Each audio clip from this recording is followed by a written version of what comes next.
Hey guys, Ramsey here, and I'm joined by a very special guest, the other half of Ram Duck, Rich Mink. Yes, Thank you for joining thank you for having us. Hi. the very first Ram Duck production of vintage fragrances on a stream. That's right. You guys may not know this, but Rich and I actually already did one of these. He helped me test StreamYard as I was setting it up, and it turned into a vintage stream on its own. We didn't put it up Yes, though, but I do still have it. So you never know. Maybe one day we will. So yes, the original formulation. the original. That's right. Rich, how you feeling? You all rested? You ready for this?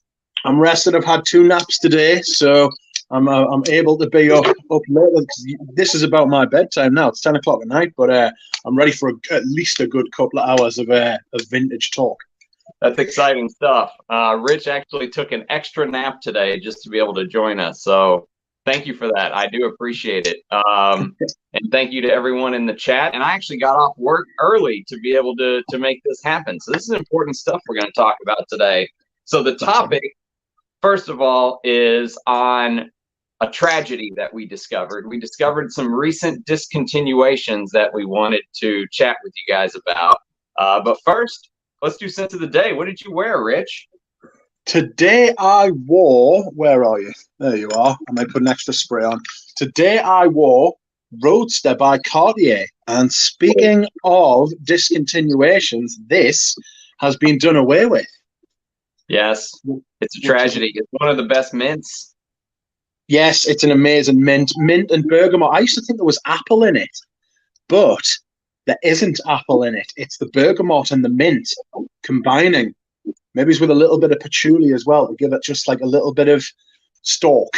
You know what I mean? But it's got this. To me, I always got like an appley sort of vibe from it. I know what But you it's mean. not. It's not. It's bergamot and mint, which is an interesting combination. It's really nice though. It's perfect for like spring, summer sort of weather when it's not outrageously hot. Oh, perfect. Did you know this was Mathilde Laurent's first perfume for Cartier? I did not. Yes. I did not. So that would mean, right? It came out in 2008. So that would mean 2008. she's been in-house perfumer at Cartier for nearly 15 years. Isn't that amazing? Feels like yesterday. That's right. 2008 does feel like yesterday. I can't believe it. It's Unbelievable. absolutely appalling. Yep, we're turning vintage ourselves. Yes, that's right. So I wore a vintage fragrance in honor of our vintage stream, and it's called Eigener Super Fragrance. Are you familiar with this? I've never smelled it, but I have heard of it. There's a guy called Duncan, famous YouTuber, who was about 6 months to a year ago started raving about the Agners, and then ever since then I have noticed the prices going up and the stock getting low, and that is pretty spectacular as a presentation. And how about the box? How 70s is this box? That is incredibly 70s. I'll tell you what that reminds us of. Do you know Tom Ford Noir Extreme? It's Yes. It's like an upside down bottle of that. Yes, you know, it is. it's like the gold on the bottom. That is outrageous. So this fragrance is basically it's kind of like an Oriental, but with a bunch of stuff like added in. It's a little strange to describe. It's actually the first day I've worn it. Let me do a fresh spray. It's the first day I've given it a full wear. It has this costus note in it, which costus is like this this animalic ingredient that's naturally derived from a plant. But I think there's also civet and some other stuff in here, even though it's not listed. It smells like there is. You know what I mean? Yeah. It feels a little bit in style. So it came out in 78. And if you remember in 72, Chanel's Pour Monsieur came out. And it feels a little bit like this, but with the dirtiness of the next decade, like the 80s, it feels like it was like foreshadowing it. Got you. You've got to remember as well, sort of like we look back. I've thought this before as well. We look back on like decades and like periods in time, and we like split them up by like certain things that happen. But for people at the time, it's like one long sort of like continuous like chain. Whereas we chop bit, like looking back over time, we chop things up into like periods of time. So the 80s thing didn't just like Koros didn't just happen in and of itself. It's sort of like stuff would have led up to it, and then there was like a giant leap, and then like chop, like loads of like little things happening like one after the other. It's just, I've always thought that how we like look back on like the nature of like time and stuff, and it's how like humans tend to like chop it up and mark, like everybody thinks of like there was like a world before 9/11 and a world after 9/11, but it didn't feel like that at the time. You know, at the time it was like, oh God, what's going to happen next? You know, it didn't feel like the world sort of changed all of a sudden. But I suppose that's a bad example actually, because it did. That's a bad example, but like within fragrances, you know, it's like some fragrances that went from like the classic 70s kind of the kind of classic sort of I don't want to mention one of the fragrances we're going to talk about, but you sort of see like Loewe Pour Homme and Azaro Pour Homme, these sort of clean sort of masculines, like still like a little bit of a hangover from the 50s and the 60s, the classic masculines, YSL Pour Homme, aromatic sort of thing, and then all of a sudden, bang, the 80s hit, and you've got like giant doses of like castoreum and like giant doses of civet and anger and all this kind of madness that went on. But it's sort of like Eigener Silver is like the perfect example of like 3 years before those came along, some fragrances were doing like that sort of like dipping their toe, but not going too far. And then you get like a vintage Koros. Koros comes out and just like, it's that, but on steroids. You know what I mean? That's the line. That's the new line. Yep. Yeah, exactly. But it is, I mean, it's for someone like you or me, I wouldn't say it's a must buy because it's very hard to find and pretty expensive. I scored about 30 mils worth of juice. These are just little 15 mil bottles. So I got 2 of them. So 30 mils of juice cost me $200. $200, 30 mil. Yeah. Good Lord. Just not cheap. You know what I mean? For 30 mil. But there is, if anyone just wants to sample it, I did see a 7.5 mil on eBay for like $35 just recently. I don't know if it's still there, but it's a rare beast. But the Eigener's this, and then I also grabbed, you mentioned it, but this Eigener Silver I really, really liked. Yes. Eigener Silver is the other one. So the house did really good stuff back in the day. And in fact, even Rachel sent me this explosive Eigener, which is like one of their cheapies, $30-$40. And this is even good. Okay. Sorry, Heineke sent me this. Yeah. For a drugstore brand, it's a cool little presentation, and it's a fantastic fragrance. It's for women.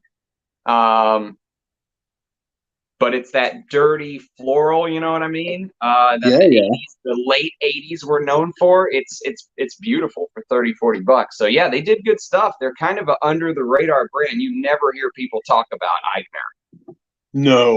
No, I think there's like the few of us like who know, like people who are into fragrances, and then there's like a subdivision of people who are into fragrances who are into like vintage fragrances, and then even more after that,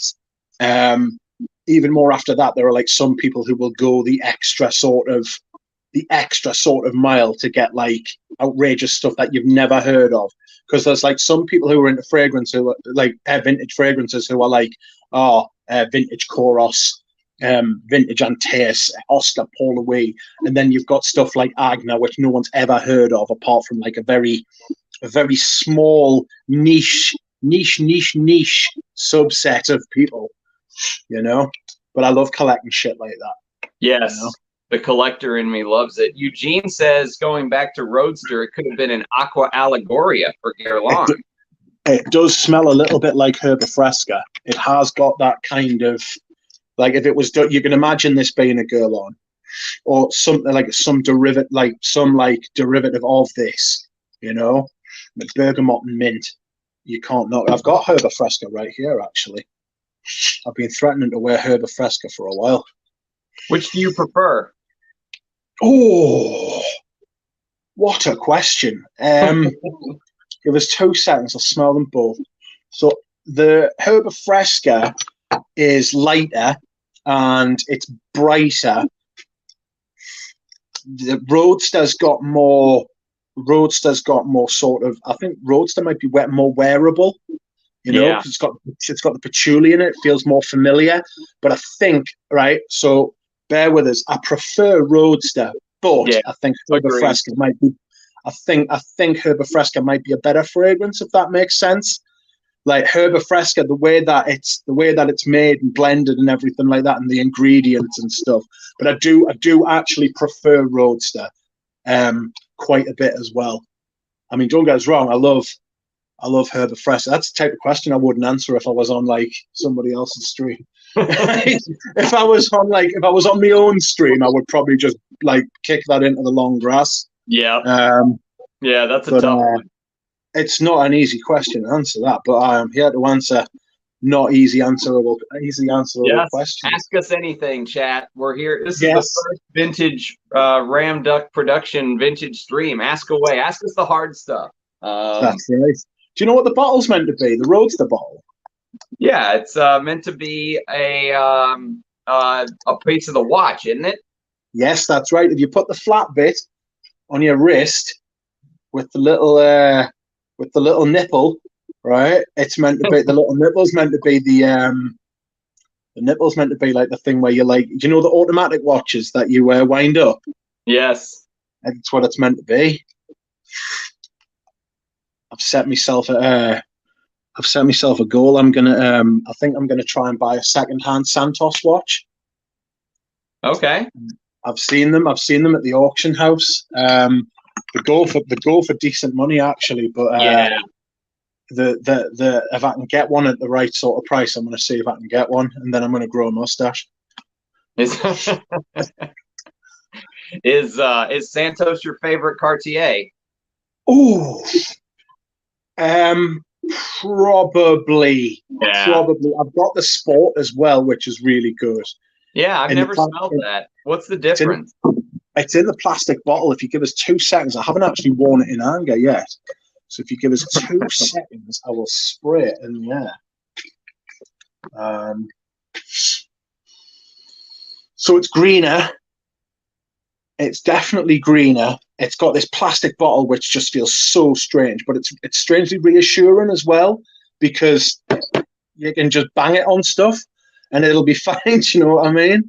But it's definitely greener. It's a bit lighter, a little bit less musky, but that's not to say the musk isn't there. Outrageous. It's outrageous. That's a collector's item. Yeah, it's really good. It's really nice. I don't think you need it, but to have it, I'm really pleased that I've got it. You know what I mean? I might wear that tomorrow now, actually. I'm going to wear all designers this week. I've considered Cartier designer because they don't just make perfume. So I'm going to wear all. Sorry. Yeah, agreed. Sorry, go ahead. Oh no, excuse me whilst I hydrate. Yes, the first of the night. That's right. Let me have some hydration. Brought to you by Fiji. Outrageous. What is it? Is it just water? Yeah, Fiji. Fijian water. You don't know Fiji in England? There's no Fiji in England. What? I know. We found out there's no Tylenol in England the other day. I almost fell out of my chair. They do have it, but they call it something different. That's right. It's paracetamol over here.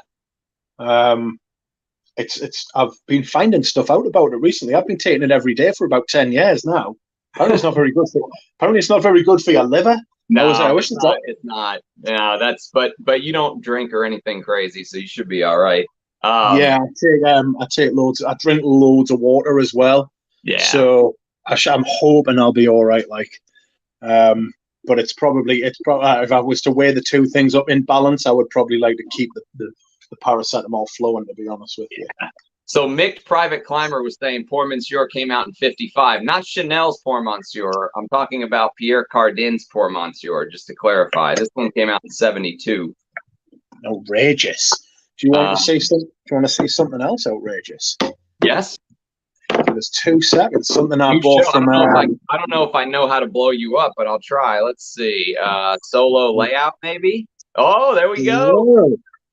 Hello. Look ready. At this. What is that? That is Pierre Cardin Bleu Marine de Cardin.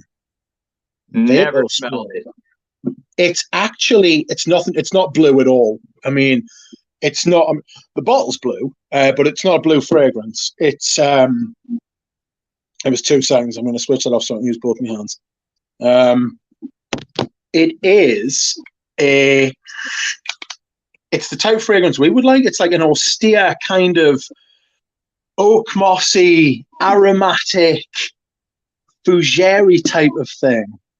And it's really nice. And you know, I bought it and I thought, fuck it, like it's a vintage Cardin. You know, when like a news drops those like dulcet tones, and he's like, "Oh, would you be interested in some kind of vintage Pierre Cardin?" And I'm like, yeah, definitely, absolutely. Would I be interested in a vintage Pierre Cardin? Just give us it, and I'll tell you whether I like it later. But this is an absolute. This is a lovely little fragrance. I think the bottle might actually be a little bit green. No, it's blue. It's the juice inside that's making it look green. It's let me look this up. So Pierre Cardin Bleu. Oh, it's trying to come at us with black. Paul Louis, Blue Marine, Paul Louis. Aromatic, ambery. I haven't worn this yet. That's why I'm going to look it up. This is one of the great things about getting huge hauls and having a massive collection. Yes. Like you can shop your own collection and it can surprise you. This is an amber fougere, and it was released in 1986. Bleu Marine. Discontinued, of course. Very much discontinued, of course. It was made by Martin Gras and Raymond Chaillan. Those are 2 good perfumers. Absolutely. Top notes are green notes, which I hate green notes favorite. Because the green notes. I mean, just say what they are. Basil, bergamot, clary sage, and artemisia. Mid notes are cinnamon, carnation. Carnation's always a good sign.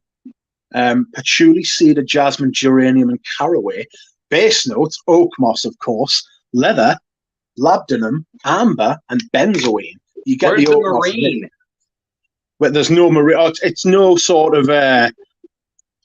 It's no sort of marine kind of fragrance. This was named 30 years before the fact. Do you know what I mean? It's a good 25 years before Bleu de Chanel. You know, so I don't even think this was. Yeah, but it's only a couple years before Cool Water. Yes, that's right. That's right. Now you mention it. But they must have had like no idea. You know, I don't know why they would call that. I mean, looking back on it, it seems like a strange thing to call it. Yeah. Very strange. But at the same time, they didn't know. They didn't know what it was. You know, they didn't know what was going to happen. Fosco says Herba Fresca by a mile. I think because I might be biased, you know, because Guerlain. Every time you hear the name Guerlain, you think, oh, it's going to be like well made, especially the older ones. Like Herba Fresca was like released in the last millennium. Yeah, you know, it's like in 1998, 1999. So you think, well, it's going to be good. It's a Matilda Ron as well, isn't it? Yes, that's what we were saying. That's the connection. That's right. It's a Matilda Ron as well. Outrageous. You know, Roadster's going for like $250. Oh, that's pain and suffering. That is absolute pain and suffering. That is a tremendous fragrance. I mean, it's good, but it's not $250 good. No, it's never $250. There's this thing as well, right? Have you found, right? I think I was trying to tell you this the other day, but I didn't articulate it very well. So bear with us, right? Like we look back on fragrances from like the 70s and the 80s, and we look at the prices now, and we think, well, you know, it's going for say I don't know, pick one out me head, like a vintage YSL Pour Homme, right? And it's the Charles of the Ritz version, and we think, well, it's 200 quid and it's sealed, and we think that's a good price. It's 30 odd years old. It's like I wasn't around when it first came out, and it was going for like £30 a bottle, £40 a bottle, you know. Now I'm seeing fragrances that I used to pass up, right, like from 10, 15 years ago, and they're going for like 200 pounds a bottle, and I'm thinking it's never worth that. I remember when it was 25 quid in the discount bin. You know, I'm not paying that. It's like, yeah, and it's like I think like there are like going to be kids coming into the vintage game now who are going to be like, wow, I definitely pay like 200 quid for a bottle of Van Cleef and Arpels like midnight in Paris. And it's like, hang on a minute, I used to get that for 30 quid. I'm not paying that. That's a great point. You know, it's very interesting. It's all frame of reference. Yes, you're absolutely right, of course. And if you passed on Midnight in Paris when it was $28 at discounters for the 125 ml, it's hard to pay $280 today. Yeah. It's like a psychological thing, you know? Yeah, it's like an admission of guilt. It's like if you just don't buy it, then it's not real. Do you know what I mean? Yeah. It's like missing the. It's like when people talk about what house prices used to be like 40 years ago. It's like people saying that, I bought my house for like £10 back in the day, and it's like, we fucking good for you. It's like 450,000 now. Right. You know what I mean? It's a bit of a sickener. Yes, that's a good point. Bob says Roadster Sport. I stay regular Roadster personally. Yeah, I got a bottle of Roadster Sport by mistake. I tried to order a backup bottle of Roadster and ended up bought the Roadster Sport by mistake. And I was like, oh, marvelous. And I was like, oh, this bottle looks different. When did they change the bottle? And then I saw the word sport and I was like, ooh. I was very sad. Did you keep it? Oh, I've still got it. It's somewhere. I'll probably end up giving it to Richie G, because I didn't pay that much for it, and it's like it's probably just taking up space. That the space in like my collection is now probably worth more than the fragrance.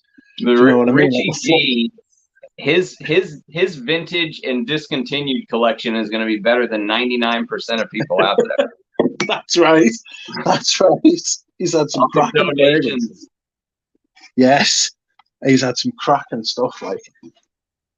Oh. That's right. Tag team with Ram and Duck. So let's talk about why we're actually here today. So I did a video just recently, actually, where I talked about a couple perfumers, and one of them was a guy named Ron Winograd, who someone left me a comment and said he wrote a book, and I found that book on Amazon. I bought it, so it's on the way. Not that I have time to read it right now, but he did write a book. And he produced one of my favorite fragrances from the 70s called Lagerfeld Cologne. And Lagerfeld Cologne has went through many iterations, but this is what the vintage looks like. Look at the script. Look at the cologne. Look at the color of the juice. This was actually metal back in the day. Karl Lagerfeld actually designed this on his own. He designed this whole bottle because he was a designer. That's what he did at Chanel. So designing this was no problem for him. And then, of course, they went through multiple iterations. It turned into Lagerfeld Classic. And then we just found out it has been discontinued. So the dreaded D word. So, Rich, whenever we talked about this, I was pretty upset. I know you were upset. What did you think? I'm absolutely disgusted. I came up with a theory, though. I'm not sure if you'd like us to to, Yes, to, to please. theorize on your channel. I will theorize. Prophesize. Proselytize, that's right. So Mr. Lagerfeld died. I don't want to say recently, but like a couple of years ago now. A year and a half. And I think what they've done is whoever the brand has gone to, whoever's in charge of the brand, is essentially winding it down. And what they've done is that they have waited a respectful amount of time to do this, so it wasn't seen as being done in indecent haste. And I think what they're going to do is they'll probably either sell the name off, they'll strip everything back, so they'll stop producing everything that doesn't make a fortune.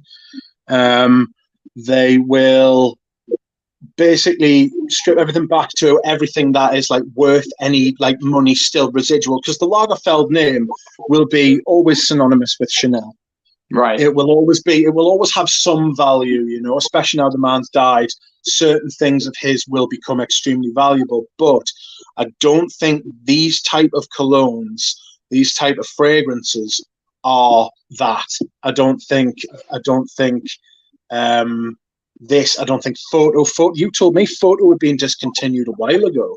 Oh yeah, I didn't know. Photo's been gone for a long time. See, I didn't know that. I got myself a bottle of photo from a Nouge again, and I wasn't that impressed with it. And then I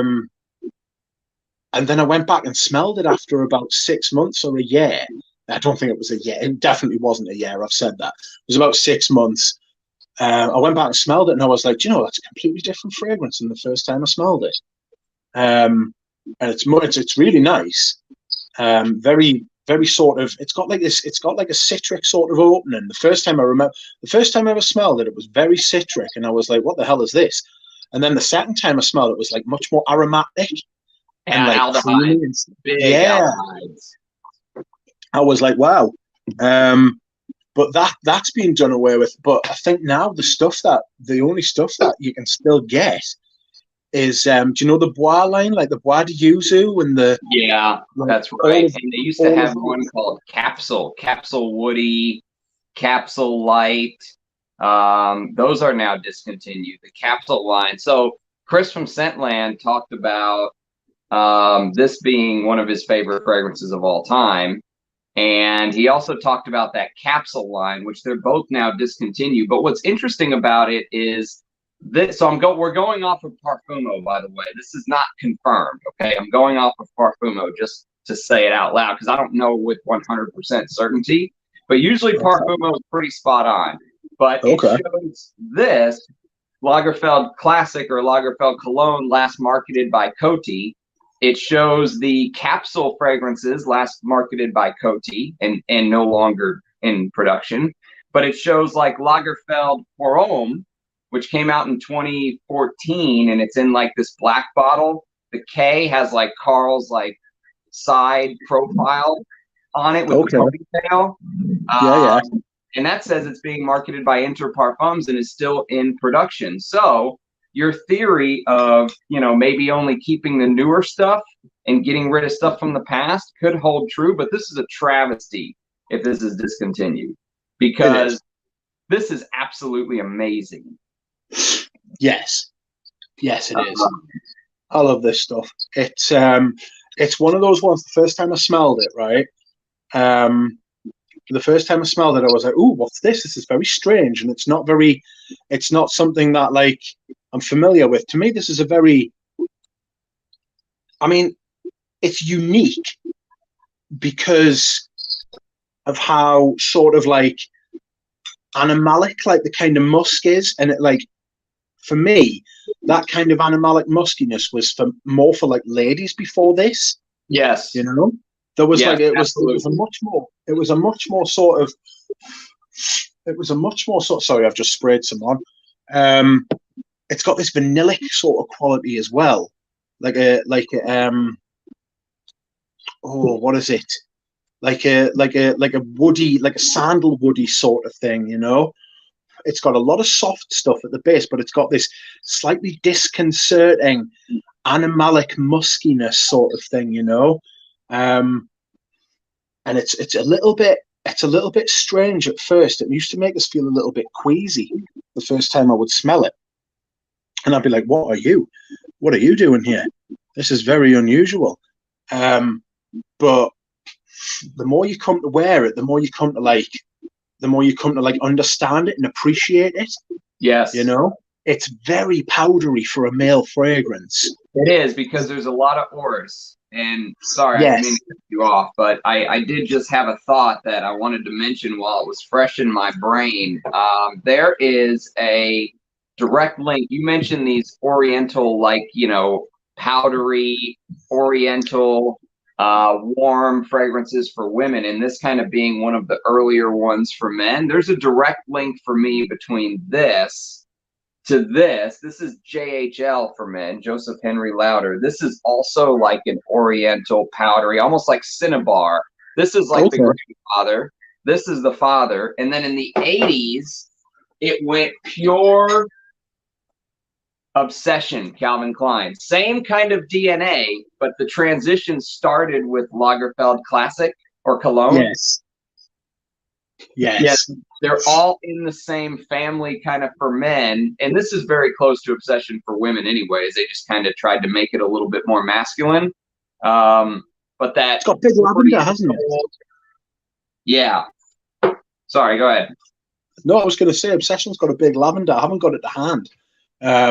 Because a lot of these fragrances are like a lot of like vintage fragrances, what we consider vintage now, are like more cool weather fragrances, you know, because they're so big and so thick and so strong.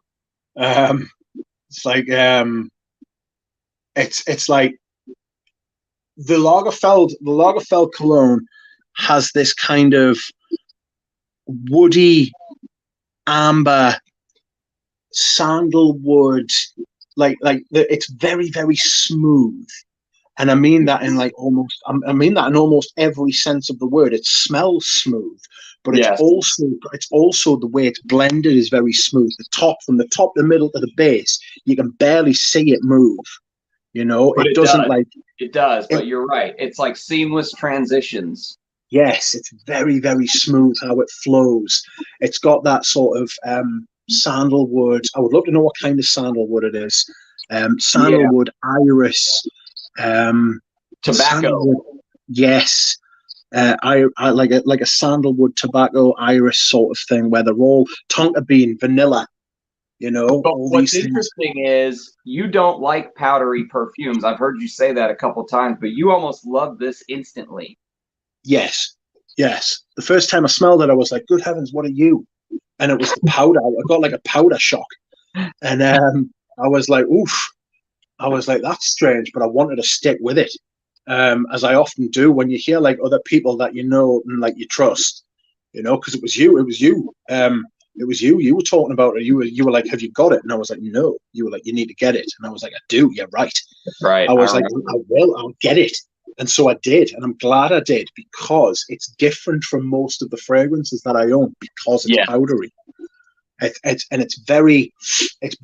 broadened my horizons. Mine is a tester and doesn't have the funky cap. When you said it was discontinued, I looked on eBay, and there is a full sealed bottle from Greece, a vintage one from deepest Greece, and it's 130 quid. And I thought to myself, I might buy that. And then I could transfer the lid, you know. So I have one lid and two bottles. Yeah, I mean, this design is beautiful. I mean, the idea is absolutely. You hear that pop? Yes. This one's actually metal. The current version, of course, they went to plastic. Of course, they kind of cheapen everything up. You can tell the difference immediately. But for those of you who are interested, maybe I should do a comparison since I have both versions one day. But the vintage version, the current version that's made by Inter Parfums is actually very good. I would avoid the Coty version if you can, but the Inter Parfums version is good. The problem with the current version is that it takes out it's like you're losing 30 to 50% of the fragrance. All of the old, heavy, masculine note that you get in this, the big oak moss at the base, the tobacco, it's almost like that's removed and they've kept the powdery, orangey parts of the fragrance. Because look at the color of the juice. It smells almost like the juice color. Like it smells orangey, 70s, orangey, powdery. You know, that kind of vibe is kind of what it smells like. So the new stuff is still good. If you just want to kind of get the idea, and you can still find a bottle of this for cheap. I think I got this. This is 100. This is 150 milliliter bottle, and I got it for $19 with the aftershave or something. That's outrageous. Yeah, if you can find this at a good price, I would say still get it. But if you really want to experience the vintage, just go for the one that says Lagerfeld Cologne with this script. You can tell the difference in the script. Lagerfeld on the original one, it looks like it's been written with do you know calligraphy pens where like you can like depending on how you turn the pen, you get thicker and thinner lines. Lagerfeld probably wrote that. He probably did. Yeah, he was an incredible draftsman. Yep. That's like one of that was like his greatest strength, was like how good of a draftsman he was. Did you know, which I didn't know, right? But I heard an interview or saw an interview, I might have sent you, with Lagerfeld, where someone asked him about the perfumes at Chanel, and he said he was never involved with the perfumes at Chanel ever. It was all Jacques Polge and Demachi. There was a bloke before them as well, and was it Henry Robert? Yeah. But that was only for like 7 years. That was like between when Chanel died and when Polge took over in the 80s or the late 70s. I think it was like 78 or something. It took him a couple of years to get his footing under him. Yeah, you can imagine. Like it's a behemoth. I mean, it wasn't as big. It wasn't as big as what it became. Chanel was a dying brand when Karl Lagerfeld showed up. You know? Yeah, he's a legend. He's one of my favorite designers of all time. And just to piggyback on what we were talking about, if you like this DNA, this powdery, masculine, you know, targeted towards men, but that powdery oriental fragrances, you could try Vintage Obsession. This bottle is actually a Calvin Klein Cosmetics tester. Anuj found me. I haven't even had a chance to wear this one yet because it came in the last haul. It's been 100 degrees every day. I don't want to wear it in 100-degree weather. You could try also to find this. Do you have this, Rich? KL Home. No, that is, I think Anuj offered that to me, but I said no. So this is like an 80s take on Lagerfeld Cologne. They smell like they come from the same family tree, but this has this Brazilian rosewood, and it also has this civet in the base. So it keeps a lot of the same, you know, orangey, oriental, powdery. It almost looks like a booze decanter or a booze glass to me, doesn't it? Yes. And it has this boozy, orangey, but civet, so it goes more animalic, which was popular in the 80s. So if you like Lagerfeld Cologne, this is also one to hunt down. KL Home. Outrageous.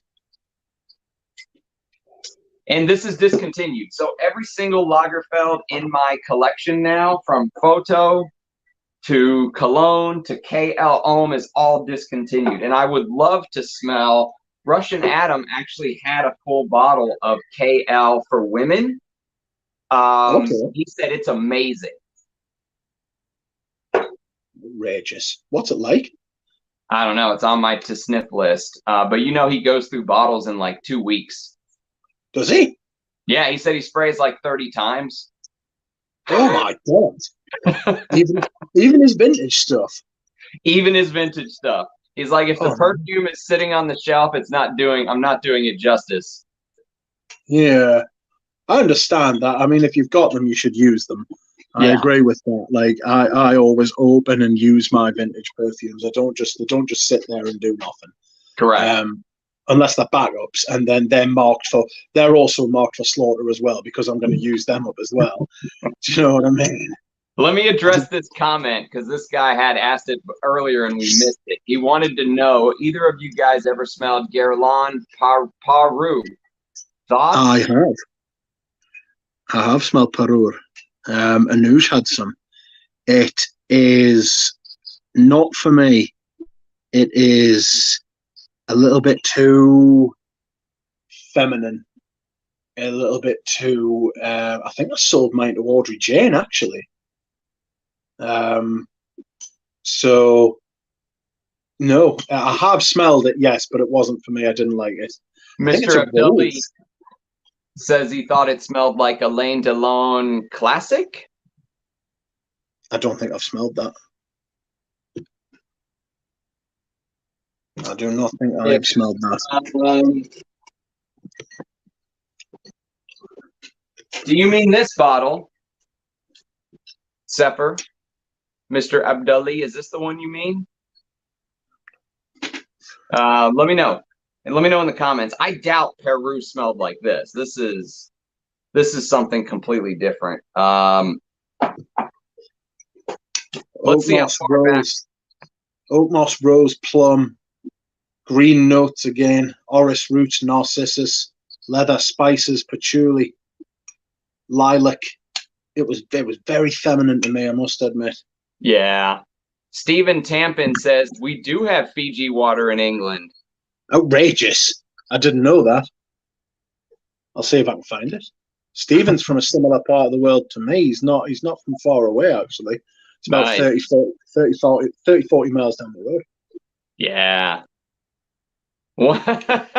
Oh, Omar says we have Fiji water in Mexico, but one bottle is 50% of your daily salary. Outrageous. Oh, that's good stuff. Let's see how far back on the comments we are. So Peru is very. I'm just getting a reminder because it's got plum in it. It's very fruity. It's a fruity floral sort of thing. It's got a big oak moss in the base as well. It was a little bit too fruity for me and a little too floral as well. But it's a quality fragrance. It's just quality on a grandma, like Audrey Jane. What's happening now? Oh. Let's catch up on these comments, shall we? Scent of the day for MJ, Fall into Stars, Strange Love, New York. Never smelled anything from that brand, ever. I've never smelled anything from them either. Someone wrote me an email and said, hey, I want to send you some samples of a brand I've never heard you ever talk about called Henri Jacques or something. I said, okay, I'll check them out. I've never heard of them before. Henri Jacques is extremely expensive. They are? They're more expensive than Roger, I think. Really? Oh, God almighty. You should see the price of like the most basic fragrance is like £500. That's funny. I was like, yeah, sure, send them on. Whatever. I had no idea. That's outrageous that somebody's offered to send you those, because they will have cost bank. They will have cost a good amount of money. They don't hand the fragrances. They don't hand out samples either. Wow. So they must be sending you like decants or something. Yeah, Henri Jacques. Somebody said Interference says Henri Jacques' lowest fragrance is $800 plus. It's not cheap. I'm not sure what they're like, because obviously they're really hard to find. Yeah, I think you can only get them in Harrods, and they're one of those type of fragrances, like that type of brand that they don't advertise. Yeah, they're kind of holier than thou. If you know about us, you know, kind of thing. Wink, wink. Exactly. Yeah, exactly. Like the riffraff aren't allowed. So while I'm catching up on these comments, there is Al wants to know how old you are, Rich. I'm 36. Rich is only a couple months younger than me. That's right. I'm 37 soon. I'm 37. Outrageous. I am 36 and 3/4, as I used to say There you go. when I was a youth. Do you chaps have any of the Bijan flankers? Drawn No by flankers. No. I've got Bijan Man. I've got a couple of vintage bottles of that. Yeah. But not any of the flankers. No. I did a comparison video on this, and actually someone left me a comment and said, great video, but the one that you have that says Bijan Fragrances Inc. actually is not the true original from 81. It's like the first reformulation. The very original one, he said, was not an eau de toilette. He said it was an eau de cologne. So I don't know if that's true or not, but check out my comparison video because I did a modern vintage comparison if you've never watched it, if you're interested in that fragrance. But I've never smelled any of the flankers ever. Outrageous. Have you tried Zoologist Sample Set? Rich did a whole video on that, Dushan. I did an entire series. A series of videos on that. I did about 9 videos. It was very rewarding. I enjoyed it greatly. Is the Roadster an EDT? Yes. Yes. That's when EDTs used to last all day. It was only 14 years. It was only 14 years ago. Isn't it amazing how far they've fallen in a decade? I mean, they fell on their face and just bounced right back on their face. Yes. Yes. They're absolutely fucking. It feels like we're being ripped off. Yes, like word marks. Yeah. Yeah. As if it's just like, oh, just keep watering it down. They won't notice, or even if they do notice, no one will listen to the people who do. So we can just keep doing it to the people who don't. And we talked a little bit about this on the Russian Atom stream, and he brought up a point I never really thought of. He said, to be fair, though, the fragrance houses are only giving the public what they want. So if you have an uneducated public that doesn't understand the basics of fragrances, they don't know what to ask for, they don't know what they want. He said it's basically incumbent on us as fragrance consumers to demand the things that we want, and then the houses will put them out if we stop buying the crap they're putting out. And I said, you know what? That's a very interesting way to think of it. Like, we need a better educated fragrance buying public for things to get better. Yeah. I totally agree. He's right about that. The thing is that, I mean, like, very, very few people have the time or the inclination to, like, your Joe public isn't gonna be like, oh, like, I'm gonna do my fragrance homework tonight. Most people just want to go to the department store, buy something that everybody else likes, buy the most popular fragrance, because that's one of the first things sales associates say to you. This is our most popular fragrance. And to me, that just makes me want to run in the opposite direction. Because as Russian Adam says, we've got an uneducated fragrance public. So it's like, I don't want to move with the crowd because I know the crowd doesn't know what they're talking about. Exactly. Yeah, me and you think alike on that front. Bob says you're somewhere between 23 and 89, Rich. Yeah, somewhere between 23 and 89. Probably, I feel closer to the 89, to be honest with you. My fragrance taste is certainly closer to 89. Nick says he got a deal for 100 ml Roadster for 99 pounds.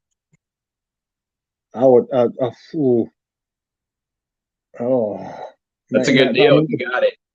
I mean, if you can get it now, yeah. I mean, because it's not easy to get anymore. I just managed to get a backup bottle, but the thing is, but you should see the dent I've put in the Roadster. I don't know if you noticed. I've got down to, where are you? Yeah, I've got down like into the script, So I've used like about an inch. I don't know how much that like sort of covers, but it's like I've used like quite a bit of it, because it's such an easy wear. It's like you smell different, you smell clean, you smell fresh, you smell good. and it's got like staying power, and I know I like it. So I just managed to use it. It's got a It really goes decent down flavor. smooth. Yeah, exactly. It's very smooth It in goes the down dry. smooth. Easy to reapply too. Yes. Yes. So there was a second culprit, and this is also pivoting to a Givenchy fragrance.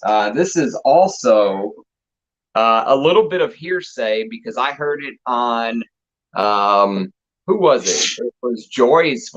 I mean, had a video, and I usually don't watch many videos, but I just happened to randomly click on one, and he was talking about this being discontinued, and I went, "Oh, Rich, have you heard about this?" And he went, "Yeah, actually, I heard the same thing. It's Givenchy Gentleman, the original from 1974.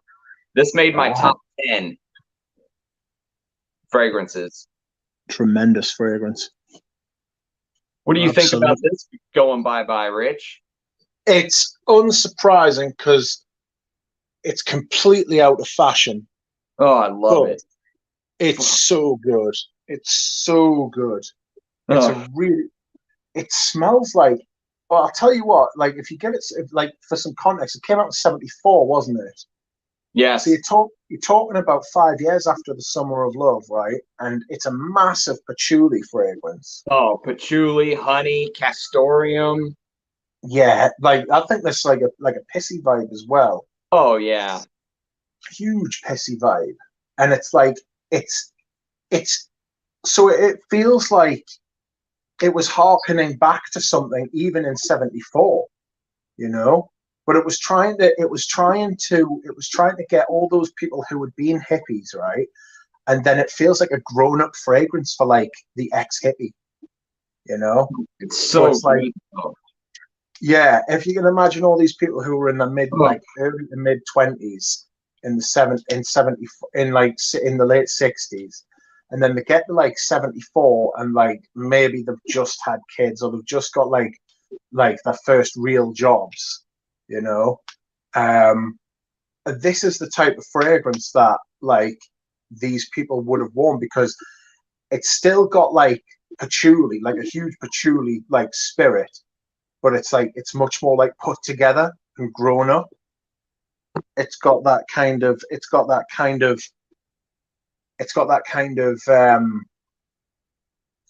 like gravity. It's got a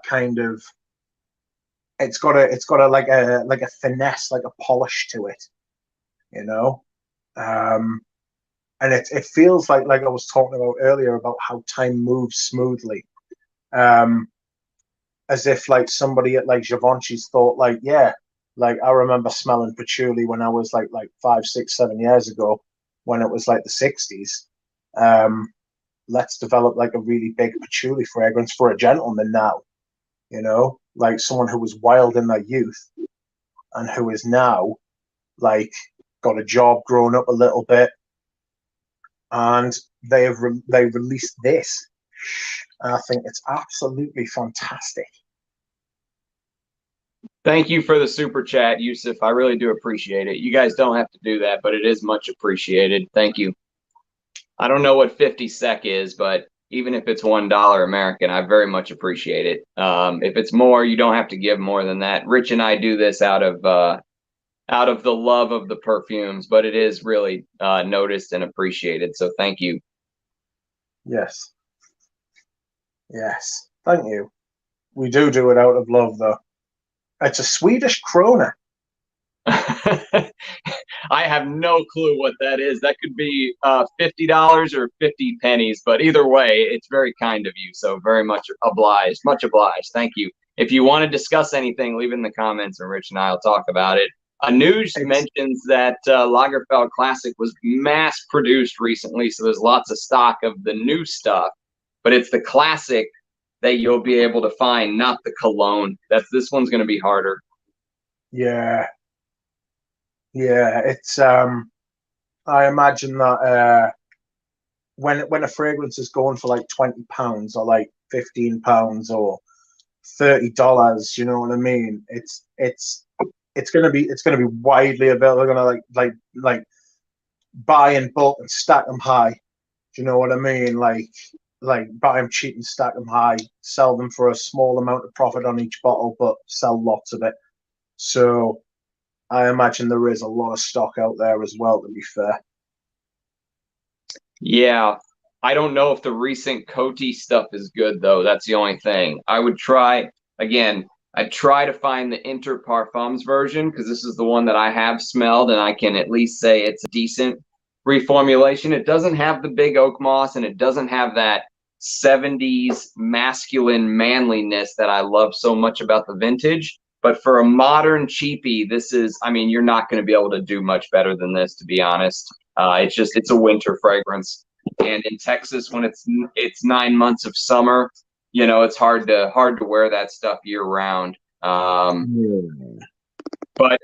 getting back to Givenchy Gentleman, this might be my favorite patchouli ever of all time. Outrageous. Wait a minute. Has yours got a... Mine's got a little black collar on. Hold on a second. Well, you've got a spray, don't you? Yeah, all right. That's no problem. Yeah. I think mine's from the 80s, to be fair. I have moved to... There you are, see. Is that the bottle you beat me to by half an hour? Yes, that's right. I beat about 20 people to it. Anuj knows what we're talking about. You can see my dome. There it is. Can you see my dome in there? The duck dome, that's right. But that's the bottle with the wraparound label. I'm sure this is from the 80s. Considering the pump sprayer wasn't available until like the late 70s at the earliest, I think. Thank you, Antonio. Seriously, you guys don't have to do the super chats, but it is much obliged. I found out what 50 krona was, by the way, the Swedish. It's just under $5. Nice. Like I said, even if it's 5 cents, I much appreciate it. The thought is very kind. Thank you, Antonio. Thank you for always commenting and supporting the channel. It is much obliged. And Antonio Hudson, he's a good lad. He's a good lad. He comments on my stuff all the time as well. Yeah, we've got some fantastic subscribers, man. Like, that was one of the things that shocked me. I mean, you've been doing it for, I don't know, 6 months longer than I have, or maybe more. I can't remember. Do you remember how long the difference between your channel and mine is, start-wise? I don't remember, but I only started making videos at about this time last year. Yeah. So, and then I think yours came in like November. So I think I've got like 4 months on you, I think. Yeah. I mean, not even, let's say you being in it in a year and me 7 months, the amount of, the quality of the subscribers we have is just amazing. I think we probably have the most knowledgeable subscriber base on YouTube, to be honest. Yeah, they're very engaged. They're very engaging as well. You know, it really is fantastic. Like when you get like a community of like-minded people, you know. Rudy, are you talking about Lagerfeld Cologne? You got a cheap plastic amber. Please do verify that comment, will you? That's a cheap plastic amber. Oh, I'll tell you something outrageous. Just while we're on Lagerfeld Cologne for a second, I tried Peter from Fragrance View's newest fragrance today. I bought a sample. He gave us one pre-release, and it's got an animalic, irisy, musky sandalwood kind of thing, and it smells honestly, right? It smells like Lagerfeld Cologne, and it wasn't until I pulled it out, literally when I was on stream with you about half an hour ago, and sprayed Lagerfeld Cologne. The smell very similar, and I know Peter has never smelled this before. Wow! But there's an animalic, like, I've got it on my hand. He used this 1960s sandalwood,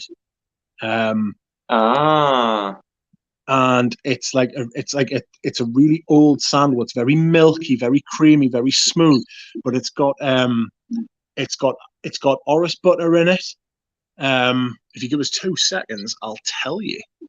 While Rich is pulling that up, Interference, it basically goes Lagerfeld Cologne distributed by Parfums Lagerfeld only. And then it went Lagerfeld Cologne distributed by Bethco, which is what mine is. So if you really want to get technical, there was a Bethco distribution of the vintage after the original Lagerfeld Cologne. And then I think it went to Parfums International, still in this vintage bottle. And then Inter Parfums came in and did the new classic thing. And then Coty took over the license, and now it's gone.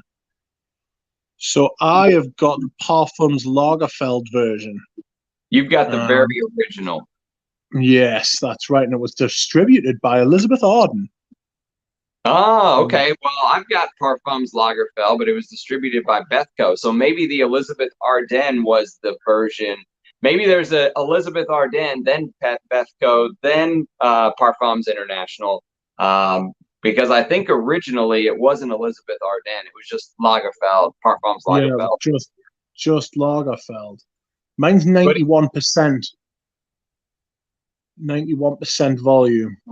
So yeah, you've got your bottle's even older than mine. But the way that I would tell people to hunt this down is anything that sells Lagerfeld Cologne. Yeah, whether it's Bethco, Elizabeth Arden, Parfums International, or the original Lagerfeld is good. As long as it's this version, it's good. Yeah. So your distributor matters less than your producer, because your producer is the one who actually makes the fragrance. So they're the one who define like the formula, you know. They then give it to like a bigger company who has like the distribution networks and stuff like that. So it's a good way of marking time, but I would definitely put more stock by the fact of like who makes it than who distributes it, if that makes sense. Do you own a vintage bottle of Cinnabar? No, but I would like to. I actually really like the modern. I would like the modern version as well. I like the modern version too. I think it's a really nice fragrance. Yeah, I would love vintage Cinnabar, but I do have this. And so since I already have Aramis JHL, I'm questioning myself, do I really need a vintage Cinnabar when I already have a fragrance that is basically inspired by it for men? Because the story with JHL is Joseph Henry Lauder, who is Estee Lauder's husband, of course, long deceased. But at the time, he really wanted to wear fragrances like Opium and Cinnabar, which were for women. But it was old school back in the day. There wasn't this, hey, I'm okay wearing women's fragrances back then. No, men did not wear women's fragrances, most men back then. And he was a man's man, right? So they made his own fragrance that is inspired heavily by Cinnabar. And they just gave it a different name and made it for men. Yes, that's a good idea. Who is the because you can still get that these days. So how do you identify a vintage? A vintage of JHL? Yeah. This is the vintage. Yeah, so but how do you how do you identify the vintages? Okay, so see the bottom, how it's gold? Yes. And look at the cap. The new JHL, which is discontinued, by the way. All of this collection is discontinued.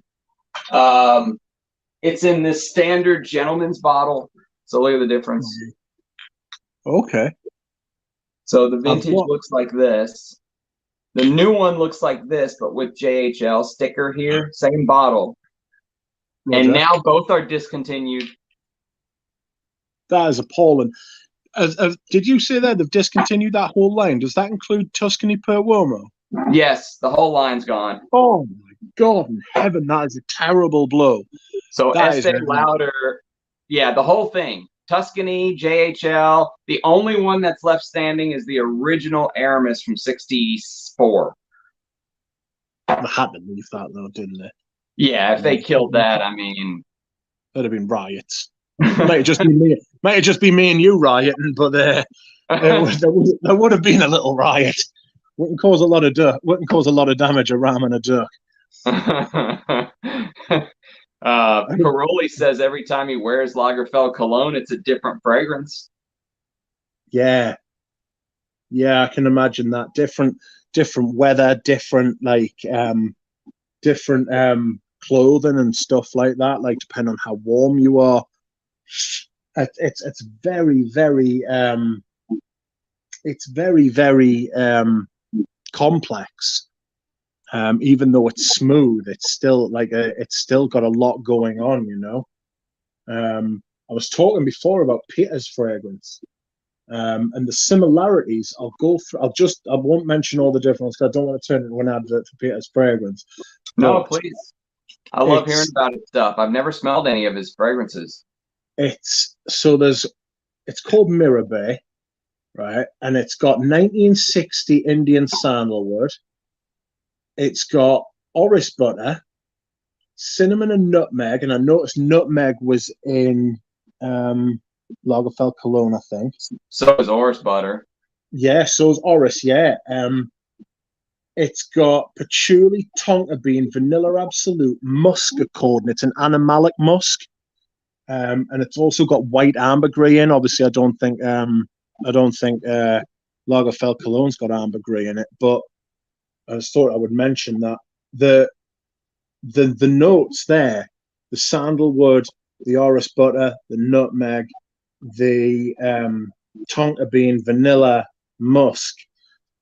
I got a really strong similarity between Lagerfeld Cologne and this new perfume by Peter. So that I found that very interesting, considering he's never smelled it before in his entire life. That is interesting. Like a niche version of it. Like a niche version of it. Yeah, a modern niche version of it. And he scored 1960s sandalwood. Wow. He did. He paid a lot of money for it, though. I bet that was expensive. Is it Mysore or just sandalwood? I think it's he didn't say, because I don't think he knows for certain if it's Mysore sandalwood, but it is sandalwood from India, which would make me think if it's from 60 odd years ago. Yeah, it's probably going to be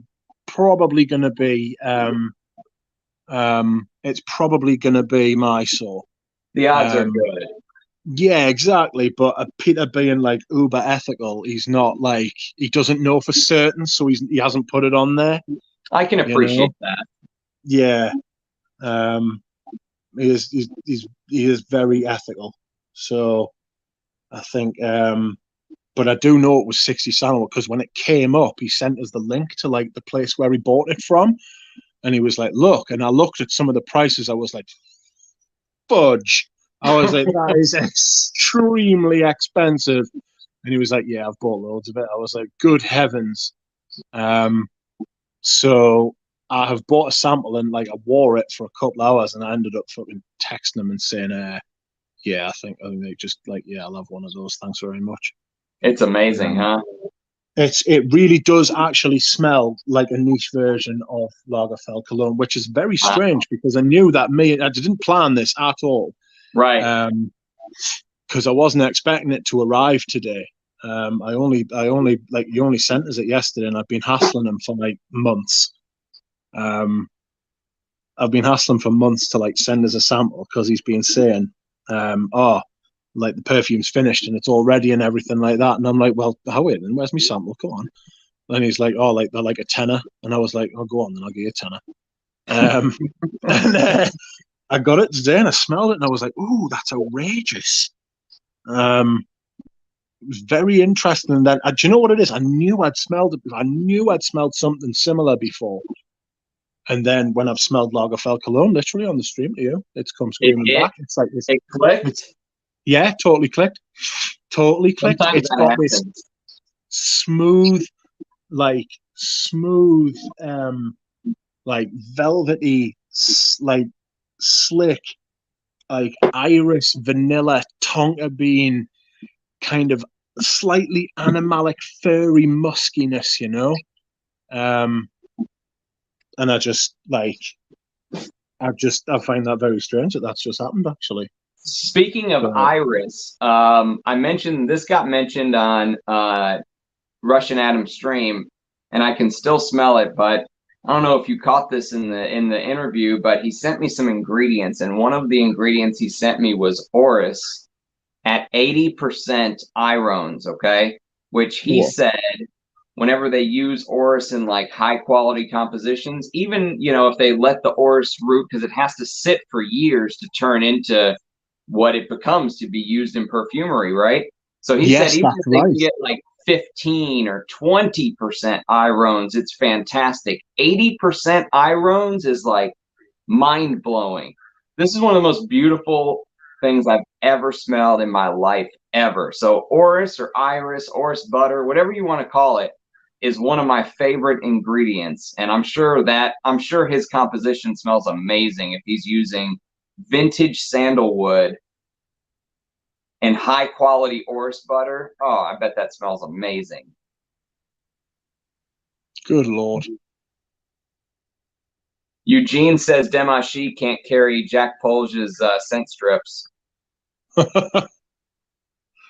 I think you are very, very far behind on the Yeah, comments. Carl saved Chanel from bankruptcy. All right, let's catch up real quick. KL home, beautiful.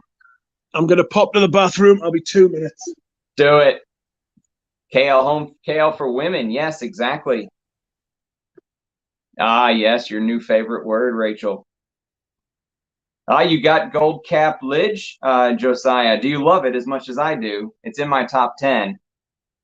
I think it's one of the greatest masculines ever created, and it's such a genius fragrance if you dig into the House of Guerlain and really understand like some of the older fragrances, Jiki and Mitsuko and Shalimar and Abbey Rouge. You'll smell all that in Heritage. It's such a brilliant, brilliant composition, and it was released with 26 notes. I mean, for a designer, for someone like us who for someone like us who loves, you know, complex fragrances that tell a story, Heritage Gold Cap EDT is, I mean, it's one of my favorite masculines of all time.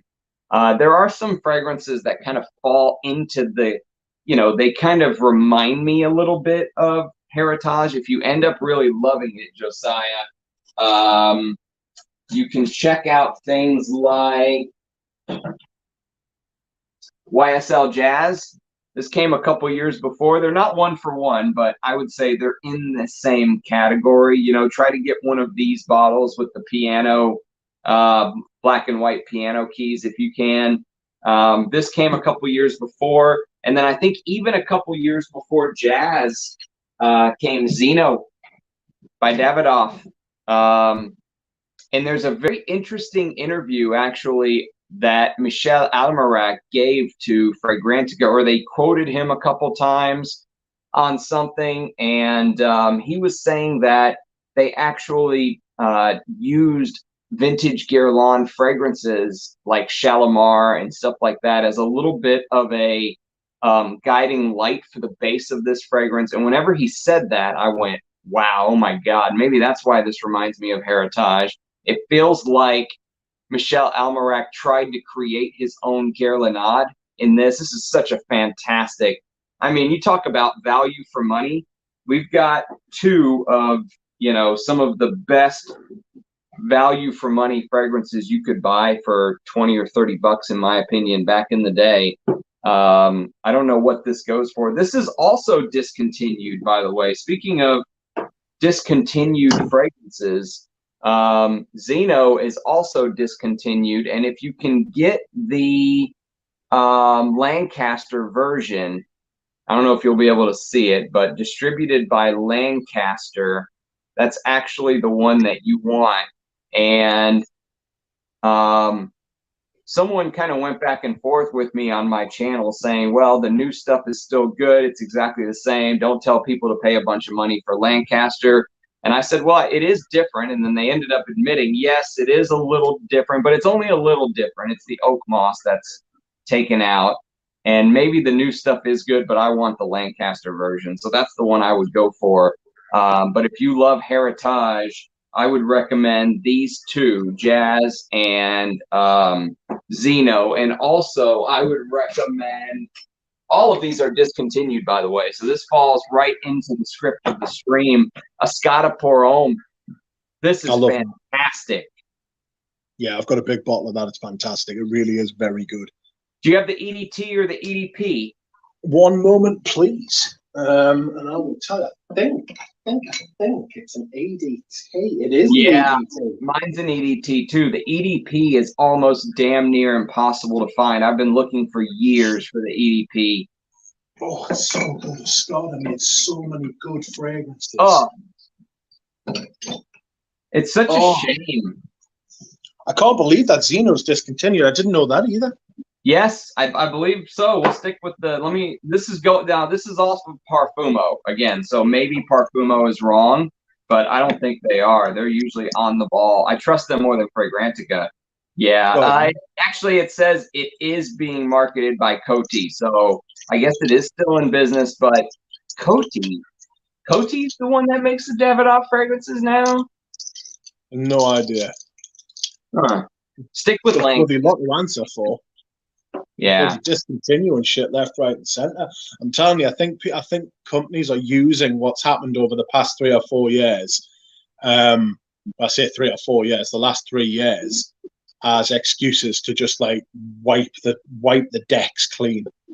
You know, just get rid of all the old stuff. I was saying this to you about Lagerfeld the other day. I think they're just using. I think like brands are using what's gone on in the world the past couple of years as like excuses to just get rid of loads of older stuff that doesn't sell, and they're doing that to clear the decks basically, so they can start again. They can sell you stuff like $800 Henry Jacques fragrances. Henry Jacques. Henri Jacques. You got to pay extra for the tongue curl. Good Lord. Oh, excuse me. Somebody, who was it who was saying? Who was saying that they thought, I think it was Anoush. I think Anoush was saying that he thought Antace looked like it was going to be gotten rid of. Because he said the ancillary products have been nixed, and that's usually the first step when they nix the ancillary products, like the shampoos, the deodorants, the shaving balm. They're gone. Yes, I'm scared. I won't lie, because I absolutely love Antace. Even the modern version's fantastic. Yes, I mean, I much prefer the old stuff, but I have to admit, Chanel doesn't make bad fragrances. So, yeah. There is somebody in the chat. Sorry, there was somebody in the chat who was saying about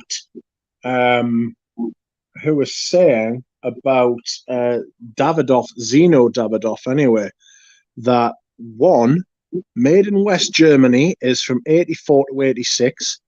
2, Parfums Davidoff is 86 to 1990 or 1991. And then Lancaster is from 1991 to 2005. Then Coty took over. Okay. And is Coty still making it? That's the big question. Because I thought this was discontinued. But if Coty's still making it, that's good news. If so, at least it hasn't been right.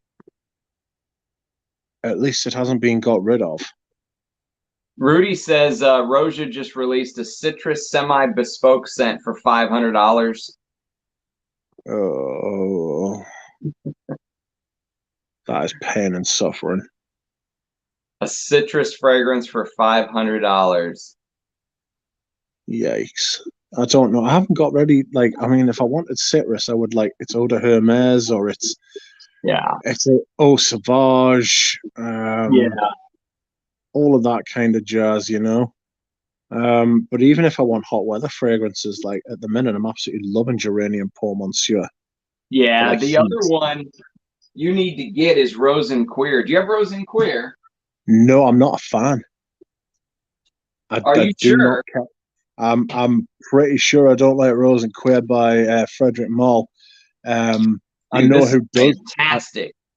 I know who does love it. Audrey Jane. Audrey Jane's a huge fan of Rose and Queer. Well, you guys can now see we do not agree on everything, even though it seems that way. It does. It does feel that way. But Rose and Queer. I don't like the leather note. There's not much leather. No, there It's isn't like much Rose leather. and No. Queer with no rose and no queer. It smells like carnation and geranium, but it's so perfect for summer for me. I like this more than Geranium Pour Monsieur. Outrageous. Is that Even in the heat. outrageous? That is outrageous. Even in the heat. Yes, especially in the heat. Mint. Have Or you not tried mint. Russian oud? Yes, I have a sample. Jonathan sent me, and it's absolutely full bottle worthy, but I can't find it, and I won't pay $1,000. Let's catch up on these comments, shall we? I can't always see people's chats. Duncan, you're blocked, brother. Givenchy discontinued as a crime. Yes, let's go back to this. Let's go back to Givenchy Gentleman, because we've talked a little bit about, we spent a lot of time on Lagerfeld Cologne, but we didn't speak very much about Givenchy Gentleman. I think that, obviously, I think it's amazing. I put it in my top 10, but Rich brought up a great point that in the 60s, patchouli was such a big thing. And to piggyback on that, a couple years later, Jovan issued a scent called Sex Appeal, which is almost like a drugstore scent, but this is like the grown up, professional version. And I think Sex Appeal is even a fantastic fragrance, but it's also kind of this patchouli, honey, but done cheaper. So it was obviously like a trend, in the late Yeah. 60s and 70s with the patchouli. But what a fragrance. I mean, and it inspired so many fragrances. I mean, you can smell touches of this and stuff like Pavarotti, even. Yes. Yes, absolutely. The patchouli and the honey, definitely. Excuse me whilst I hydrate. The thing is, right? I'm trying to think, especially of a masculine fragrance before this that was so patchouli centric, that was so massively patchouli centered. I mean, this has patchouli, Pierre Cardin's Pour Monsieur, but it's not as massive as Givenchy Gentleman. Yeah, it's not patchouli centric. It's not like Right. the fragrance isn't like a patchouli fragrance. Givenchy Gentleman feels as though it's taken that generation and it's made it respectable, because like the whole thing with like the Beatles and like hippie culture and the summer of love and all of that sort of thing. And then you've got to imagine like 5 years later, all those people are like out actually like living adult lives and they've got to appear like respectable, but like they'll probably still love patchouli because that's how smells work. And basically what like it seems Givenchy's thought to themselves is, well, let's make patchouli for like adults, you know. I'm struggling. If anybody can think of them, put it in the comments. But patchouli scented patchouli, especially like a fragrance called like Gentleman, like a patchouli fragrance called Gentleman, like it smells like Givenchy tried to make patchouli respectable, and not just like the property of hippies who wanted to like cause anarchy and bring down society and all that sort of thing. Yeah, but on the other side of the coin, this has a ton of personality. I mean, Yes. castoreum, it's animalic. That animalic honey just gets me every time. There's even leather in the base, but I think the leather note in Pavarotti is more pronounced than the leather here, in my opinion. But the patchouli is just, I mean, it's a shame this is discontinued if this is true. And there's actually, so I've said this before, but to me, there's a direct link between this sex appeal in 76. And then in the mid 80s, there was a huge hit that came out called Giorgio Beverly Hills, Giorgio by Giorgio Beverly Hills. This came out in the 80s.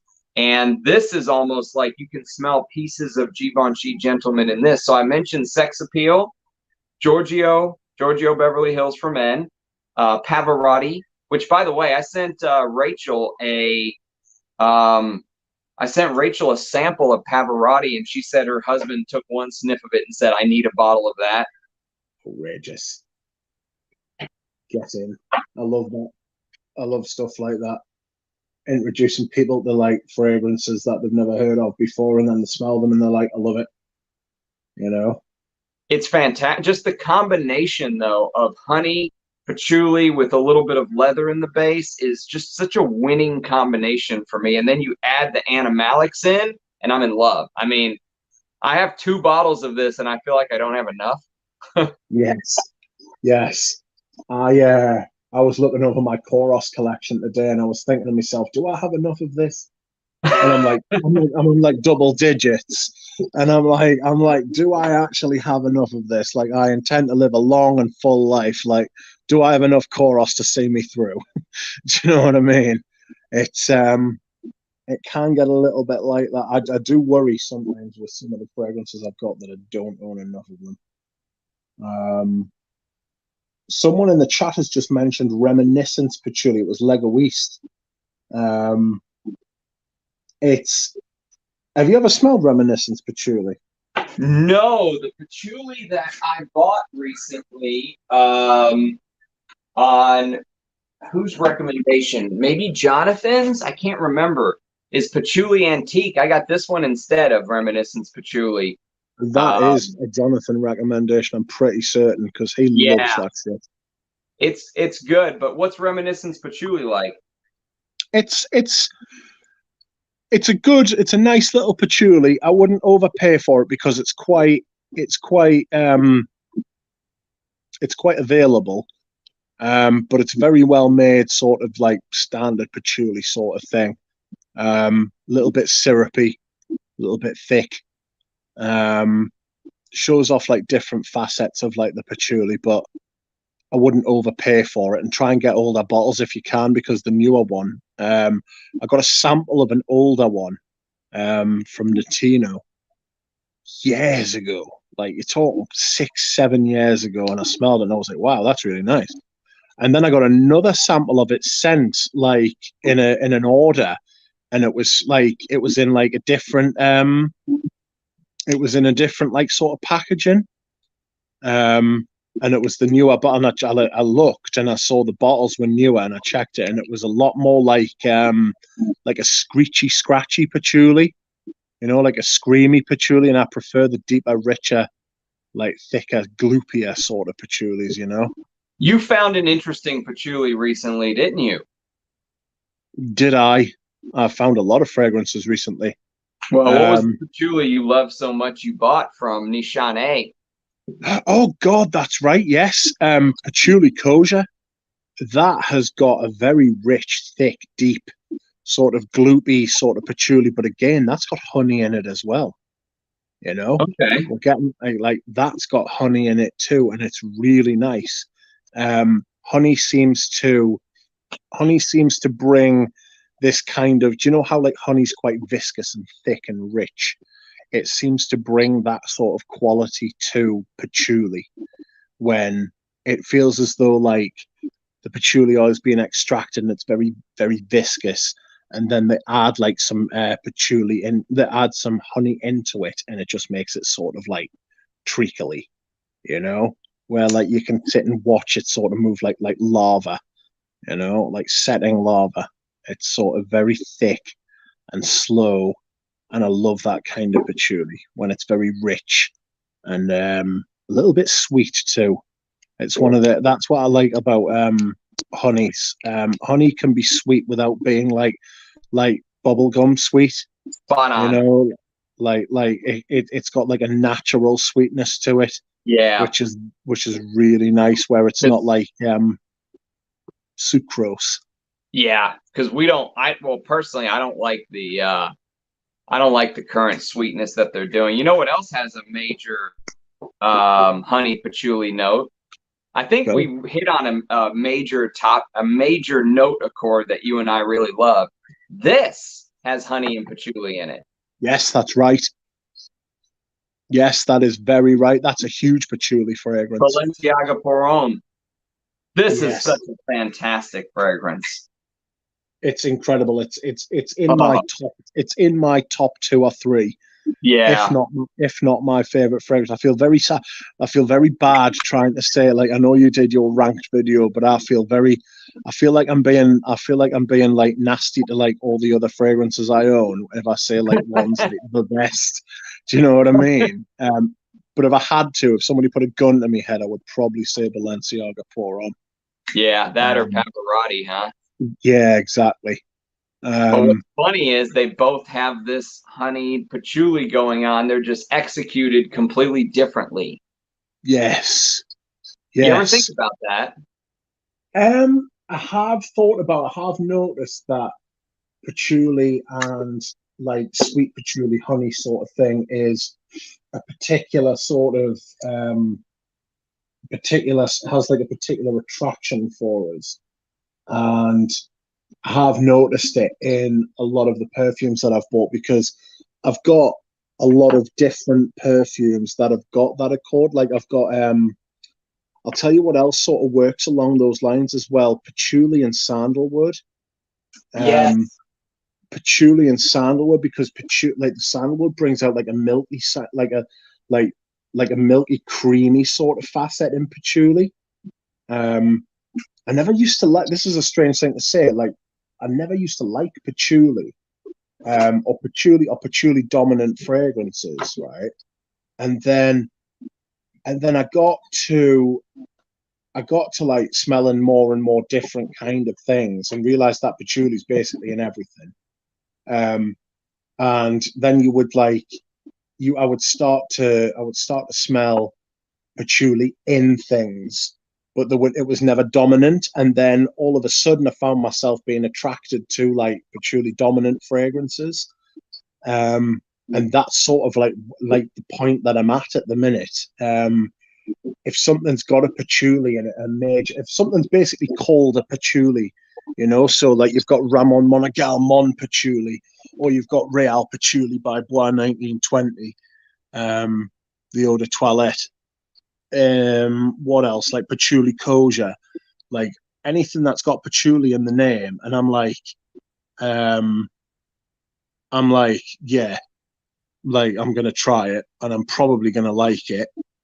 As long as it's got like as long as it's like a thick, as long as it's like a thick patchouli, creamy. Yeah, I mean, I was just thinking out loud, one of our favorite designers uses a big patchouli. Ah, yes, that's right. Amen. I mean, when you really think about it, it's probably one of your favorite ingredients. Mine's leather. I think yours might be patchouli, now that I'm just thinking out loud. Yeah. No, that makes a lot of sense. That makes a lot of sense. I mean, I do love me leathers as well. And you love your patchoulis as well. You probably love leather more than patchouli, and I probably love patchouli more than leather. Do you know what I mean? I think we just hit on the major difference between Ramduck. Yes, that's right. It's an interesting like facet of like perfumes and stuff like that, because I'd never really thought of it like that before myself. If I had to rank, that would be an interesting video to do, ranking your favorite notes. I do that. Yeah, that's what I do. I do those ranked videos now. No. I mean, literally like ranking uh, Ah, number 10 patchouli, number 8 I think the leather, perfume number guy 6. did that once. Yes, Sebastian. Yeah, I think Sebastian did that, but he drew it out over like 3 videos, like he did like his top 40 ingredients or something and dragged it out over 3 videos. Woof. That's a lot. Yeah. I don't think, excuse me. Yeah. The thing with Sebastian is he's literally got thousands of perfumes. Yeah, he has everything. Yeah. So he's in a position to do that sort of thing. He's probably got 10 different plum fragrances, whereas I've probably got 2, maybe 3. You might be surprised. I bet you got more than you think. Do you have a vintage bottle of literally poison that looks like I know it's not a plum. It's meant to be like a apple, like the apple that tempted Eve, but it's got that plum color. Do you have this? No. But Audrey Jane does. She's got vintage ones. Yes. She loves poison.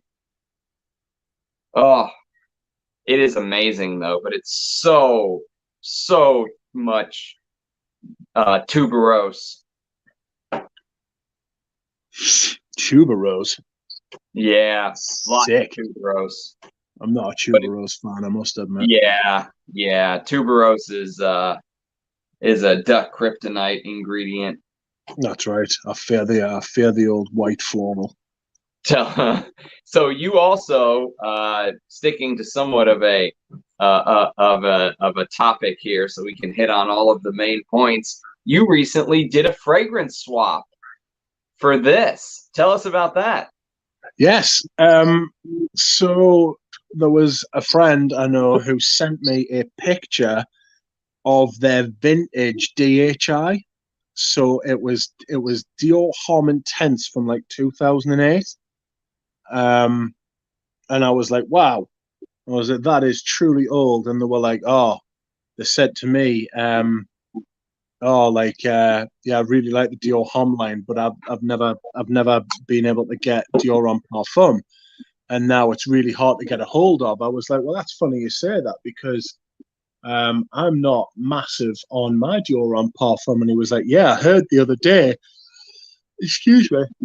Oh, he said, I heard the other day you say on stream that you weren't really keen on Dior Homme Parfum, and you were probably looking to sell it. He was like, how much do you want for it? And I told him. He was like, yeah, I'll just send you the money now. So I was like, oh, well, that was easy. And so I sold him that because I didn't like the leather note in it. Right? I didn't like the leather note. I thought it was just I thought Demachis just literally just like dropped a leather bomb into Dior Homme. And I was just like, oh, I'm not. Just stapled it on. Yeah, just like bolted it to it, And I was just like, oh, sick. So I sold him it, and I was quite pleased because I never wore it. You know what I mean? I must have worn it once or twice in the whole time I owned it, which was about 4 years. So I was happy to be rid, and then for some reason was just thinking about the Dior Homme line and his vintage DHI. And as I was looking through eBay for a vintage DHI, a vintage Dior Homme silver stem popped up at a very reasonable price, and I thought, I'll have that. So I spent that money on a silver stem, and now I've got like. Sorry, go ahead. I was just going to say, now I've got like at least 500 mils of nice. You have 5 of these?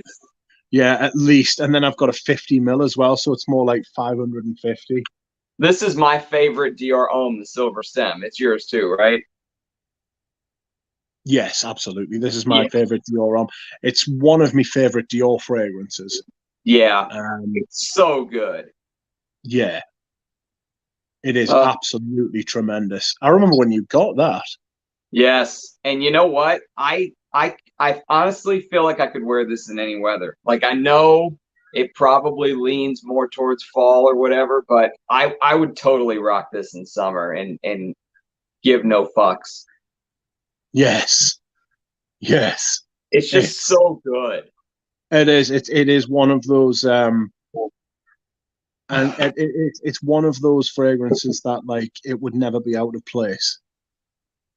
You know, anywhere, anyhow. It's so well made. It's got such good ingredients, and the fact that I don't know what it used to sell for, but it must have been like 60, 70 pound, you know, for 100 ml, like when it was first released, if that. Yeah. And it's like, it smells like a niche fragrance, but a good niche fragrance, not a crap niche fragrance. There's a lot of crap niche fragrances out there. Yes. But it smells like a really high end, a really, really high end fragrance. And you don't necessarily pay high end prices for it. Depending on where you look. I think I found a few bottles that like, because like the discrepancy in price was huge. You could pay, excuse me. You could pay anything from between like £200 to like 125 for like the same 100 ml bottle. So I was just pleased to just get another one. This is another fragrance that I'm very, very happy to have backed up, and I will probably wear quite a lot of over the years. Yes, completely agree. And there's patchouli in here too, by the way. But it's more about that iris, and there's this there's a little bit of this cacao that just interplays with the iris perfectly, but it never goes too gourmand, it never goes too sweet. It's just perfectly balanced, and there's always little details for me to find in the composition. Like it's one of the best designers of all time, and if you can still find these silver stems, you will notice a difference between Polge's and Demachy's work. I think Eugene once did a video saying, was this originally meant to be a Chanel fragrance? Because it does kind of smell that way, doesn't it? Yeah, there's definitely a I don't want to say a Polgeard, but like a Polge DNA. Yeah. You know, the it's definitely different from anything that Demachy could or did make. You know, it's not his style of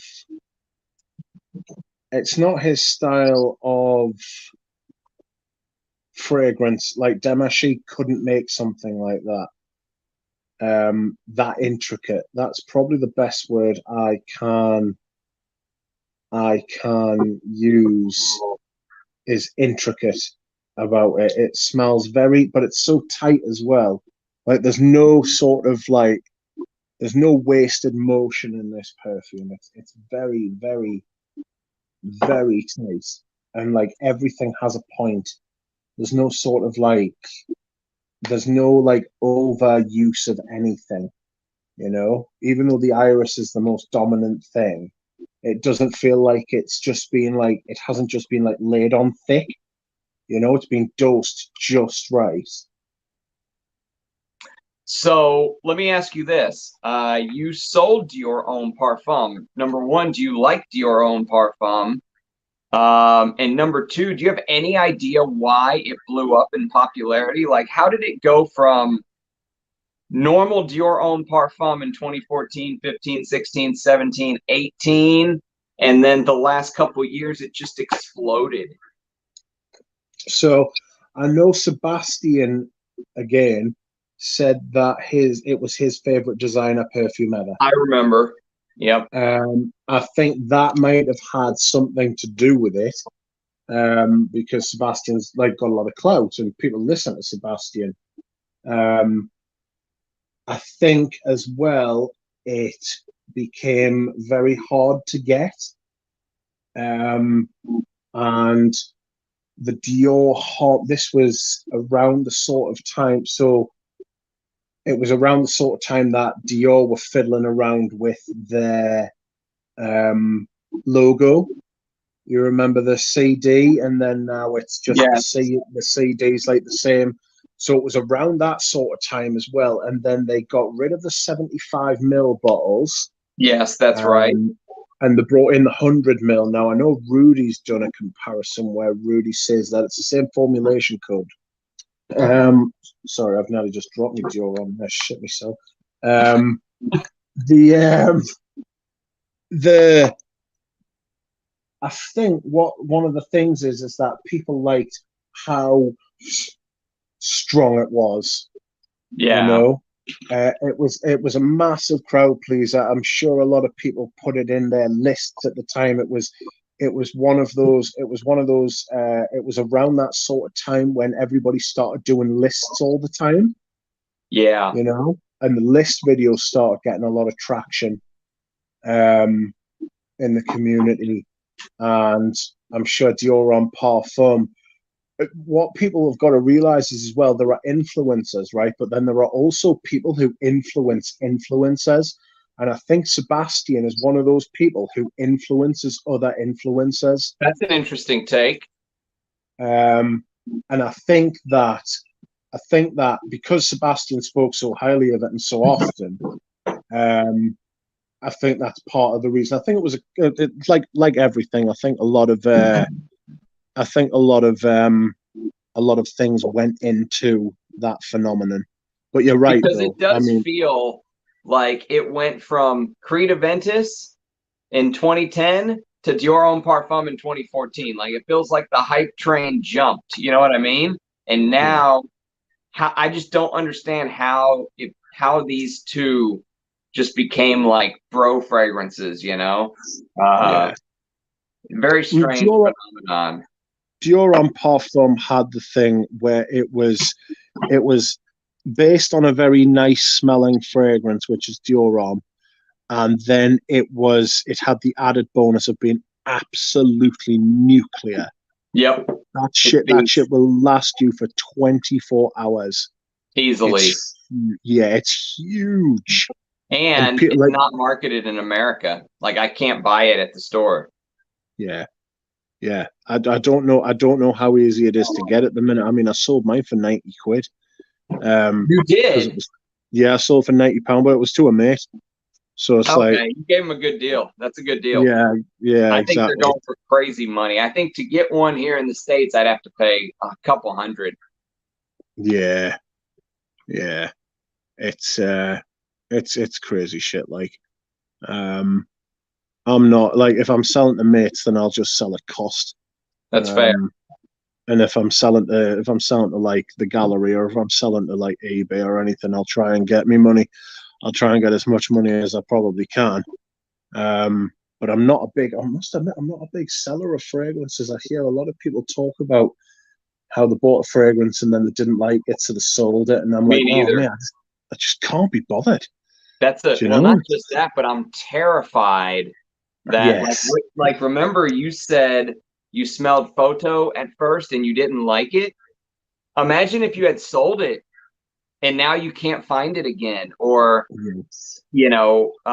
because your tastes do change. This is actually a really important topic, because your tastes do change as your nose matures, as you smell other things, as you wear other things, as you get older, as the seasons change. If you sell something like this, I mean, just imagine how terrible someone would feel. Someone was just saying they would love to try Antaeus, but the prices are insane. Josiah, imagine selling a silver atomizer like this Egoist bottle. Imagine selling one of the older silver atomizer Antaeuses for $50-$60 a couple of years ago, and now you'd have to pay $400, now $500 to get your bottle back. That just terrifies me.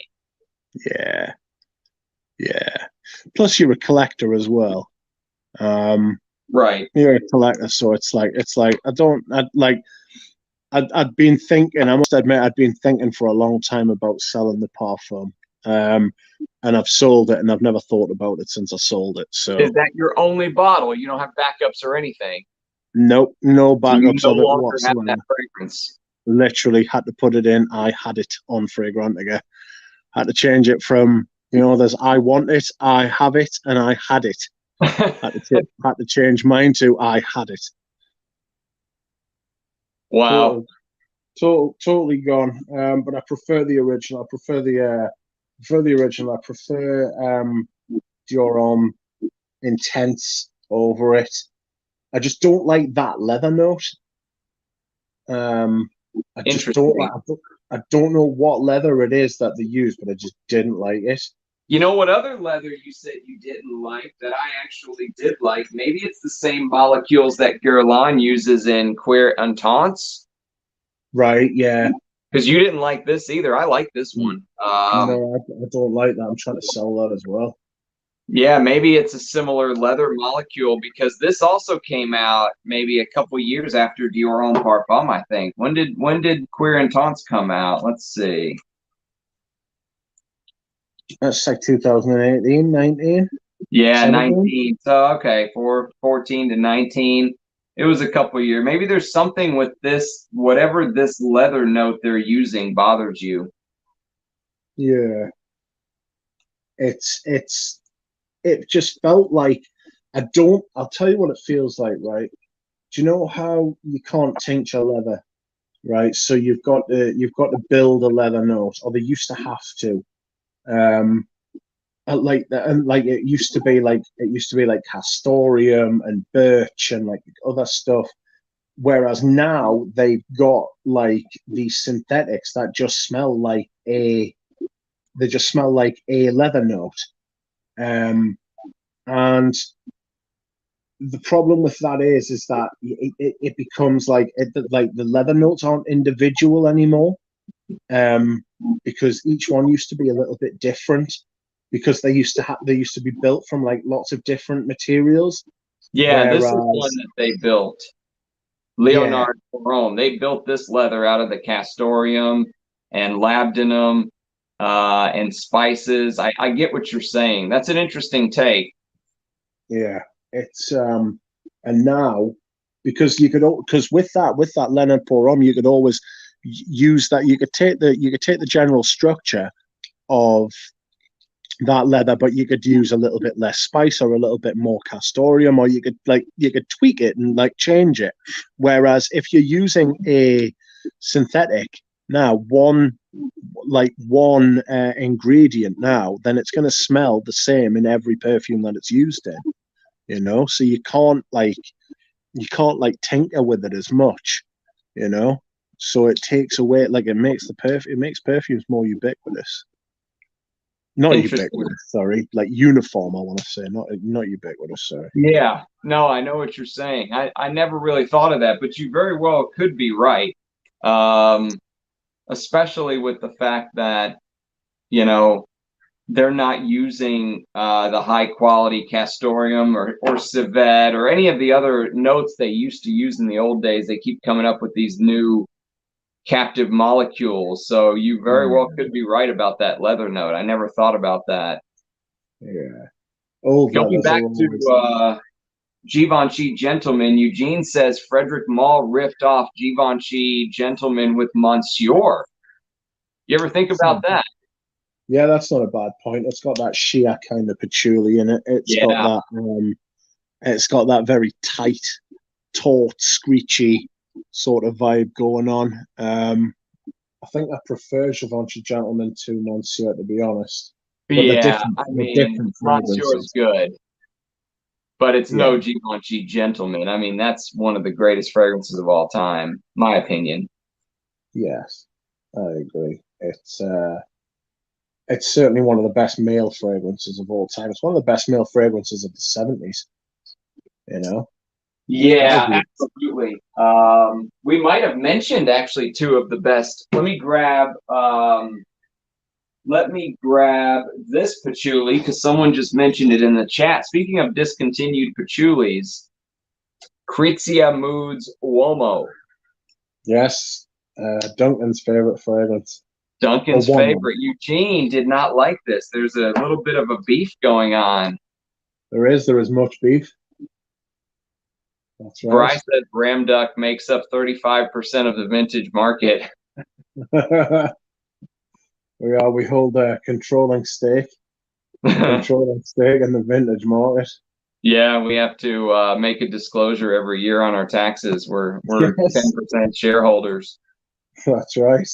Does your Givenchy gentleman have Givenchy Paris written on the bottom, but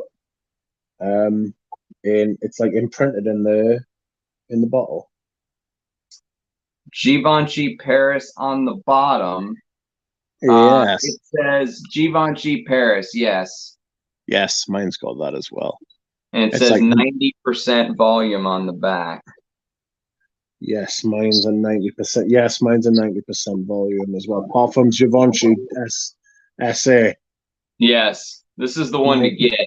And if anyone is in the market for this, I have a backup, so I don't feel terrible. I feel like I have enough juice to survive. But if you're into animalic patchoulis with honey, get this, and also get this. Just don't even think about it. Just buy these two. Yes. Pavarotti. I'm telling you, I wore this the other day to work, and oh my God, that Russian leather note came out so much more in the heat, but it was beautiful. And this is, I sent Rachel a little bit and she loved it. So it's even though it's probably the best, it's probably the best celebrity fragrance of all time. Yes, I would agree. Can you show your bottle there? Can you see can you see like your bottle of Pavarotti, right? Pavarotti. Pavarotti and my bottle of Givenchy Gentleman. Can you see the similarities at the top where the cap is? That's an interesting take because of the black and the Yes, silver. the black and the silver. Yes, that's right. I've just noticed that. Wow, I never thought about that. Look at that. We're blowing minds live on stream. Yes. Yes. Well, Your they ring do light is have they share a scent accord for sure. yeah. Your ring light has been warped by like the bottle and it's going into the like on screen when you look at it there, the ring light is following the path of the the bottle. It looks Yes, really cool. that's right. Outrageous. It fits perfect. The other fragrance that I always thought smelled a little bit. Let me see if I have my little. Oh, yes, I think I do. I have so much crap spread everywhere. I only have a decant of this, but it's very hard to find. A 50 ml came up on eBay. Someone wanted $1,500 for it, and I went, no way. I would love a bottle. It's called Moss Brex by Tom Ford. And I told Rich Mitch, you guys might not know this, but Rich and I talk all the time, not just on streams and stuff, but I mean, we always chat about perfume and a bunch of other stuff, life. He's really turned into kind of a great friend across the sea. But I instantly told him, this is Tom Ford's take on Pavarotti or Givenchy Gentleman. Like you can see the progression. Givenchy Gentleman in 74. You can almost even see it from Pierre Cardin, Pour Monsieur, Givenchy Gentleman, Sex Appeal, Giorgio for Men, Pavarotti, and then Moss Brex. Like it's like a patchouli through the ages. It's very interesting because with it just being one note, right? You can put it with like anything and see how it works. And then there are certain things that you'll put it with and it'll work better than others. The thing with like Davidoff and Beau de Jour, which are both big patchouli fragrances as well, is like that's like it combined with lavender. I would be interested to know what is it moss that it's with obviously it being called Moss Bresh. Is it combined with moss? Moss Brex note breakdown. So it came out in 2007. This was one of the original releases with Tuscan leather and tobacco vanille and stuff like that. It's tarragon, clary sage, and rosemary in the top. with beeswax, woods, which I don't know what it is. I don't know what the woods are. They don't say, but it smells like it's probably just a mixture of like cedar and sandalwood, maybe, or something. I don't know, but Yeah. benzoin, labdanum, oak moss, and patchouli in the base. And I guess it's that patchouli and beeswax. We're talking patchouli and honey, but here there's no leather note like in Givenchy Gentleman and in Pavarotti, but it's still the structure is still so similar. I mean, Yeah. if you went to a Tom Ford counter just completely ignorant of Givenchy Gentleman or Pavarotti and smelled this, and you've never smelled those, and you like the style of fragrances that you and I like, I could easily see someone just going, bottle, give me a bottle Yeah. right now. You know what I mean? Like, I need it. It fills that hole. That honey patchouli thing is just such a winning combo for me. Yeah, I do love a good honey note because you can make honey smell all different kinds of ways. It's a very, very faceted, interesting note. It's I got some honey, not a honey fragrance, but some honey the other day. And the honey was a little bit bitter. It was it was interesting because it was obviously sweet, but it wasn't sweet in like instantly. It took a little bit. It took like a few seconds for like the honey, like the sweetness from the honey, to become apparent. And it was very, very intriguing.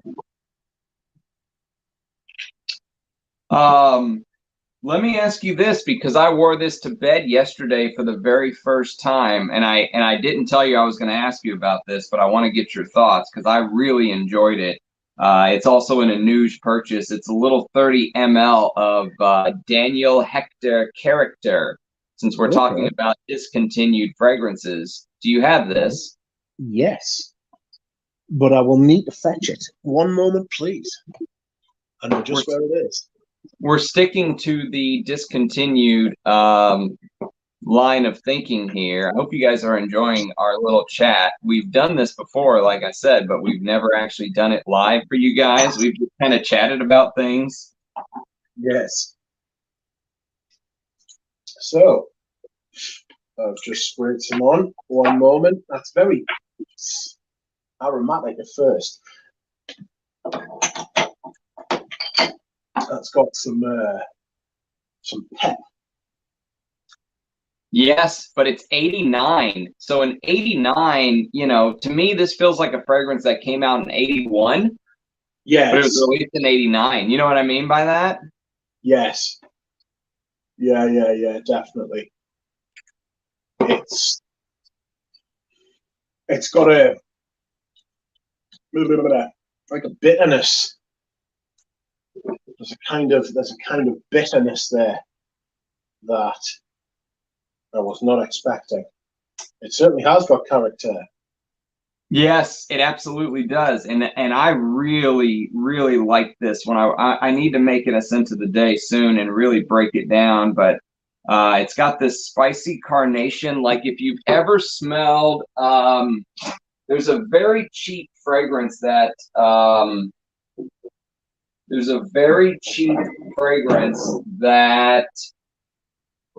was done by Alberto Morillas, one of his first fragrances in the 70s called Homme de Café. If you've ever smelled the carnation note in Homme de Café, that spiciness is almost what you get here, but with like the leather and castoreum and oak moss turned up. I loved it. It really took me by surprise. Yeah, I'm definitely getting the carnation from this, and there's like lavender as well. There's a little bit of sparkle at the top. Like something a bit fresh, like, but not like citrus fresh, like a bright aldehyde kind of thing, I know what you mean. It's very dark green feeling in the opening, like yeah. mossy green, but with that dirty like castoreum and stuff you expect from the early, like the castoreum and look, the bottles are we see even colored the same, like Leonard Porhomme from 1980 and Character share they're different fragrances. I actually like Leonard Porhomme better because this is one of my favorite leather, spicy, woody fragrances of all time. But this one kind of plays in that same ballpark, but it was almost a decade later. It almost came out in the 90s, which is crazy. Yes, it's very green. It's got it's also it's got like a dryness. Yeah. It's very dry. It's got like a spicy kind of smoky thing going on. But not like overtly smoky. That's a good shout. What am I trying to say? What is it? What note does that? It's I know exactly what it is. You burn sticks of it. What's it called? I can't remember the name. Burn sticks. Incense.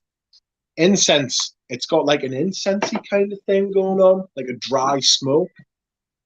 Yes, like dry but dark green, mossy with castoreum. I mean, if you like the kind of fragrances we like if you like a little bit of dirt, if you like the Coros, the Antaeus, the vintage Oscar de la Renta Pour Louis, I mean, if you like that kind of stuff, this is one that, for us just kicking the shit on a discontinued stream, this is one that really took me back last night. I really enjoyed it. I would like more than 30 mils of this juice, but it was very hard to find. It took Anuj a long time to find this for me. Yeah. Yeah. It is like a dry, dark green. It's got a touch of Jules about it. Have you tried vintage Jules? Of course. Yeah. Of course. It's got that without the musk. If you take out the musk from that, and then you're just left with like this dark green, slightly smoky, like making your tongue go a little bit numb sort of thing. That's what this smells like. It's very good. Very good. And actually, the bottle color is the same too, but it's in the same ballpark as like look at the bottles of the ones we're talking about. If you've ever smelled Wall Street, this is another one of those late 80s fragrances. This has more leather, less castoreum, but it has those green touches, uber masculine. Yes. These are all like uber masculine fragrances we're talking about traditionally, in style, but I absolutely love them. I love them all. I think Leonard Porhomme is probably my favorite of the bunch just because I love the castoreum and the leather in that. But these two are Wall Street and Character are two that you can get for cheap. And I think even Leonard Porhomme you can still find at a relatively decent price. But if you're trying to get some of these vintages that Rich and I talk about, and you're not having any luck with, Charles of the Ritz Coros or vintage Antaeus, just try some of these. Like, I think Anuj charged me $45 for this, something cheap, 40 bucks or something for it. And this is fantastic. This will give you a great slice of the 80s. You know what I mean? Yes. Manly Sense, I'm reading like the latest comments, and Manly Sense says, Ramsey, I have an unnecessary sealed 100 ml backup of vintage Cartier if you can't find one. Okay. That got me going down to the bottom of the comments. Thank you, my friend. Yeah, I would very much be interested in chatting with you offline. We'll connect. We'll have my people get with your people. I've got his I've got his email. I can put you in touch if you want.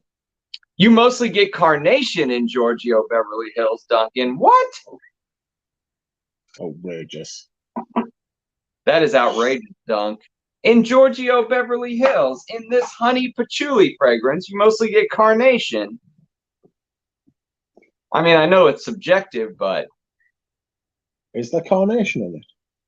I don't think there is. Let's see what the verdict says. See what base note says. I need to start using base notes. I don't use base Uh, notes anymore. there is carnation in it, yes. Outrageous. So, just just to go off topic a little bit, um, but it is back on topic that we were talking about a little earlier. Do you remember the I'll read the comment first. So interference says, I'm hanging on to Rosendo Mature number 5 a bit longer. I can still stand it if I do one spray under my shirt, but I know what you mean. So somebody's mentioned Rosendo Mature number 5 there. I was in my local department store the other day and they were selling those off for £25 each. Whoa. Right? They're like 160, 170 quid at retail. Speaking of him not even being cold in the coffin yet, my Yes. God. I think they're getting rid of the brand. I think they're gonna get rid of the brand. They're trying to Lagerfeld him. Yeah, exactly. And he really isn't cold in the ground yet. He's only been dead a couple of months. Dude, that's terrible. Yeah. So I don't know what or why that has happened, but it has. And it is I was a little bit like, ooh, that is cheap. 25 quid is cheap. And that is, you would have thought they would have waited a little while, but I don't know if he's got anybody to take it over. I don't know if they're just having to just liquidate all the stock or anything like that. But it sounds like the Rosendo Mature brand is like as dead as he is. Wow, that's crazy. I thought he had a son that planned on maybe helping to run it, but you know what? It could be a mixture of the fact that, we're kind of going into this weird like recessionary period. Like I was reading today that, places like McDonald's are saying that they're noticing their consumers starting to go more downstream, like they're starting to order off of the value menu instead because it's cheaper. So if gas prices are really hurting, the consumer's ability to spend money on unnecessary luxury items, the store could just have to sell off all the stock. Like the brand could be fine, but the store is like, we just got to dump this stuff. You know what I mean? We need the space. Yeah. But you had that fragrance, didn't you? I've never smelled any of those Rosendo Matu fragrances. I've only got number 5. I've smelled all of them. And frankly, they're not great. Rosendo Mature, as good as he was,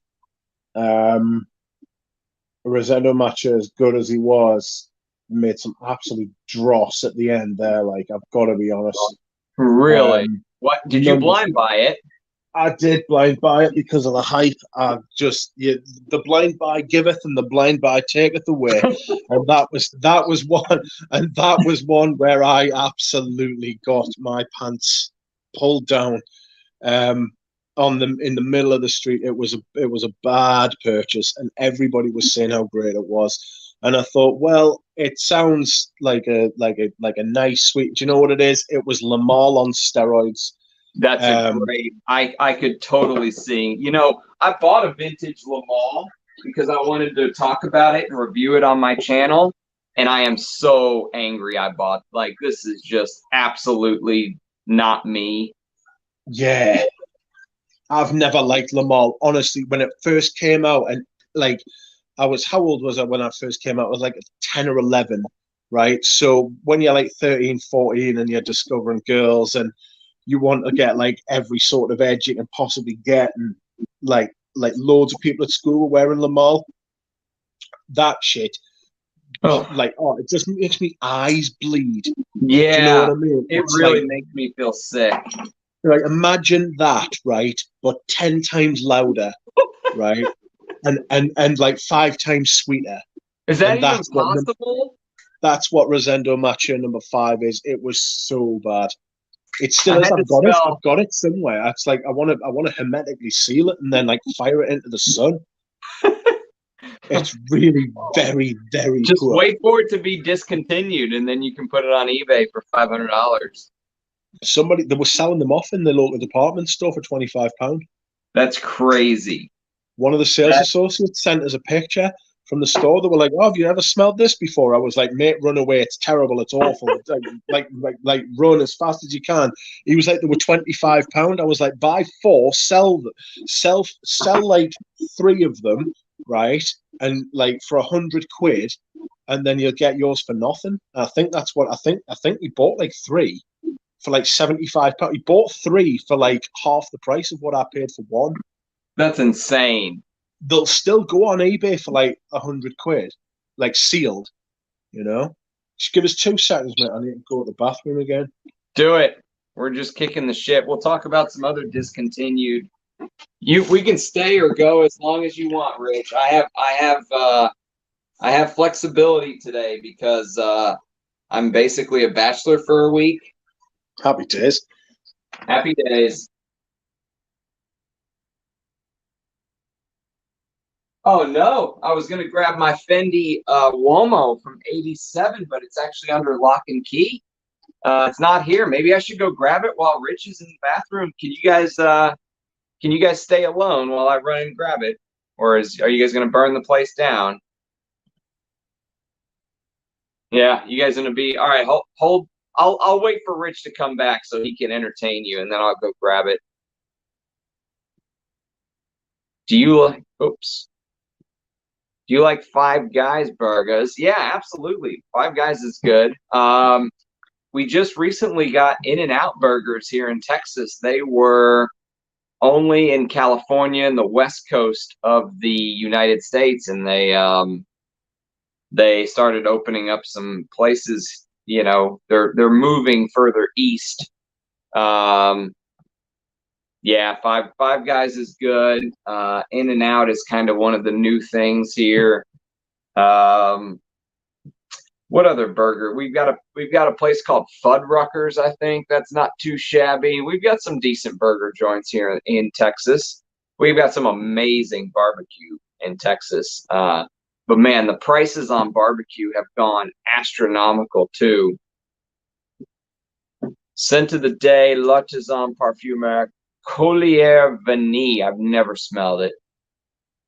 I hate, and I mean resent, lemon and vanilla combo. Yeah, were you talking about this? This lavender vanilla thing is so bad. I just can't. It's just not for me. I may be interested in your Lamal. Well, let me at least review it. I'm going to force myself to wear it. But like I said, it is a vintage, what do they call it? BPI. Yeah, it's a vintage BPI, Bob, but I don't know. I'm torn. BPI sounds like a measure of like cholesterol or something, doesn't it? You know? Yeah, blood pressure index. Hold down the fort. I'm gonna go run and grab a vintage discontinued fragrance for us to discuss. No problem. I will do. I will talk to your audience. Welcome, audience. I am Rich Mitch. What else? I'm very similar to Ramsey in a lot of ways. Just I look a lot older and I feel a lot older. I'm currently just putting my vintage fragrances back from whence they came because I need to lie on my back. Oh shit! I also do that as well. I hold me perfumes by the cap because I like living dangerously. I haven't broken anything yet, but I come very close to it on a regular occasion. I need to find out where this is. There we go. There, that's better. Maybe Ramsey would like to talk about some Etro. I've got some vintage Etro. I've got some newer Etro. Very nice. But going back to what we were talking about before, about basically brand owners dying and then like whoever distributes them just wanting to like wind them up or wind them down, I should say. I'm not sure who's going to I'm not sure whose brand's going to go next. It could be Marias, you know, because he's quite old. I mean, he's in good health. I'm not like wishing death on anyone. Do you know what I mean? But I'm just saying, the whole perfumers having their own brands is it's a very interesting phenomenon. And if what has happened to Rosendo Mathieu happens to other people, you could be seeing a bit of an Armageddon in like the fragrance space. You know, there's a lot more of these like perfumer owned brands appearing. You've got like Acro, which is Olivia Crest, which is actually really decent fragrances. Like Fragmageddon, that's right, my only sense. The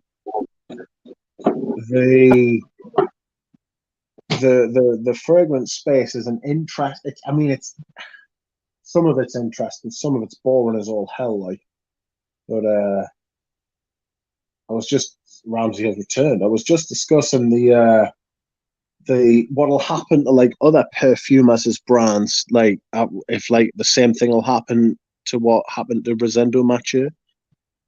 Because you've got like Mise en Cire by Alberto Marias, who isn't the youngest guy in the world. Obviously MFK. I don't know who'll take care of Frederick Malle if Mr. Malle hops off this mortal coil. Acro's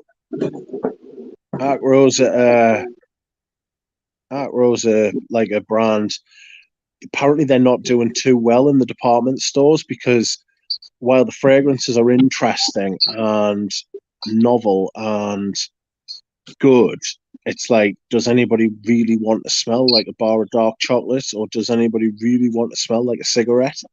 Right. You know, that they're quite difficult to sell to people. So, Duncan was asking, have you ever tried Vermeil for men? Are you familiar with this? I've heard of it. It might have been off Duncan, actually. Look how vintage this bottle looks. That is extremely vintage looking, to be fair. And it's got like a cigarette lighter sprayer. Okay, I got this for $20. And I don't know about formulations. I think they're still making it, but I don't know if it's discontinued or not. But it was made like 20 or 25 years ago, and it feels like it was made like 40 years ago, if that makes sense. But It has this insane fruity, like violet leaf fruity, like floral insanity. There is patchouli in here, but it's not the centerpiece. There's a base of like oak moss and all this other stuff. But if you're into the fragrances we like, Duncan makes a good point. These kind of off the beaten path fragrances are sometimes great fragrances to start with. So you could decide for yourself whether you want to go spend $500 on a vintage Charles of the Ritz Koros or something like that, you know. But start with these cheapies, $20. That's right. Just dip your toe in the water. Dip your toe in. Yeah. Find somebody who is very nice, who will send you like samples, decants or something like that, you know, or find somebody whose opinion you trust and whose tastes seem to align with yours, and basically just like do what they do. Yes. I found that with Scentland. I bought quite a few fragrances from Scentland. And that helped inform my tastes and decisions on what to buy in future. Always remember as well, that in the end you are personally responsible for how you spend your own money, and it's no good getting angry at anybody but yourself. Yes, If spot you make on. a bad, yeah, if you make a bad decision, that is the only way you will learn. Yeah, don't blame it Um, on the reviewer who told you to go buy it. yeah, exactly. Um, people need to realize that it's like there's a lot of people always trying to. I've never understood it when people like will sit and say in the comments, it's like, you told me to buy this and it was total crap. And it's like, well, that just goes to show you that you've delegated your financial like decision making to someone on the internet, Yep, and it's spot like, on. But if you want like a real masculine, like you're tired of sweet bubble gum, like you want a serious like vintage masculine and you don't want to pay a lot of money, this is one to grab. I mean, you're going to smell completely different from 99.9% of the guys that you run into with this. It is very even for all the vintages I have, it's unique. I mean, it's not the best fragrance. It doesn't use the best ingredients, but I'm very glad to have a bottle because it's so different. You know what I mean? yeah. Thanks for mentioning that, Duncan. Somebody mentioned black currant in in the comments about that. Yeah. Does it have black currant? Yes. Yes. I have a funny story about Balenciaga Pour Homme. I thought for the longest time that Balenciaga Pour Homme had black currant in it, and it has no such thing. No, I don't think it does. No, it doesn't. And I thought it did. I could have swore. I think it was like the Mandela effect. I was convinced. I was convinced it had black currant in it, and it has absolutely nothing like black currant in it. And I don't know where I picked that up from. So it just goes to show you, noses are a funny thing. Yeah, I first encountered black currant in Silver Mountain water, like many when I first kind of really started getting into fragrances for real. And I was like, what in the world is this note? Like, it was the craziest thing to me. Black currant, it was, Yeah. I had to learn about it through my perfume. I think the first time I smoked blackcurrant. The first time I smelled blackcurrant in a perfume was opium. Opium pour on. That's got a like a trusty blackcurrant sort of vibe in it. I love that shit. Rich, let me ask you this. Duncan and Interference say they get a sardine note at the top of Leonard Forum. I think they're absolutely out of their minds. Do you have any idea what they're talking about? No, I don't. That is quite a strange statement. I've never smelled Sardine. sardine as an outrageous like that sounds deeply unpleasant. I think your bottle may have gone off. Yeah, if you get sardines, I think your bottle is turned. Yeah, that is grim. That is not something I ever want to pay money to smell like. Manly Sense. Manly Sense says I was gonna buy a bottle of Vermeil, but I saw Max Forte likes it, which put me off. I feel you there, brother. I totally feel you. That'll do it. To be fair, it's not a singing endorsement, is it? Oh, good old Max Forte with the wink. Oh man, I busted out laughing during our Russian Adam interview. I think it was Mike V. He wrote, because Russian Adam does his interviews from the side, and he wrote, "I Right. wish Max Forte would do his interviews from the side, so he wouldn't be subjected to the Forte wink." The 40 wing is the 40 winks. Maybe that's what it is. Maybe they're just going for the 40 winks. Do you know what I mean? Your parents ever say to you, I'm just going to grab 40 wings? Do you know what I mean? The Forte wink. A Forte wing. A wink is my forte. A scary proposition. It's, it's just, no. Just, Max, no. Stop that. He used to have a soul patch as well, didn't he? Oh, This is yeah. this is a man who, when he gets it wrong pretty strong. You know, that is. He discontinues everything. He's always saying shit's discontinued when it's not. Yeah. Yeah, he's been on that for a while. Yeah, it's like, not sure about that, Max.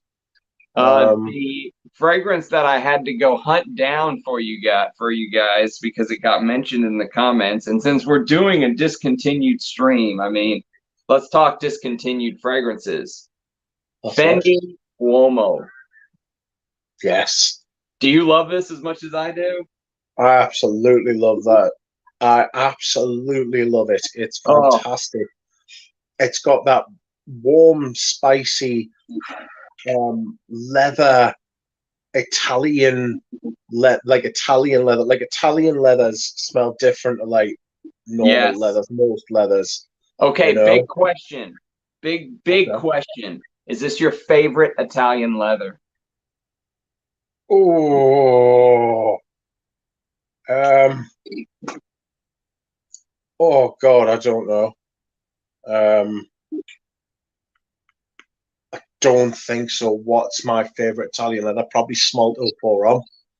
So it's a toss-up between Smalto Poro, Fendi Uomo, or Trussardi Uomo. Those are the three. Those are the three big Italian leathers. This is probably runner-up for me. I would probably go first, second, and then Smalto Poro third, because Smalto Poro has that. It's so much more than leather, though. It's that aromatic, spicy, smoky, dry down thing going, you know?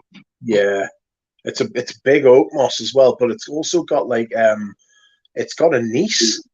It's got like a licorice sort of note in there. Yes. Very interesting.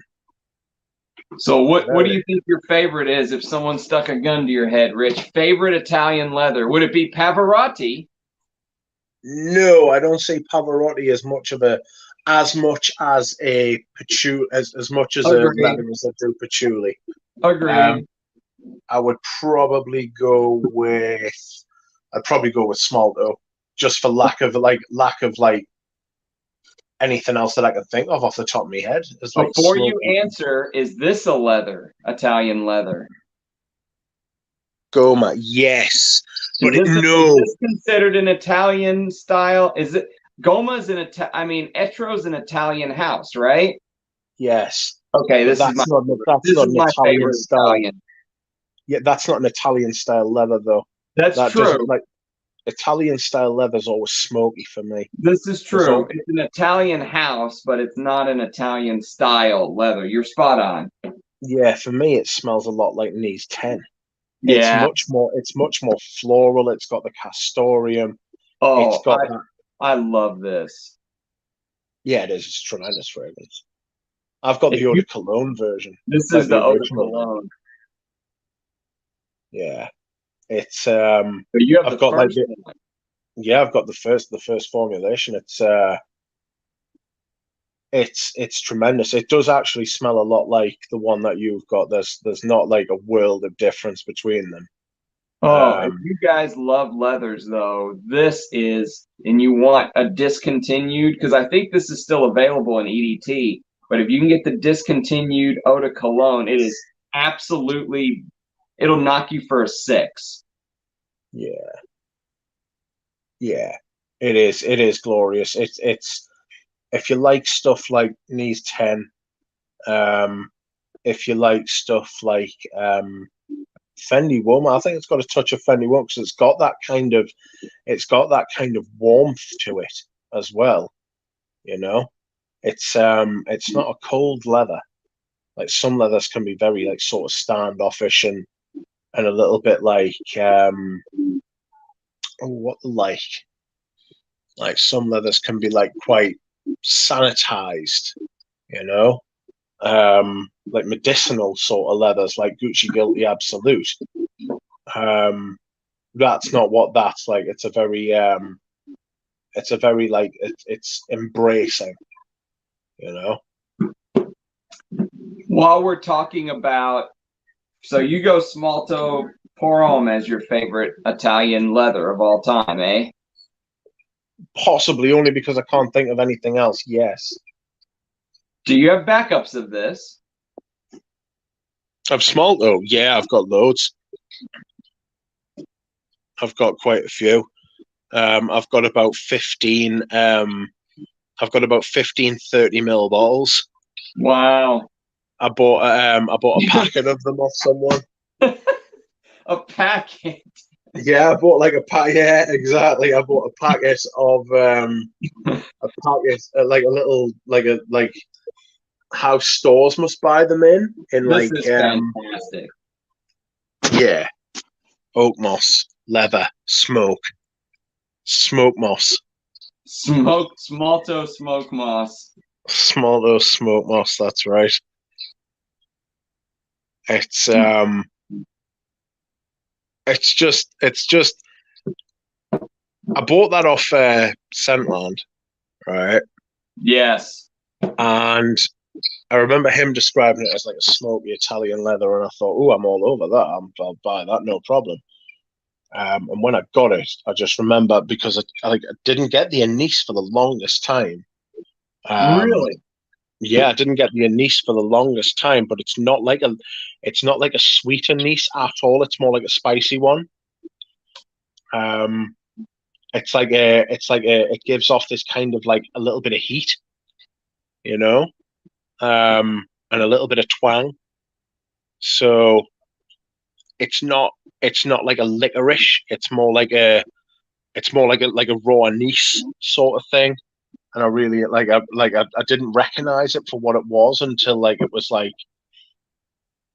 put in like a lot of effort, because like sometimes that's what it takes to get some facets of a perfume. You've got to like put effort in to smell it. It doesn't just come, you know.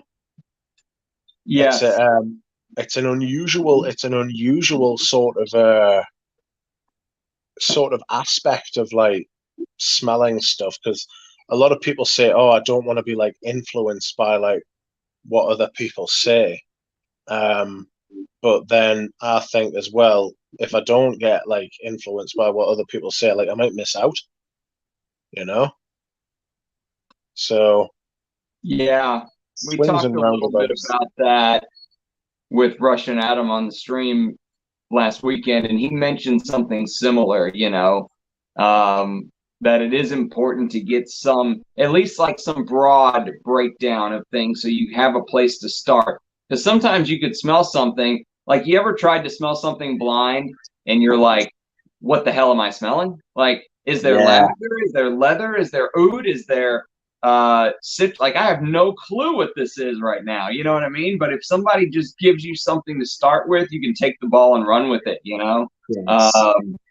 And sometimes people need a little bit of that. Black Monday says something that does smell unique in Leonard Porome is that carrot note. And yes, there is an actual carrot, not carrot seed like in Loewe 001 Man, but literally carrot. Maybe that's where you're getting the sardines from, Duncan. I don't know, dude. I've never heard a sardine note. That's outrageous. There is an orange, like, and I don't mean orange as in the fruit, but there's like an orange sort of vibe I get from Leonard Porome sometimes, like orange the color, but not orange the fruit. Probably the carrot. Yeah, I was gonna say, yeah, it does sound like the carrot. That is bonkers. Fancy putting a carrot note in a perfume. It's like, does that make it a gourmand? It's that's a great question. I technically, yeah, an 80s style of a gourmand potentially. You know what's funny is that was a signature for this house. I think there's a carrot note in like many other perfumes that they do. That's outrageous. Right? That's so strange. I wonder what the relationship to carrot is. I'm not 100% sure. Like the original vegan perfume. A carrot note. 40 That Wink is, sounds like a Xerjoff. yes, it does actually. It does. I'm not a Giorgio fan. I think they're crap. Oh, I remember no, that Xerjoff. symphonium. They're Oh, shy. that was, yeah, they are shite. They are. It was truly bad. Like the charge people, the prices that charge people is absolutely crazy. The fact that people pay, it's like that point Rush and Adam made. They're giving people what they want, but apparently people just want to be ripped off. You know, it's just very hard to take. Maj mentions Chaps by Ralph Lauren. This is one I think we do disagree on. You don't like this, do you, Rich? I never liked Chaps. I got a decant from a Nuge, and I was not a fan. Because it's powdery, I think is why. That could be it. That would make sense. It is powdery, but you know the perfumer who made this is the same perfumer who did this. This is Youth Dew by Estee Lauder. Can you believe that? Outrageous. I cannot believe that. And she actually worked with Bernard Chant in creating that perfume for Joseph Henry Lauder. She was brought in by Estee Lauder because I think she did or worked on Cinnabar too. Okay. Okay. So she had like that sort of that she must have had something that Estee Lauder wanted, you know? It's Yeah, like it's like the bloke who the bloke who made Balenciaga Paul Ram also made Homme de Grey, and he made the other Balenciaga, Cristobal. that's right. What Gerard was it called? Anthony. Gerard Anthony, that's right. Gerard Yeah. Anthony. You see, if I was going to get a fragrance made, that's who I would get to make it. Right. You know? Because Didn't I he just do some know. amazing stuff? I don't think he ever made a bad perfume. No. He did a Zaro Poram as well, didn't he? Yes, he did. I mean, you talk about a career.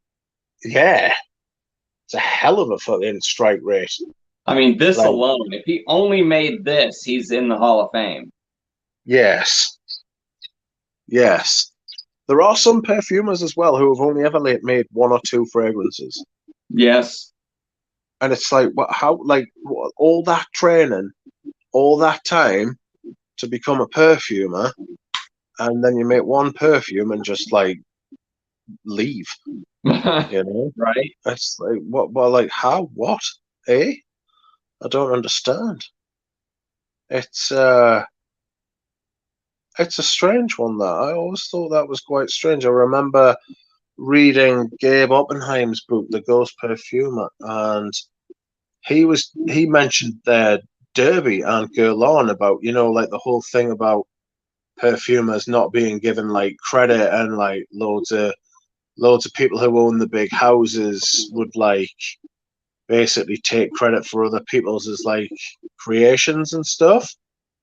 There was a lady who made Derby. Apparently it wasn't a Jean Paul Guerlain. It was this woman, and she was a pilot, or she was an air hostess or something. She worked like aviation. Her name was Anne Marie Saget. Yes, and I was like, how is it right that just like you can just like, oh, I'll just take credit for that. Thanks very much. You know what I mean? Like, how do you do that? Like, I'll just like put my name on it and release it under my name. But then I suppose it was never about like the perfumer, like back in those sort of days. Do you know what I mean? It just had Right. a totally different attitude. Apparently she made Samsara as well. What? No, absolutely not. No way. I don't believe it. Really? Apparently she made Samsara as well, yeah. Or she had a hand in it. And that's what that is what the Guerlains used to do. They used to like bring in somebody who would who would help them make stuff for like a few perfumes for like a little while, like a couple of years, and then they would like, I don't know if they would dispense with them or like they would just like move on. Well, you know why I reacted that way when you said that about Samsara? Because Go on. Parfumo shows that the partner of Jean-Paul Guerlain in Samsara was Gerard Anthony. Oh my God, really? Yes, of Balenciaga fame. My God. So I didn't know that. Genuinely didn't know that. So you want to hear this story of Samsara that some people probably know, but maybe a lot of people don't. Is by the late 80s, the influence on sales in Guerlain started to kind of get to Jean-Paul Guerlain. He wasn't able to just carte blanche release what he wanted. So they said, we're going to force you, and we're going to start taking on new briefs. Because before, Jean-Paul Guerlain would release the brief, release his, fragrance or whatever, and they would put it out, and that was it. With Samsara, it was the first time Guerlain ever opened the doors to, emit, what would you call it? Like a perfumer putting in their formula to be considered for that brief. Submitting a brief, exactly. Submission, And so they opened it up. It was like an open challenge. And Guerlain's story goes that Jean-Paul Guerlain submitted his submission, his brief for Samsara, and they picked it blind. That's the story that they told the public, right? Right.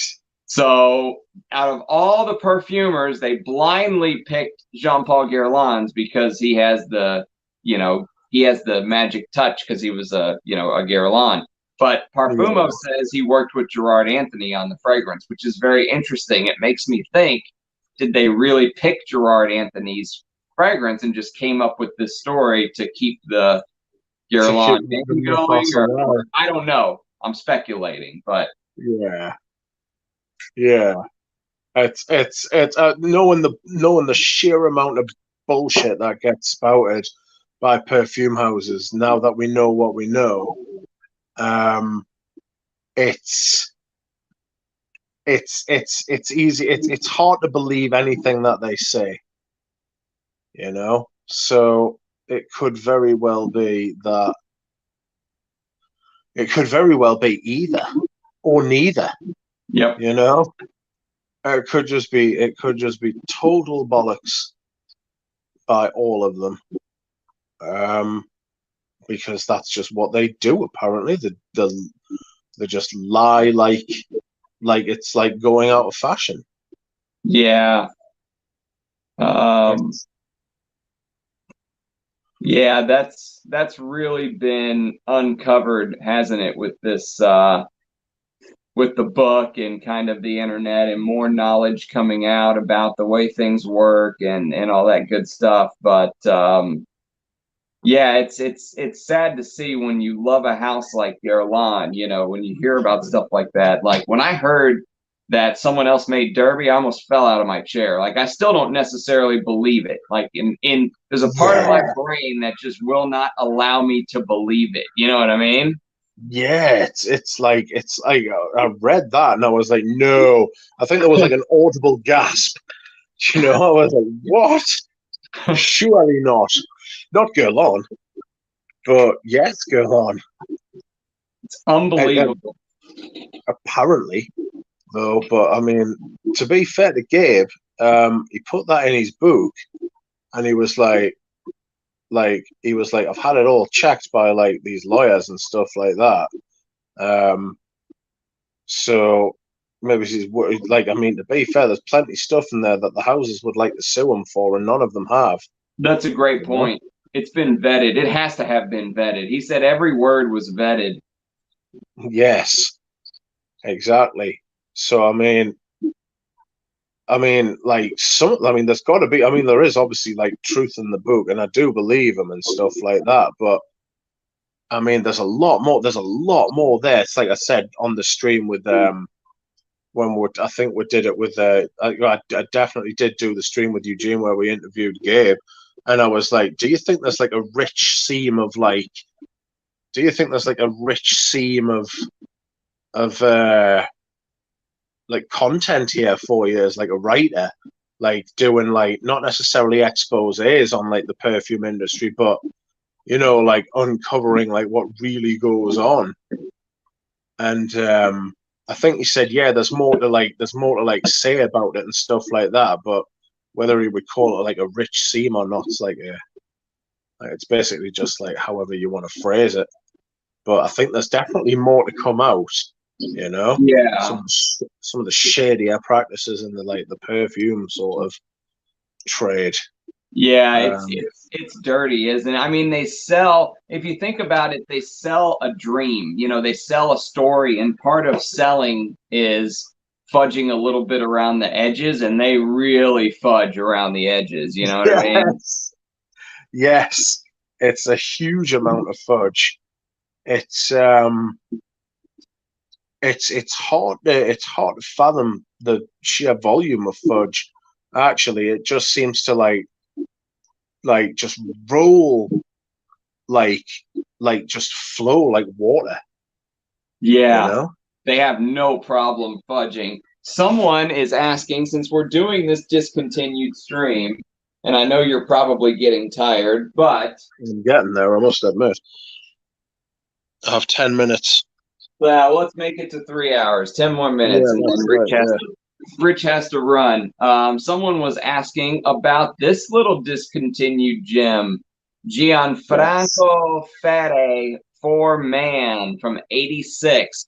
You were talking about citrus fragrances earlier.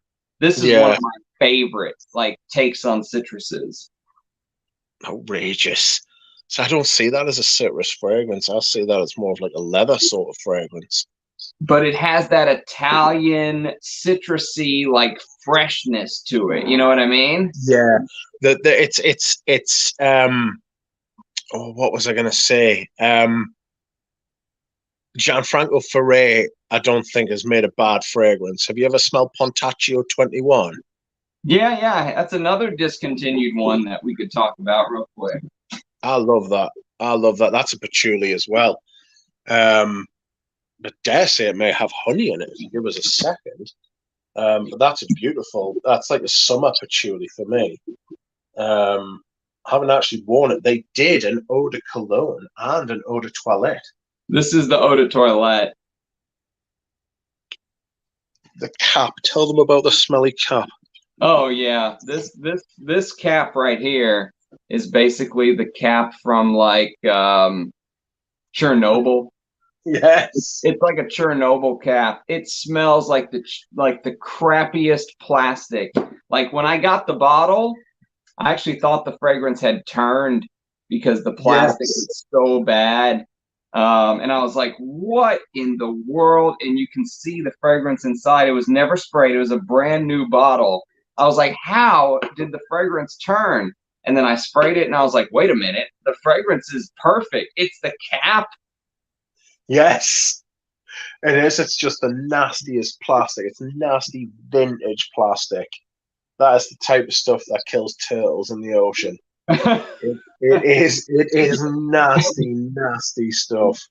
According to Fragrantica, it doesn't have patchouli in it, which has absolutely baffled me.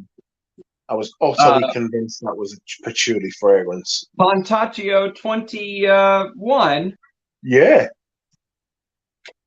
You have the eau de toilette, I assume. I've got the eau de toilette and the eau de cologne. You have the eau de cologne. I've got the eau de cologne, that's right.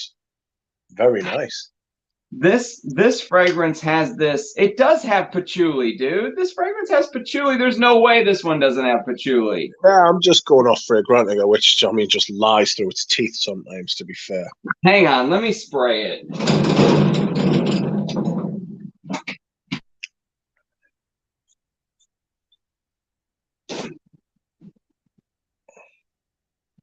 Yeah, this you get this amazing like spicy, like it opens with this Big rosemary cardamom combo that is really beautiful. And it stays extremely aromatic. So you get like lots of sage and those spices, you know, but it dries down to like a patchouli, like leather. Like look at the it's like a suede. It almost feels like a suede leather, Yeah, like suede and myrrh. plush suede. You know what I mean? Yeah, it's got a It's myrrh note beautiful. as well. A big myrrh. Myrrh, yes, myrrh in the dry down. That's right. Mm. I'm looking at Ferret for men. There is a Ferret man. There's also a Ferret for men. So the four Um, men is the yes, older big one. oak moss. I know what I see what you're saying about the like the Italian citrus at the top. Yeah, bergamot, tangerine, and lemon.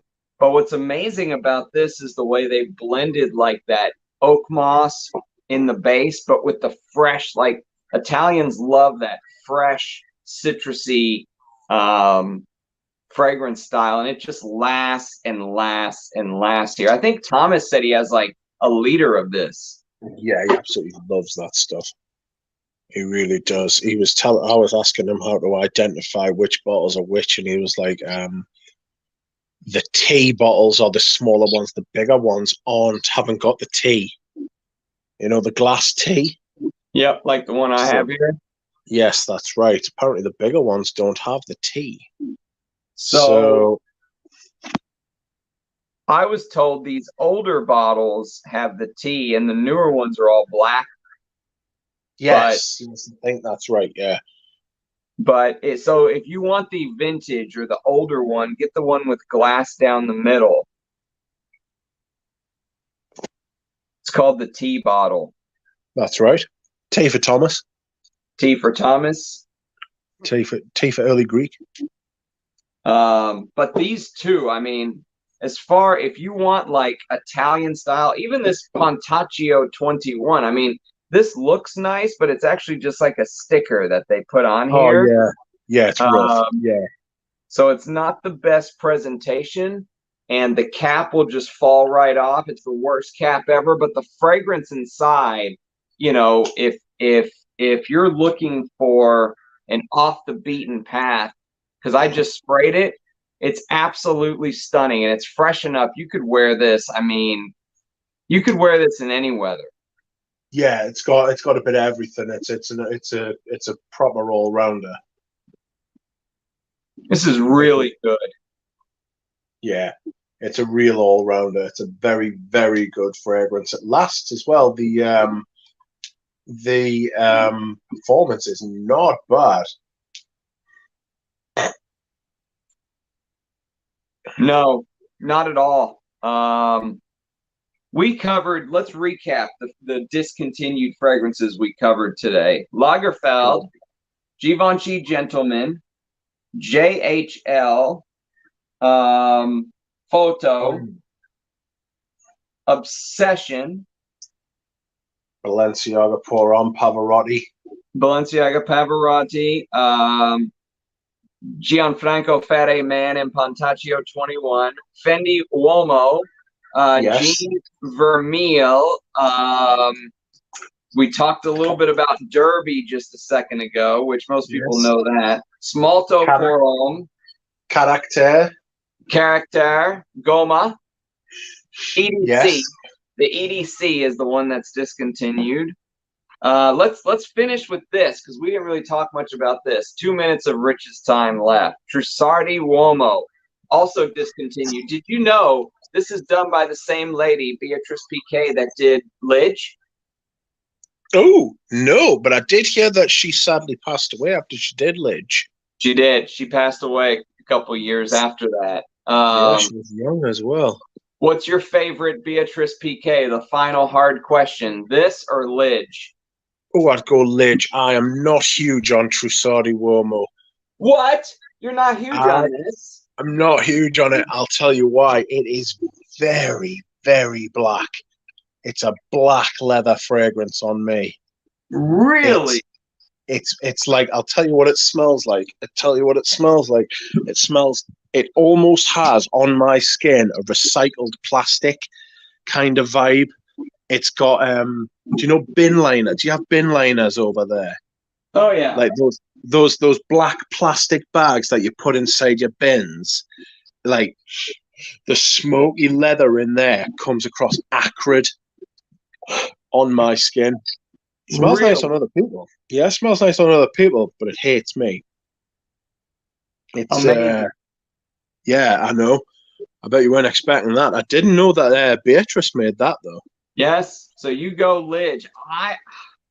Man, I don't know. That's a question I've asked myself many a times, and I can't answer it. I might even say Trussardi Uomo, just because this style is so much more. You know, it's got that leather I love, but then again, Lidge is Lidge. So today I say Trussardi Uomo. Tomorrow I'd probably say Lidge, but we are at the 3-hour mark, and so Rich, this was an amazing conversation. I mean, we didn't even talk about the fact that we talked about Krizia Modes Uomo. We talked a little bit about Wall Street.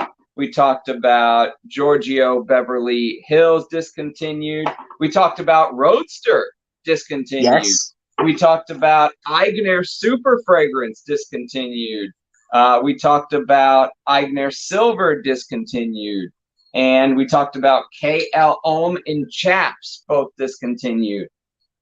We talked about a ton of discontinued fragrances today. Dior Homme Silver Stem and Escada Pour Homme and Zeno discontinued.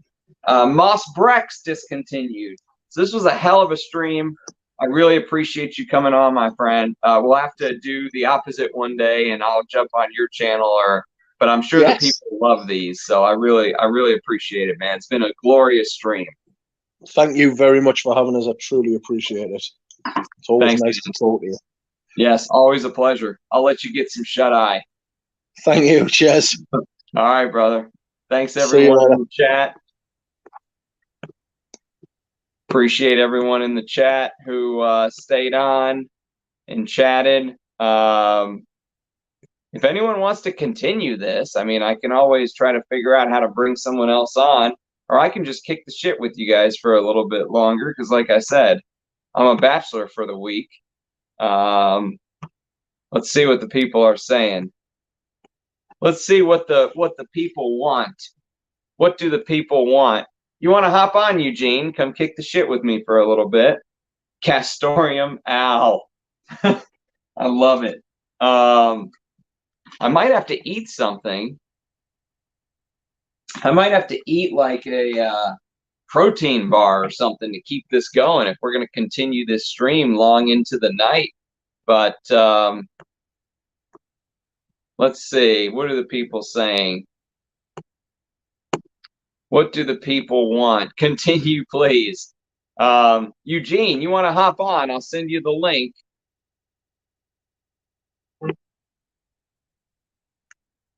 Let's see if I can figure out how. Can we figure out how to continue the stream? Rich texted me. He said, I must sleep. I don't blame him. It's like midnight there or something. Or 1. Let me try to send this link to Eugene, see if he will play ball.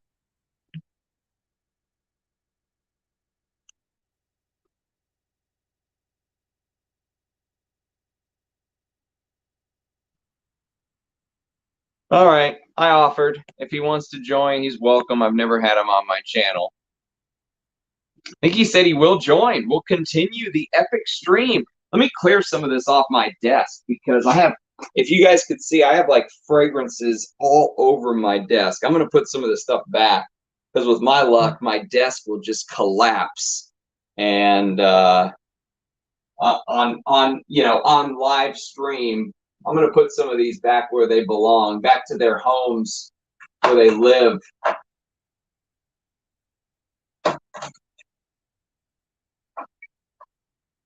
There are some other discontinued fragrances, of course. You know, as much as we talked about today, there are other discontinued fragrances that we could continue to discuss. Let me put these back to their home while Eugene gets ready.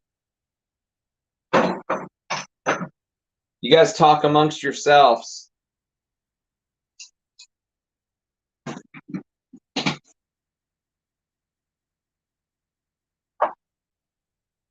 You know what's funny is I'm supposed to be studying for this test that I have, but I just cannot focus.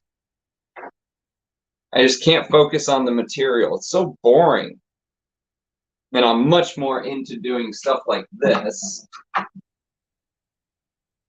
And so here we are, 4-hour stream, 3-hour stream, and trying to make it a 4-hour stream. See, everything has its place too. I don't know if you've noticed, but I have to put everything back where it's supposed to go, or else I'll never find it again. I won't be able to just reach over and grab it at will.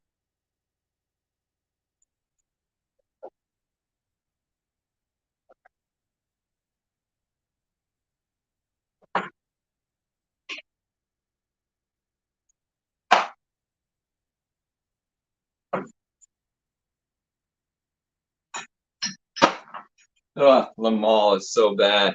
It was great having Duck on. I hope you guys really enjoyed that. I love chatting with him. Me and him are like kindred spirits, you know. We just naturally love the same things. I don't know. It's just kind of one of those things. It's so you know, unforced and smooth, and we just have such an interest in the same type of fragrances. It's amazing to find somebody like that, you know.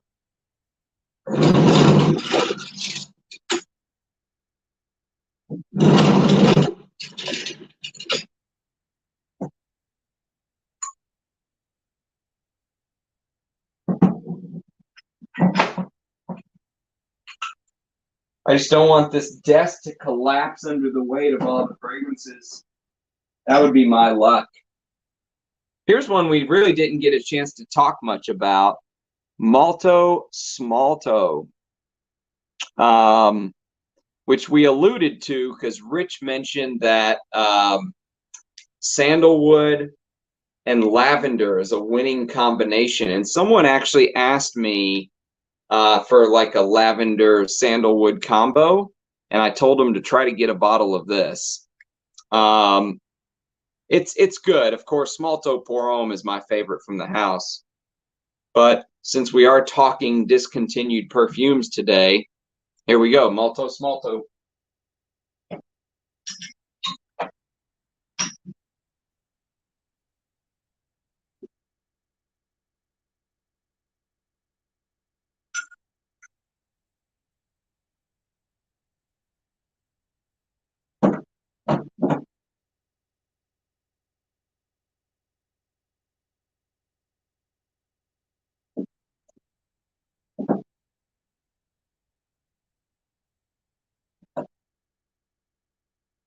We'll leave you out, Fendi Womo.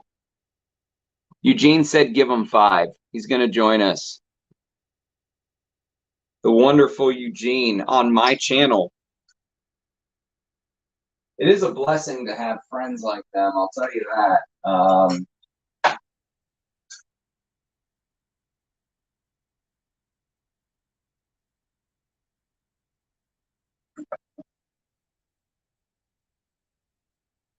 You guys may not know this, but Eugene really gave me kind of like a fatherly push out into the deep end when I was thinking about doing my channel. You know, he was really encouraging, and I'll always thank him for that.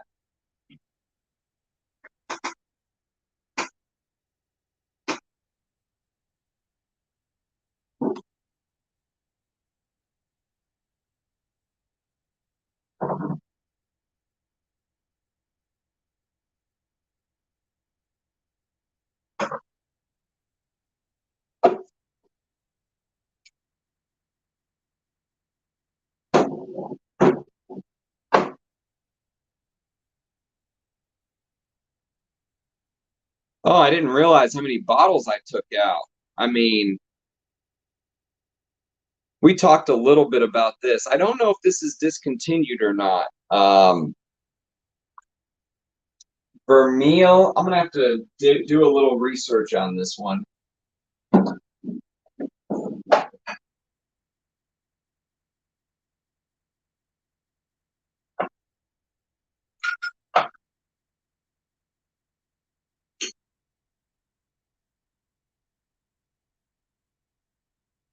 Here's one I pulled out because Eugene, How's what's it going, happening, brother? Ramsey? Good Thanks to for see you. coming on. Thanks for the invite. How are you doing? Just continuing this stream. Thanks for being in the comments, and I was thanking you while you were getting ready for giving me the fatherly push into the deep end for doing the channel. You would have got there eventually. I don't know, man. I was pretty set on not doing it. I was like, I'm just going to enjoy my fragrances as a hermit in peace. You know what I mean? And that's how it started for me as well. I never really planned or intended to do YouTube, but somebody kept pushing me and saying, do it, do it, do it. And I was like, no, no, no. They're like, why not? Like, you watch these guys all the time and you love perfume, so just do it. And I was like, all right. And that's how it started for me as well.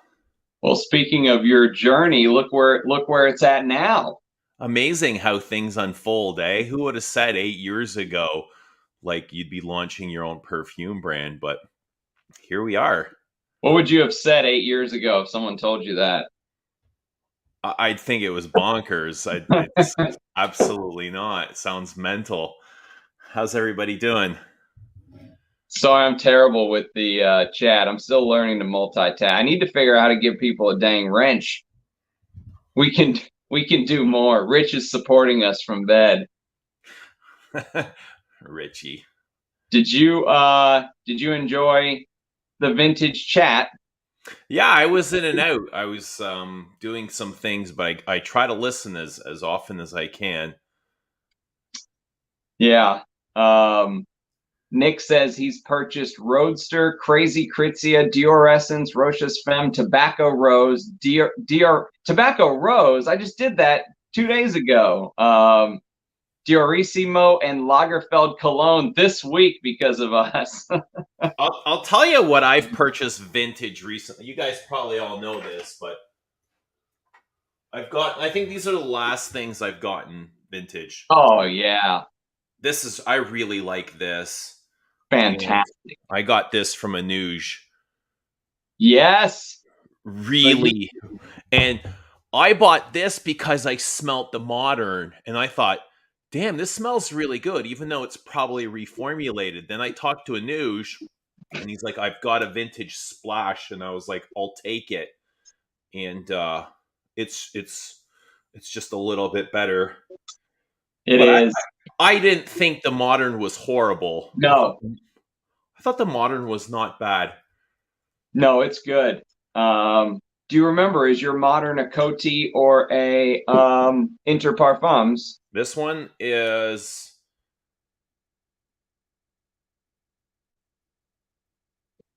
Parfums International. It says Richmond Hill, Ontario.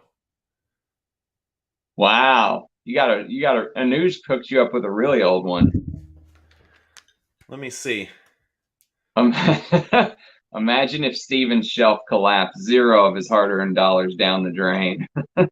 That's brutal, Mike. It says, if Anuj is here, he would know, but Parfums Lagerfeld. Then it says under that Parfums International Distribution, New York. That's it. It's Parfums International. Yeah. It's amazing, right? What do you pick up the differences? Do you think it's really good, but I'll be honest, I really like this as well. Yeah. I know you were on for Russian Adam.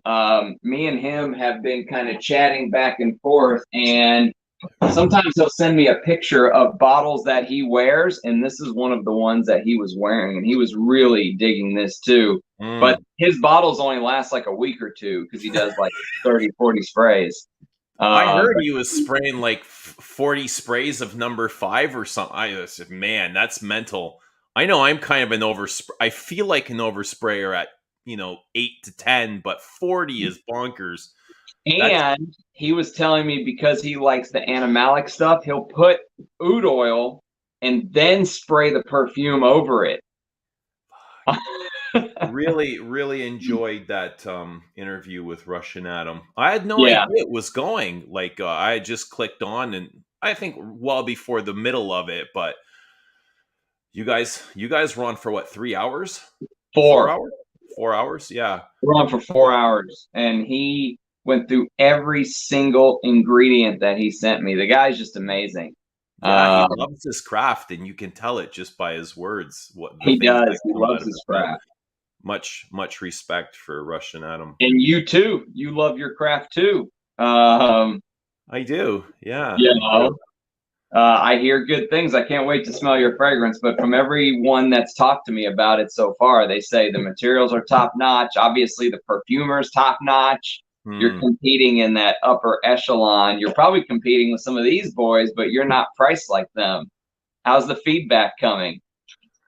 The feedback's really good. What's most important is that I love the perfume, and it was important to me to get something that was of a higher quality and smelt, original.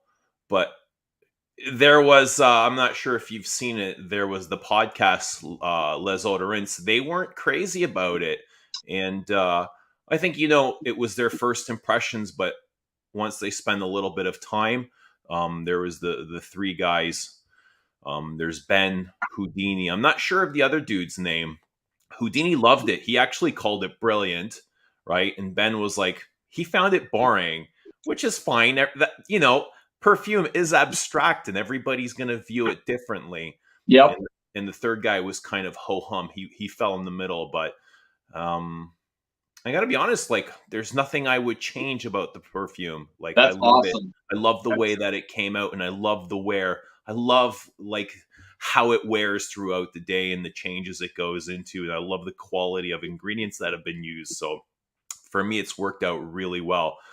And I can't wait for a lot of you guys to be able to experience it. It's awesome. I'm going to do an early impression video when I get it. So I'll give you my honest thoughts. Do not be offended, but I'm sure. No, like, the guy called it boring. I wasn't offended at all. Like, I admired his, and we're friends too, right? We've talked. He's been on my live streams. I appreciate that. Right. I remember Ben being on. There's no reason for me to be mad or upset. I can't create a perfume for everybody to love, right? That's it. Yeah, if you make it for everyone, you make it for no one. Yeah, then you kind of lose touch of what you're doing, and that's not what I want to do. Yeah, you can't make everybody happy. Yeah, there's no doubt about it. Houdini called it brilliant, and that was enough for me. I admire Houdini. I love his taste, and we talk very often, and that, to me, that means enough. One of the reasons I was so drawn to initially kind of diving into Russian Adam's brand, well, outside of the fact that he was like the first one to ever kind of reach out to me. What, did you lose me? Yeah, you went really high. How about now? Can you still hear me? I can hear you, but it's like you sound like you're underwater almost. Did you unplug something? No, I didn't unplug anything, but I did press a comment. This happened the other day too, and then it just fixed itself. But let me know in the chat if you guys can still hear me. But I was just going to say that Russian Adam basically said that, criticism in a respectful way, obviously, but true criticism is the best thing an artist can hear. Because it is, it's so rare nowadays because everyone loves everything. So if you can get honest, constructive feedback. Yeah. He also said something about criticism without much thought put into it can ruin a lot of relationships too. And I thought that was really interesting. And I was wondering if it had ruined any relationships for him. Yeah, it's definitely possible. I mean, Duncan says he can hear me now. Am I back? I can hear you, but you're high pitched. Do you have a microphone? Do you have a Nah, headphone? I'm just doing it on my phone. I need to get one. What do you have? Do you have like a boom mic or something? Or I've got this. you do? Okay. Yeah, I need to get one. I'll get with you later. I'll get with you later on it. Yeah, you're good. You're good. What have you been wearing lately? Your perfume? Yeah, that's all I've been wearing for the past 2 months. Every single day. Just really getting to know it. And, even though I do know it, it's still showing different facets of itself and just getting intimate with it, really, Is that the longest you've ever worn a fragrance straight like that? Yeah. Absolutely. Yeah. What's that like? Absolutely. I don't even think about any other perfumes right now. I know it's just a phase. I do kind of, I know eventually I'll go back to wearing perfumes like all my other perfumes, but this is just something that I want to appreciate and enjoy, and one day be able to look back and just kind of remember this moment in time and how everything unfolded. But yeah, I'm just enjoying every single moment of it, even though it's taken up a lot of energy, the whole process, the launch and the attention and the amount of messages and questions and kind of that sort of thing. It takes a lot from you, but I know that this too will pass as well. So I try and enjoy that. Where are you in that process? Like, I know you did the mini launch for Europe, right? Are you almost ready for the full launch? Is it here yet, or? Yeah, that mini launch was really unexpected. We weren't planning that at all, but we had left 30 bottles there in France. Remy had said, in case a boutique wants to pick up your fragrances, we can ship them right from here. And I said, all right, fine. And in the meantime, like, packaging has arrived there while I was still waiting for mine. And he's like, hey, we got your boxes. Do you want to have a pre-launch? And I was like, no, absolutely not. I wasn't ready. I wasn't prepared. And then I was telling kind of Rich and Galen, and Rich was like, well, go with your gut, kind of go with your gut. And I don't know. And then at the last minute, I was talking to somebody else, and they're like, you know what, Eugene, you can learn something from this pre-launch. You got nothing to lose. Like, why don't you just go for it? And I was like, Sure. yeah, that's a good idea. Let's just go for it. And we did. And it did well. We sold out those remaining bottles in 24 hours. So it felt good. It felt really good because I didn't know what to expect. So that come and gone, and now we are just waiting for our bottles to be delivered here. One of my subscribers left me kind of a random comment, on the video I did, and then at the end of it, he was like, by the way, I got one of Eugene's early bottles and I've been wearing it, and it's really interesting and I've been really enjoying it. They were like, I think you're going to really like it. So the fact that some people who just kind of randomly tried it, obviously if they're commenting on my videos, they're like serious perfume heads, because I don't have a whole bunch of subs yet. Right. But yeah, the fact that good feedback is coming unsolicited from people, that's a good sign. Yeah, no, that makes me so happy to hear. I think true perfume enthusiasts will enjoy it. And I was talking to Rich. Rich isn't going to say out in public, but I can say for him.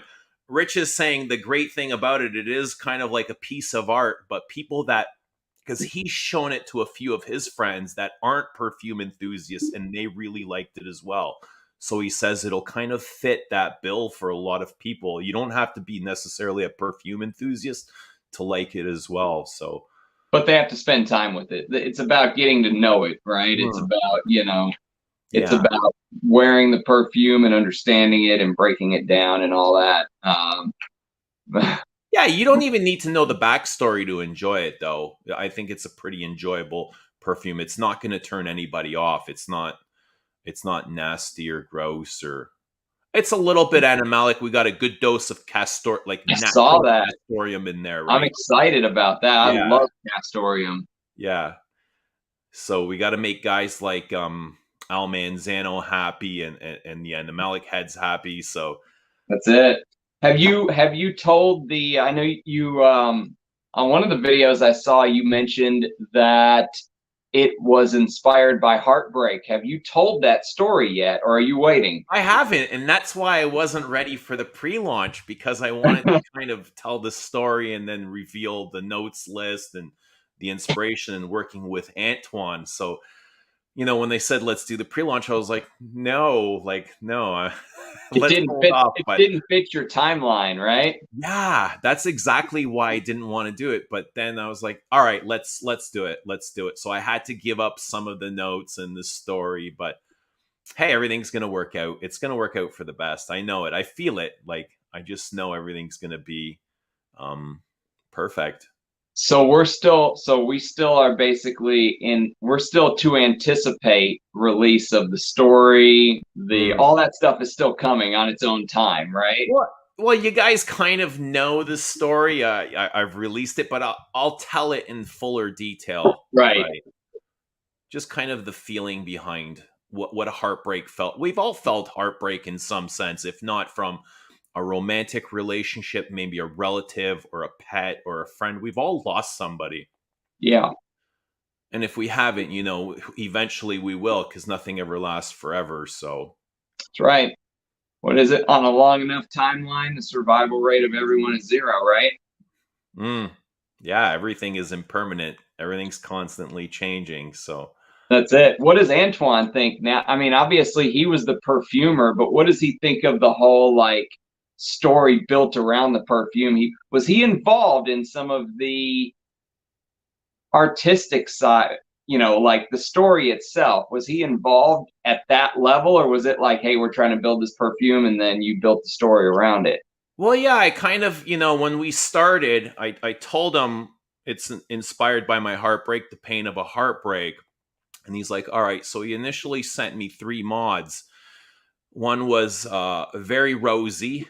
One was very heavy on the patchouli.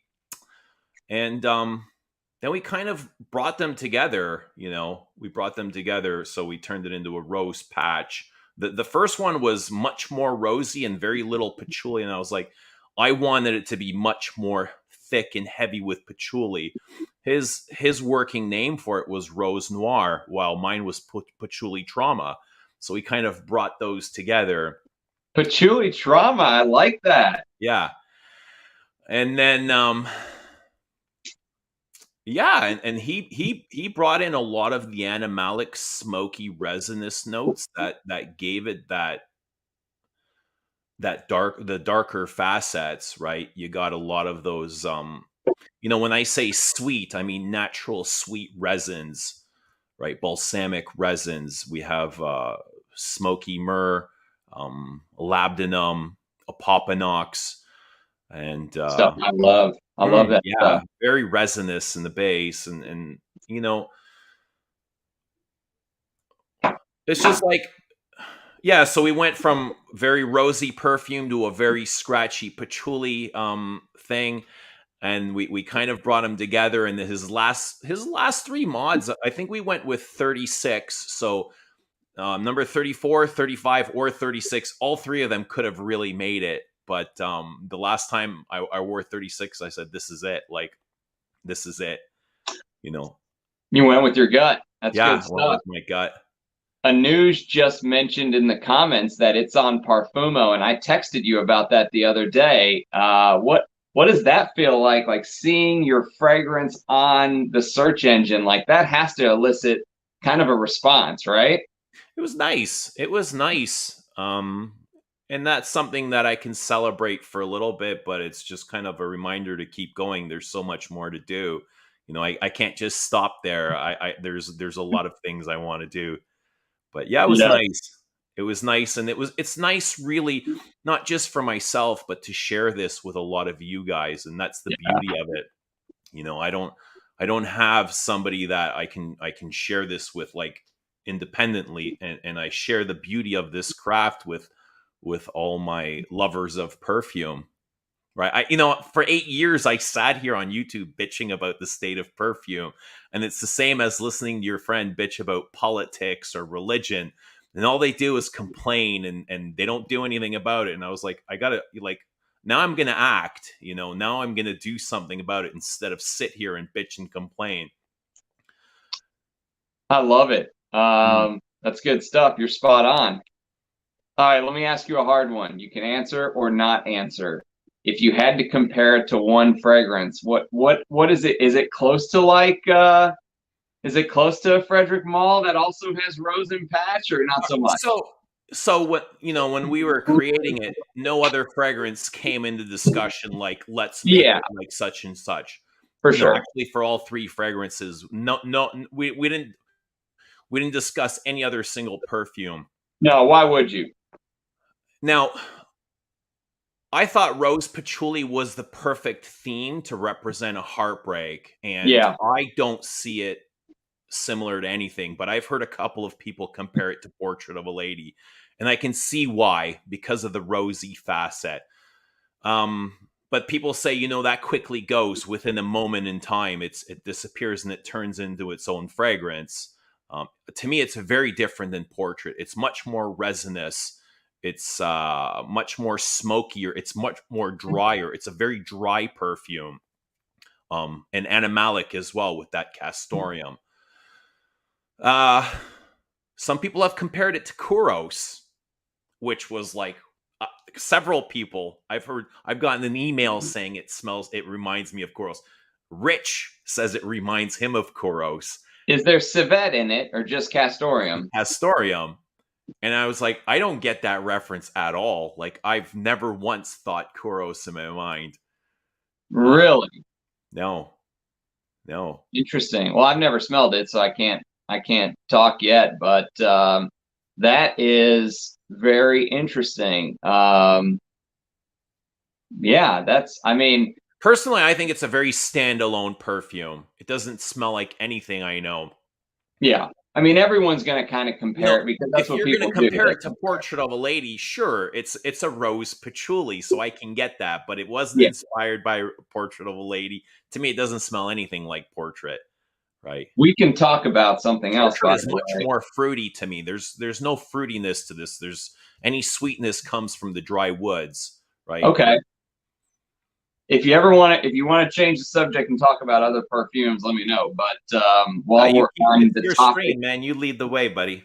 All right. While we're on the topic of your perfume, so has somehow creating this perfume around heartbreak, has it somehow like closed the loop in a way, like closed the chapter on? Is it like it? Has it actually affected the actual heartbreak? Is it part of it now? Would you say? I know it's kind of a weird question, but it just kind of hit me like it's inspired by this event, right? Which we don't know what it is yet. It totally makes sense. The question's a great question. The first 2 times I wore it, it made me very emotional in a way that he has captured exactly what I was going for. That's special if it did that. It took me back into some memories, right?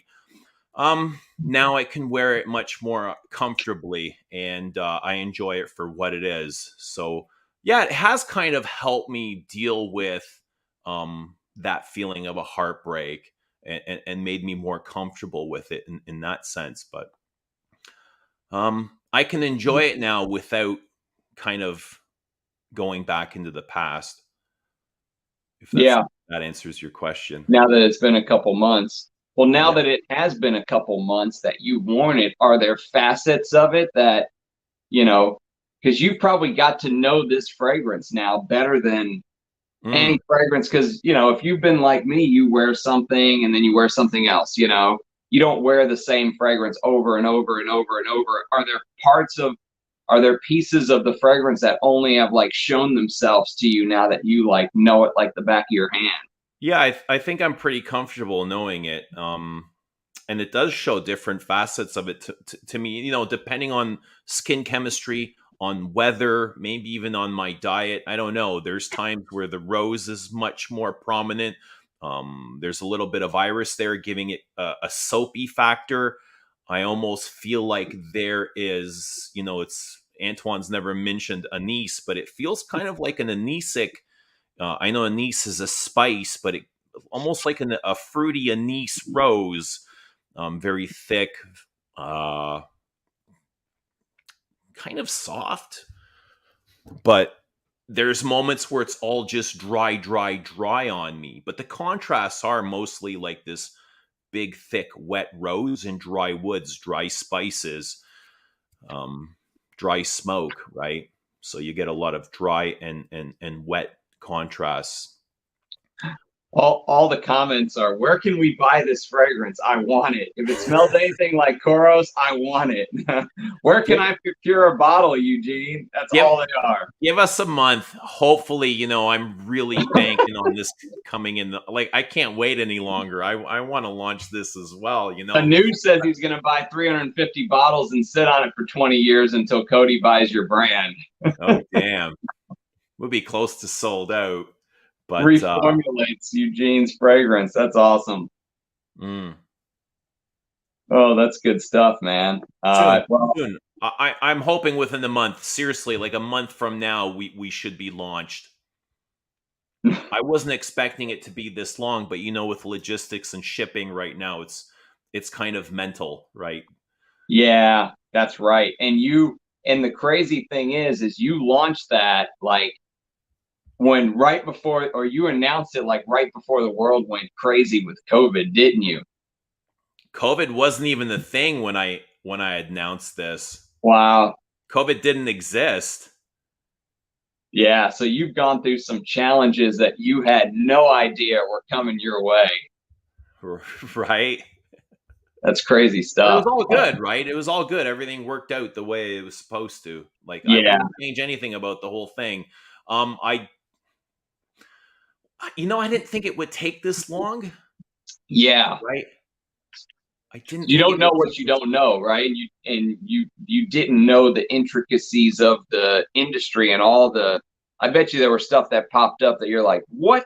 I got to deal with this and this and this. And always something. But I'll tell you, I'm not sure if you watch some of my videos over by the lake, but now is about, almost exactly 2 years when I made my first phone call. I was standing on that deck on the lake, and I started calling flavoring houses. And what was that like?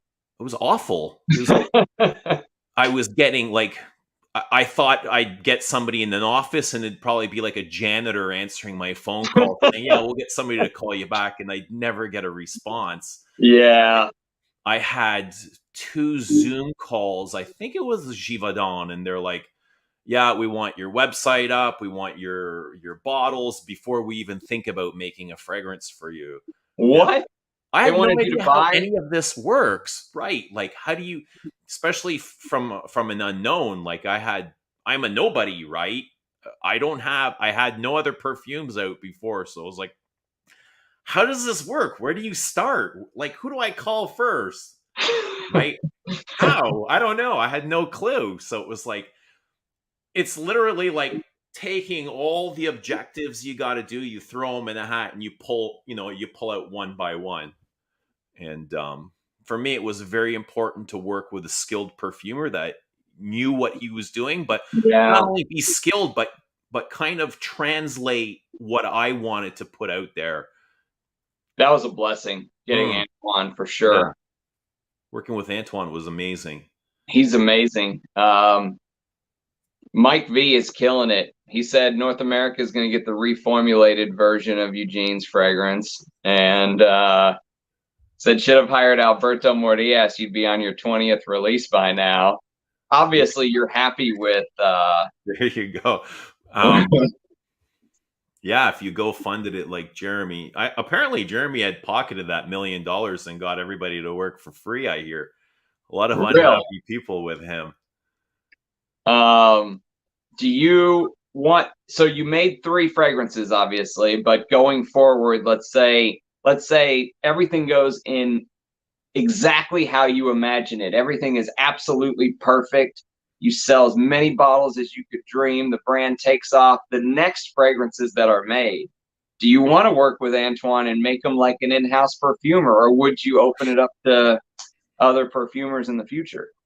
Yeah, like I was, this is a question everybody keeps asking. Do you want to work with other perfumers? Yeah, I'd love to work with as many perfumers and kind of see where they come from or their style. But I really enjoyed working with Antoine, and I'm very loyal too, That's, especially in a relationship where somebody is loyal to me and treats yeah, me with kindness and respect and is very honest. That's very important. It's like one of the most important things is when he says something, that's what I'm going to get.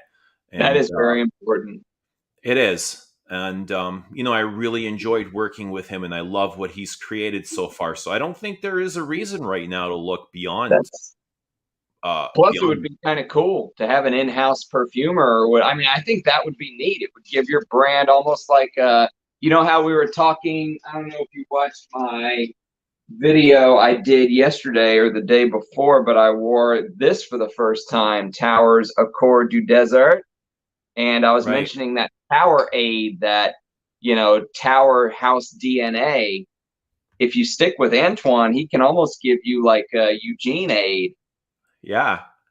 You Well, know? we've talked about that. I told him like I wouldn't mind an aesthetic. So each fragrance is kind of built off of, one main note, but he's gone and taken from those three fragrances and he's used those notes into every fragrance. So, you know, hopefully,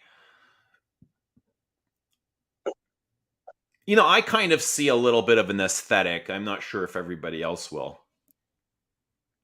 Like a Anu says it's amazing the time turnaround that you did. Sorry, I didn't mean to change the topic, but if he's in the industry and he thinks you did good, that's good stuff. Yeah, but when you're creating something like this, like everything, every object, every component that goes into a perfume is separate. So, your cap, your label, your bottle, your atomizer, your perfume, your packaging, everything comes from different parts of the world. And not just that, but everything inside of the bottle. Like you got, rose from Turkey and Bulgaria, you got Spanish labdanum, castor, like things are Italian iris, from all over the world. It's mental how everything kind of comes together. That is crazy. Are you going to? I've seen the note breakdown. Actually, let me pull it up. Let me pull up the note breakdown because the one that I saw, I don't think it showed the details like French iris. Is that something you're planning on releasing? I mean, that would be pretty cool. At least I maybe think it's on my detail. Instagram. You can find Oh, it it is? on the Les Abstrait Instagram. You can find. I haven't released like every single note. Yeah. I've I've kept some for myself, which don't really play into. Like, there's a geranium in there that it doesn't matter if I say drink because it doesn't smell like geranium. Nobody needs to know Right. that But there's a usually geranium in there, right? usually they use rose and geranium Right. together. There's a lot of perfumers that do that. So that makes sense. Mm. Um, yeah, I mean that's 2 years point. I mean, with everything that went on, I know 2 years probably felt like 20, but that's amazing, dude. That's good stuff. Yeah. No. Thank you.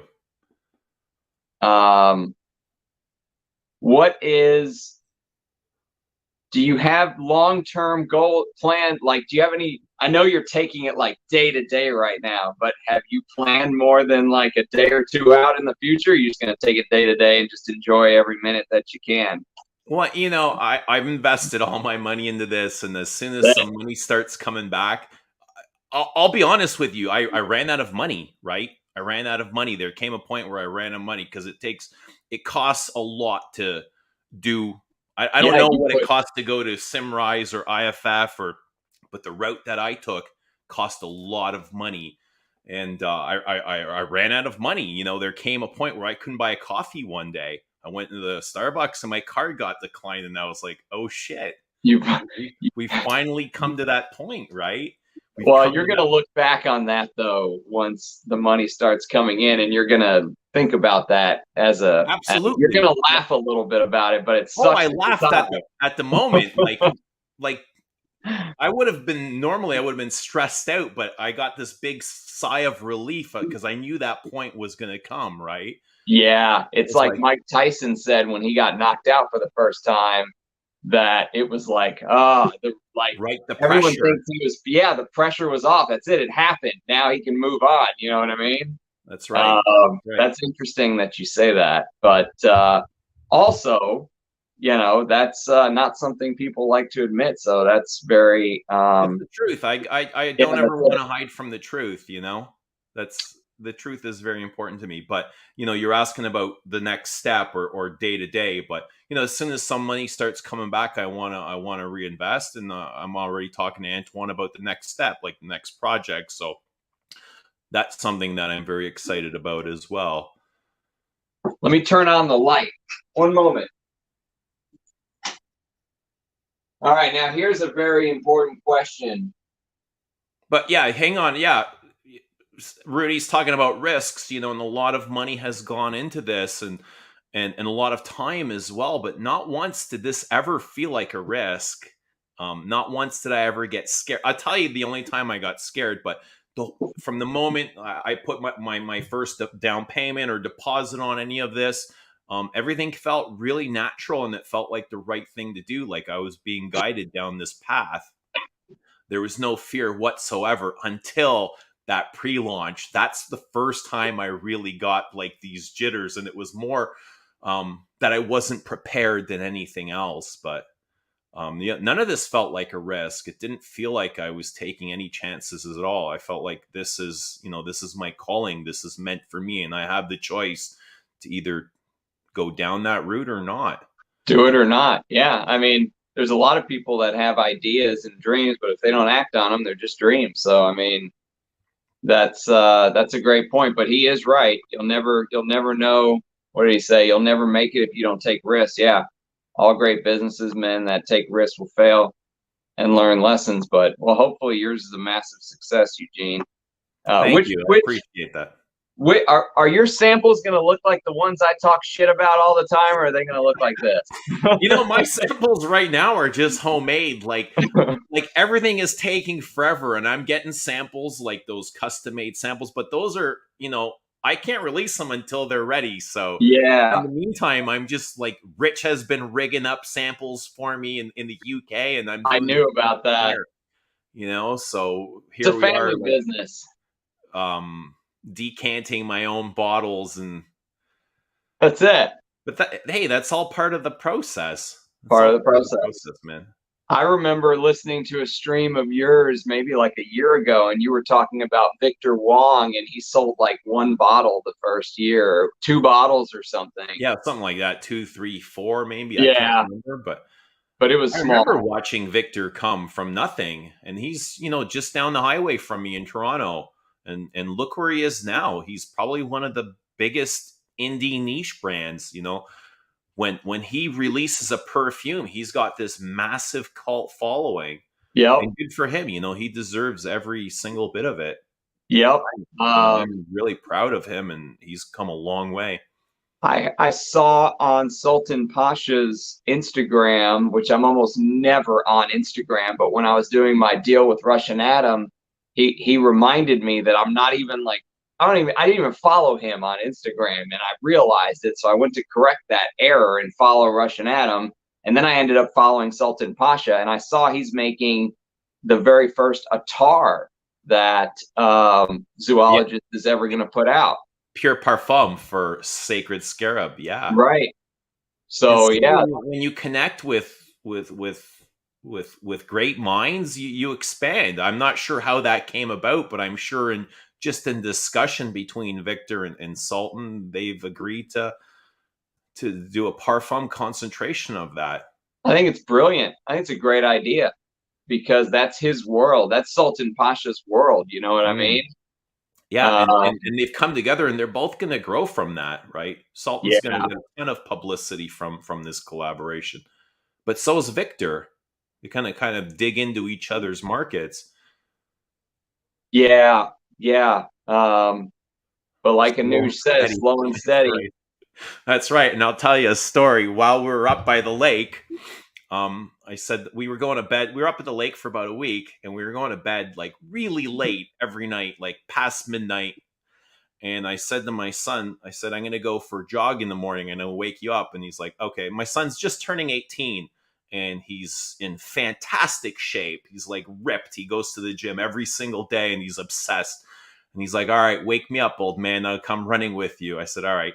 So I didn't. The next day I went for a run, but I didn't wake him up. And he said, why didn't you wake me up? And I said, because I didn't think you would. I didn't think you'd come running with me at that because he sleeps until noon every day. And I was getting up the at, good life. Yeah, 5, 6 a.m. So the next day he's like, wake me up, I'll go with you. And I got him up. We went for a run and I said, take it easy. He doesn't run. He just lifts weight. And he zoomed right past me, right? We went for 10K and he zoomed right past me and he was ahead of me for like 1.5 kilometers. And then he gassed, right? He gassed and he walked. He ended up walking the rest of the way. And then so you what zoom happened? He past goes, him I got a really eventually. bad cramp. Yeah, exactly. So, I'm steady the whole way. I don't speed up or I don't slow down. I can finish without stopping, but I don't sprint either. And I had a good laugh with him after, just because he was calling me old man and stuff, right? But yeah, slow and noon steady every wins the race. day. Oh, those were the good old days. Sleep until noon every day. Yeah. My goodness, he's living the dream. Yeah, but that's temporary, right? Because that'll catch up to him too. Oh yeah, he'll have to get up for work like the rest of us one day. That's why you got to relish the moment, right? You got to seize the moment. So Exactly. you got to enjoy this, because when you're releasing your 3rd, 4th, 5th, 6th, you'll look back fondly on these times. Rudy busted him, eh? Eugene the tortoise. That's okay, but the tortoise finishes the race. That's it. That's it. Well, you got so many like fans and people that have followed you for so long. I think, you've built up such a brand that these are gonna do well amongst like the real frag heads, I think, from what it sounds like. So, and then I need all the help I can as a new brand, right? And I've got people like messaging me saying, Eugene, I love this. Like, I've been watching you since the beginning, since 7 or 8 years ago. I've been here since day one, not just day one of you talking about launching your brand, but day one of your videos. And they've never said anything. Like, all these years, they've never commented. But I guess they're so excited now with the perfume. They're coming out of the woodwork. And it's good to see this. It's good to hear it. And it feels special. It's a special time, no doubt. Feels and good. just like Rich was saying that, Sebastian, the perfume guy, influences other influencers, the real niche, the people in the community who are really big into the fragrance world will also influence other regular folks to try the things that they love. So if you can capture their hearts, it's a great way. I think it's a great winning strategy too, which it sounds like you're well on your way. So you say a month, huh? Yeah, we're all influenced somehow. Like, you've been in this, and you must have. There must be people that have influenced you along your way, and not in the sense that I really like what that guy's doing, so I'm going to go out and copy him. No, but he kind of opens something up inside of you where you admire and you say, I like that, so I'm going to go do something similar, but in my own way, and not just for you, but everybody here. Yeah. We're all influenced in some matter. We're all influenced by, words that sound good to us or opinions. Yeah. I mean, and I was listening to Zaharoff talk to you on a stream, and he was mentioning how the industry is kind of changing, and how it's kind of coming into this type of space, where we are influenced by people we trust. people we trust, versus the old school style, being in the shops and stuff like that. And so, I think you're on the cutting edge. You've got all the help that you've got the respect of your fellow fragrance heads, and can't wait to smell it, man. Thanks. I appreciate that. Yeah, Absolutely. everything is always changing. I think this space of YouTubers starting to create their own fragrances is just going to get bigger and bigger, right? It started off with one guy, Jeremy, and he opened the door, and we all kind of mocked him from the background, and that was just coming from our own insecurities and our own fears and jealousies and feelings of unworthiness. But now it's just, from there, it's more and more YouTubers are starting their own thing. So I think, George has made a good point that this world is always changing and this space is always changing, and you can't stay dormant, right? Or you end up just kind of falling behind. But it's good. It gives us something to talk about. It gives us something to look forward to, right? And then from here, we'll change again. This isn't the end. We're constantly changing. That's it. It's That's it. like the meaning of life, evolution, right? In my couch, watching my toddler spin in circles, living the dream. Living the Enjoy dream. your toddler, man. Enjoy your toddler. Sometimes I wish I can go back and enjoy my little ones, but again, that's evolution. Everything's constantly changing. Toddler today moved out tomorrow.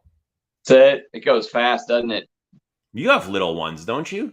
Yeah, I got a 3-year-old. She's almost 3. There you go. They're actually away for a week, so I'm a bachelor, so I can stream for 4 hours and not have any. Yeah, you got a lot of time. How does that feel? Oh, well, I probably should be studying, because I'm actually studying for my CFP. All right. Tax planning. It's brutal. Well, I'm going to need an accountant eventually at the No, end. no, that's not me. No, not me. But I do. I have a hall pass, Rudy. Come pick me up. Let's hit the clubs. But yes, the studying is brutal for the CFP. So I'll spend my weekend studying, and that's one of the reasons that I kind of got so heavily into the fragrances, as because I only started really getting into it hard probably 5 or 6 years ago. I mean, I had fragrances a decade or so. I really got into like the expensive Amouage and Creeds, but when I really dove into the rabbit hole was probably 5 or 6 years ago, because I did so much talking on the phone with people and stuff like that. And fragrances were a great way to kind of escape that. And even though I was by myself or on the phone by myself, I had a way to kind of let my mind wander and do something else. Like, I love breaking down a fragrance, you know what I mean? Spraying it, smelling it throughout the day, seeing how it changes. Not everyone has that type of, they're going to go that deep into it, but it was partly mixed up with my work and partly just the fact that, I don't like to golf or do stuff like that. So it turned into like an amazing hobby. And that's how it started with me, is let the mind wander, you know what I mean? Well, because I don't work face to face with people all the time. Sometimes it's over the phone. So it was the exact same for me. It was, you need to be really patient, right, to sit there for 8 or 10 hours to dissect a perfume. And it seems very innocent, but to me, it was like a kind of this healthy, unhealthy distraction. And that's how I fell into fragrance. But, yeah, it was a distraction from the things that I didn't want to think about or deal with. But it was something that I enjoyed immensely at the same time. So it worked out. Everything's worked out, and no matter what happens in your life, it's working out for you. It's working out exactly, like, perfectly. Yes, that's right. We're all where we're supposed to be. Hopefully you got some revenue stream coming in soon. I bet you it'll feel good to fill the coffers back up again once you start selling all these bottles. You know, I was actually just writing my first invoice while I was listening to you and Rich. That's why I said, give me 5 minutes, right? So, Ah, that's awesome. yeah. Congrats. Very first one. Yeah. 0-1. Wow. That's awesome. Yeah. You're going Thank to have you. so many little things like that. So many little things. Yeah, it's been a great journey. It's been a really good learning experience, not only just like for perfume, but personally, I've been able to learn so much about myself and why I distract myself and why I don't kind of do the things that I'm supposed to. And there are so many more things that I should be doing or could be doing instead of wasting my time. So everything's been a really beautiful, huge learning lesson that is going to hopefully pay off. That's it. That's Mm, awesome. yeah. And the fact that you never wavered, that you said, this is for me, this is what I'm meant to do, and you just went full steam ahead. I mean, that takes it takes guts. I mean, because if it doesn't work out, you put everything on the line. You got to be brave to do that. You know what I mean? Yeah. Yeah. I've never really thought about it not working out. It wasn't an option. So That wasn't an option. Everything's works out. Even if it doesn't work out, it's going to work out in a different way.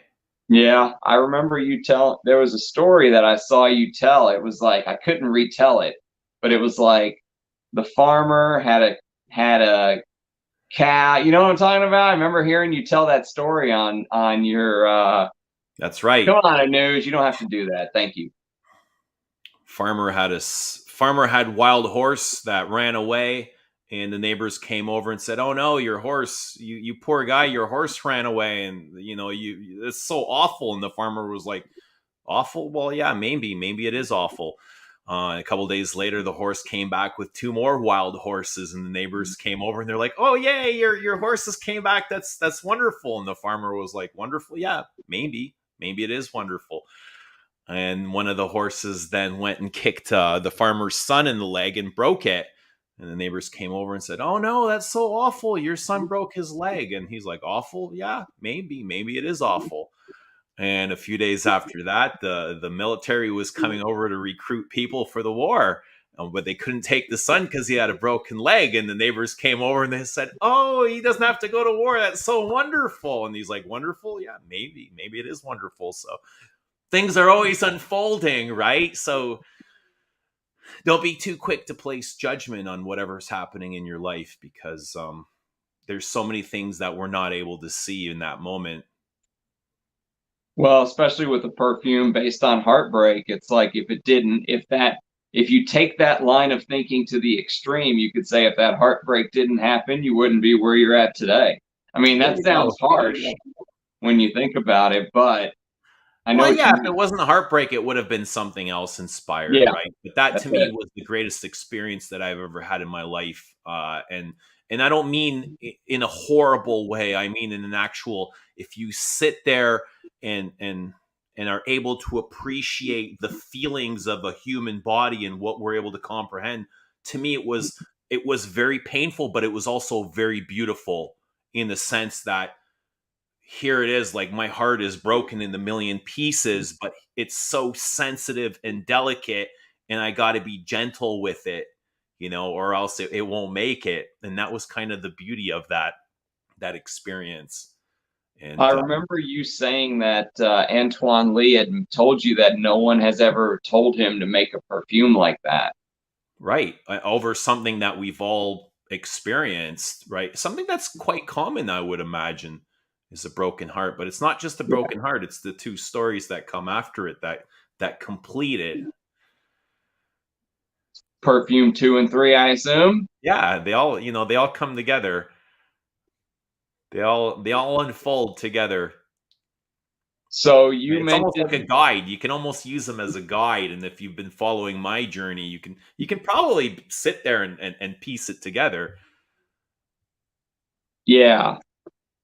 So you mentioned that you think there is a little bit of an accord or a house DNA. How would you describe now that you've had like 2 months to wear your fragrances and you know the other two? I mean, obviously, you probably can't say technically or exactly what it is, but how would you describe that DNA of House Eugene? I would call it dry and ashy. Dry, spicy, woody, ashy. I like all those things. That's good Yeah. stuff. Yeah. But you like dry perfumes. I love dry. Dry is one of my favorite things. But I love soapy and I love powdery as well. That's right. I'm a big fan of powders. Yeah. But there's going to be time and there's going to be room to incorporate all of that. Thanks for the super chat, Anuj. Honestly, you shouldn't. I'm the one that pays you. You don't have to pay me. You're the one with the fragrances. I pay you. That's how this works. But thank you. Nuge is the most generous person in this whole space. Yeah, I don't want to say the most, but he's very generous. Okay, he's been very generous, and he's been great with me too. So he's constantly, he's constantly been amazing. So. And he's providing a lot of great things for people in this community too, right? Yep. There's so many vintage fragrances that I never would have been able to either own or smell, or if I did, I wouldn't have been able to get them from a trusted source. I would have had to go take a chance, because when you buy something on eBay, you never know what you're going to get. You know what I mean? It's hit or miss. And so he's turned into this outlet where you can hunt down that vintage that you've been looking for and trust it's gonna come to you in a way where it was stored. He takes some of the he's like a trusted insurer. Like, he takes that risk off of the table. You know what I mean? He allows you to dip your toe in the vintage pool, but without all of the risk of just going to someone you don't know and buying a fragrance that sat on their windowsill for 30 years. You know what I mean? So I'd have no doubt trusting Anuj or anything that comes from his place. And, if something ended up being spoiled, I have no doubt that he would make sure everything was corrected. Yep. Because he's just that kind of guy. Yep. And we're lucky to have you, Anuj. If you ever talk to Anuj, he's got this kind of like this rugged mentality. He's very tough, It's not a pushover either. You can't just call him and say, "Oh, you sent me a piece of shit." He'll tell you to fuck off, right? If you come to him of a place of understanding and compassion and say, if you talk to him like a human being, I'm sure he's going to fix things. But actually, I had two situations where he corrected it in no time, and one of them I actually told him, "Don't worry about it. It's not a big deal." But I just wanted to let you know. Because he had sent me Charles of the Ritz Koros, and it was not filled all the way, but I just said, "Hey, by the way, I just put it up to the light and it's 60% full." I was still happy because they're so hard to find that I was like, I don't care. You know what I mean? You found me one, I'm happy, but just FYI. He's like, no way, Jose, I'm making it right. I'll refund you the difference. And I'm like, seriously, you don't have to do that. And then once I actually did have a Creed, I think it was a Silver Mountain water that I knew instantly it was turned. And I offered to ship it back to him, and he said, "No, don't just keep it." So yeah, Nuge is completely trustworthy. I got both of these from him. I got this. This is like one of my first girlfriends wore this, and it used to make me drive me insane. Like, she would just walk past. We used to work in the grocery store together, and she will walk past me, and I can just feel the energy, right, because of the fragrance. And it was just like so much sexual tension in the air. You could cut it with a knife, and this is gorgeous. I went on the blind buy splurge on Mercari and got burned. I bought this blind off of someone I didn't know or trust, and it's turned. So there you go. Great example. And you got yours from Anuj. Yeah. Yeah. What else did you get from him? I've got this. That's Mitsuko Eau de Toilette, and I love these gold canisters. They look kind of like these incense burners. Yeah, they're beautiful, aren't they? I don't have a cap, but yeah. What else? Did you get Peru from him? I did. I got Perura as well. I got this Shalimar from him. Oh, I love the water. That little piece on the top, I think, is meant to be like flowing water from the gardens. Yeah. It's like the fountain. Yeah, it's beautiful. I got, this is gorgeous. Eau de Rochas for summer. Yes. Beautiful for summer. I got that. I got vintage Chanel Cristal from him. Splash. Oh, yeah. Yeah, I got one of those from him too. It's beautiful. It's a little, is that the Eau de Parfum? Eau de Parfum, yeah. It is so, it's so heavy though. You have a hard time wearing that. It's like hyacinth, vetiver, and oak moss. I can't believe this used to be for women. I know, but it's so powerful. It's damn gorgeous. What someone was asking earlier about parure. I got parure from Manouche as well. What would you say about that? How would you describe that? He thought it was close to Alain Delon. I don't know if he meant Akitos or if he meant this, but the original. I don't know Alain Delon, but it does have the Guerlainade, the floral, fruity Guerlainade. Like if you love that old-fashioned Guerlainade, parure is something worth searching out for. Man, these bots are brutal. I don't see any of them. Block them. I don't see any of them. Okay, good. Maybe they are blocked. Maybe I'm the only one who sees them. I think. Oh, I got this from Manouche as well, and that is Dior Cologne, which is kind of a unicorn, right? In the silver stem. That's the one that we thought was Francis Kirkjohn, but it's not, right? Who is this? A Damashi? I think so. Oh, gorgeous. I don't know. Whoever it was, it's beautiful perfume. I love that.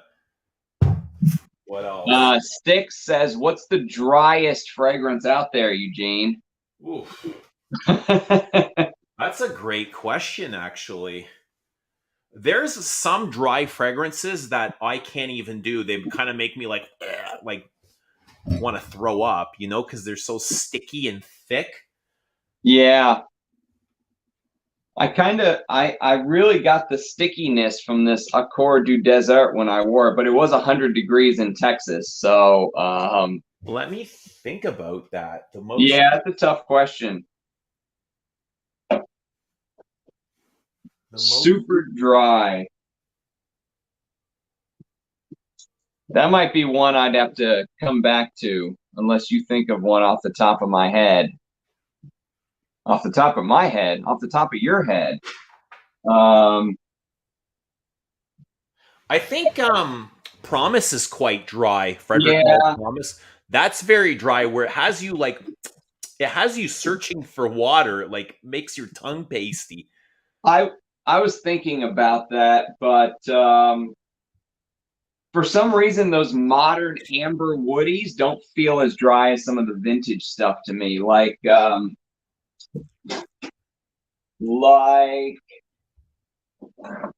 this to me is super dry. This Trussardi Uomo. Right. It has that grandmother's cabinet that she stored spices in for like 50 years, you know? Damn, you know what? I remember, I think it was in your last live stream, I commented about a fragrance being super dry and I didn't like it. And somebody was like, but you like dry fragrances. And I do.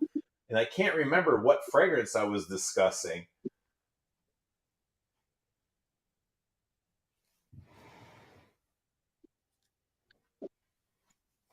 I need a moment to think about it. Yeah, that's a very important question, especially on a topic that... No, it's a great question.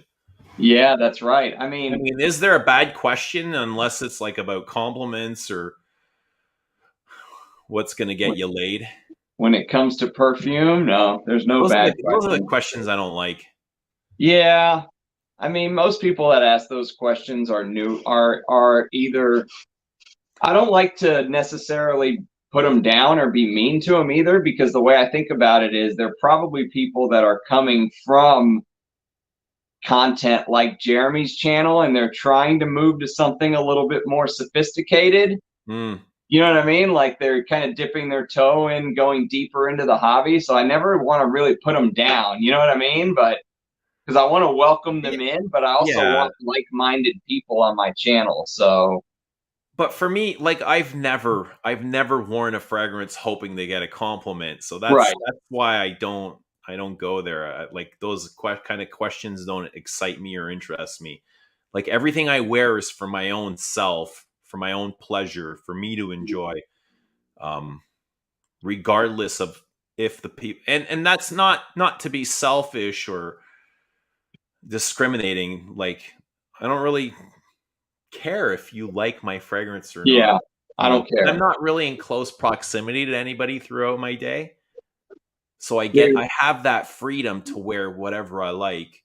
I wore this Eigener Super fragrance to work today from 78.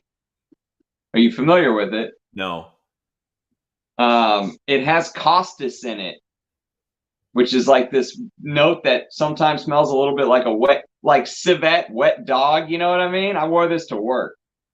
70s powerhouse, animalic. I don't care. Mm. Oh, it's crazy. You know, it's a super dry fragrance. Is Santal 33. Very dry. And it's that papyrus dry sandalwood.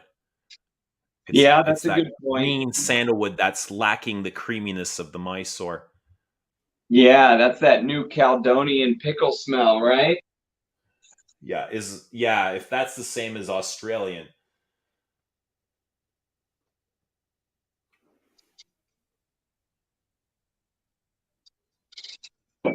But dry I love dry, but I think I like also like a contrast of something wet in there as well.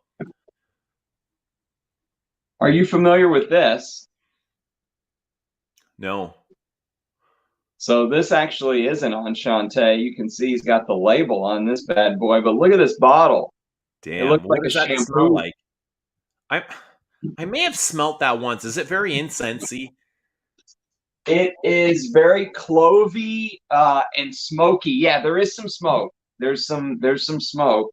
But to me, it smells like this. Have you smelled this? No, I haven't. This is Pierre Cardin's Enigma. Dude, that looks like the original Le Male bottle. That reminds me of Le Male Torso. The cap makes it look like a fencer. This is supposed to be a fencer. So this is his mouth. This will be his nose, and his eyes would be. It looks like his torso, like the underneath the armpits down to the hips kind of thing. Yeah, I know what you mean. It's supposed to be a fencing mask. How's that for a cool bottle, though? That's a cool bottle. They don't make things like that anymore. That's the thing. They don't make things like this anymore. But what's up, JJ? Good to see JJ in the chat. Good to see everybody. Don't want to disclude anybody. I see a lot of really cool people that I see on my streams as well. Empty, Rudy, Maj, Bry, Dunn, Manginosis. They're familiar from somewhere, right? Logodam, Bry. I see Bry there. Bry wants to know if the Eau de Rochas you showed was the Homme or the women's. I think it's there's only one, isn't there? No, there's an Eau de Rochas for women. You showed the Homme. Yeah, I think it was for men, but. So if you guys are interested, this is what the vintage bottle looks like. Put yours up, Eugene, so you can kind of see. That's what the vintage looks like. You can kind of see the difference in cap, but this bottle is really cool because it looks like there's like someone's thumbprints in the water. Dude, there's a lot of artwork that goes in there. Like imagine if you put your fingers on the water and then took it away and the ripple effect in the water. It's an amazing bottle and an amazing fragrance. This smells almost identical to Creed's Neroli Sauvage, and they charge like $500 for that fragrance. This is like a $30 fragrance. It's like one of the best summer value for money vintage fragrances. Yeah. Eau de Rochas Homme. Gorgeous. It's like citrus and white musk. It's, you know what it is? It's almost like a better version of Dior Homme Cologne, I find. You know, the modern Dior Homme Cologne with the white sides. The florals in here are beautiful too.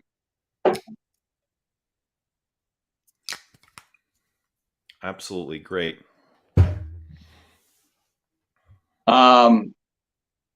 Yeah, Bri, if you're looking for like a summer, get the Eau de Rochas Homme. Eugene has the modern. He loves it. I have the vintage. I love it. I don't think Rochas, has played with this formula too much. So you can, and I don't think it's hyped or anything. No one's hyping Eau de Rochas Homme from '93. When I got mine, I got it on like New Year's Eve last year. The same day I got that and Balenciaga Roomba, which is a gorgeous dirty floral animalic thing, almost something along the lines of leather oud. I wanted to ask you about that one. It's amazing. It's got a nice kick to it. Is it discontinued? I don't know, but I believe it was initially released by another brand. It was, I think Jean-Claude Elena had a part to do with this. Dude, it's a Ron Winograd and Jean-Claude Elena, which Ron Winograd made this. Oh, there you go. Okay. So I'm not sure if it was started by Balenciaga or it was bought out by Balenciaga, but it started out with a different brand with the exact same bottle and the exact same fragrance. And I've never seen something like this where a perfume goes from the same name from one brand to the other. Really? Yeah, JJ is saying Ted Lapidus. I think he's correct. Wow. Interesting. I need to smell this. And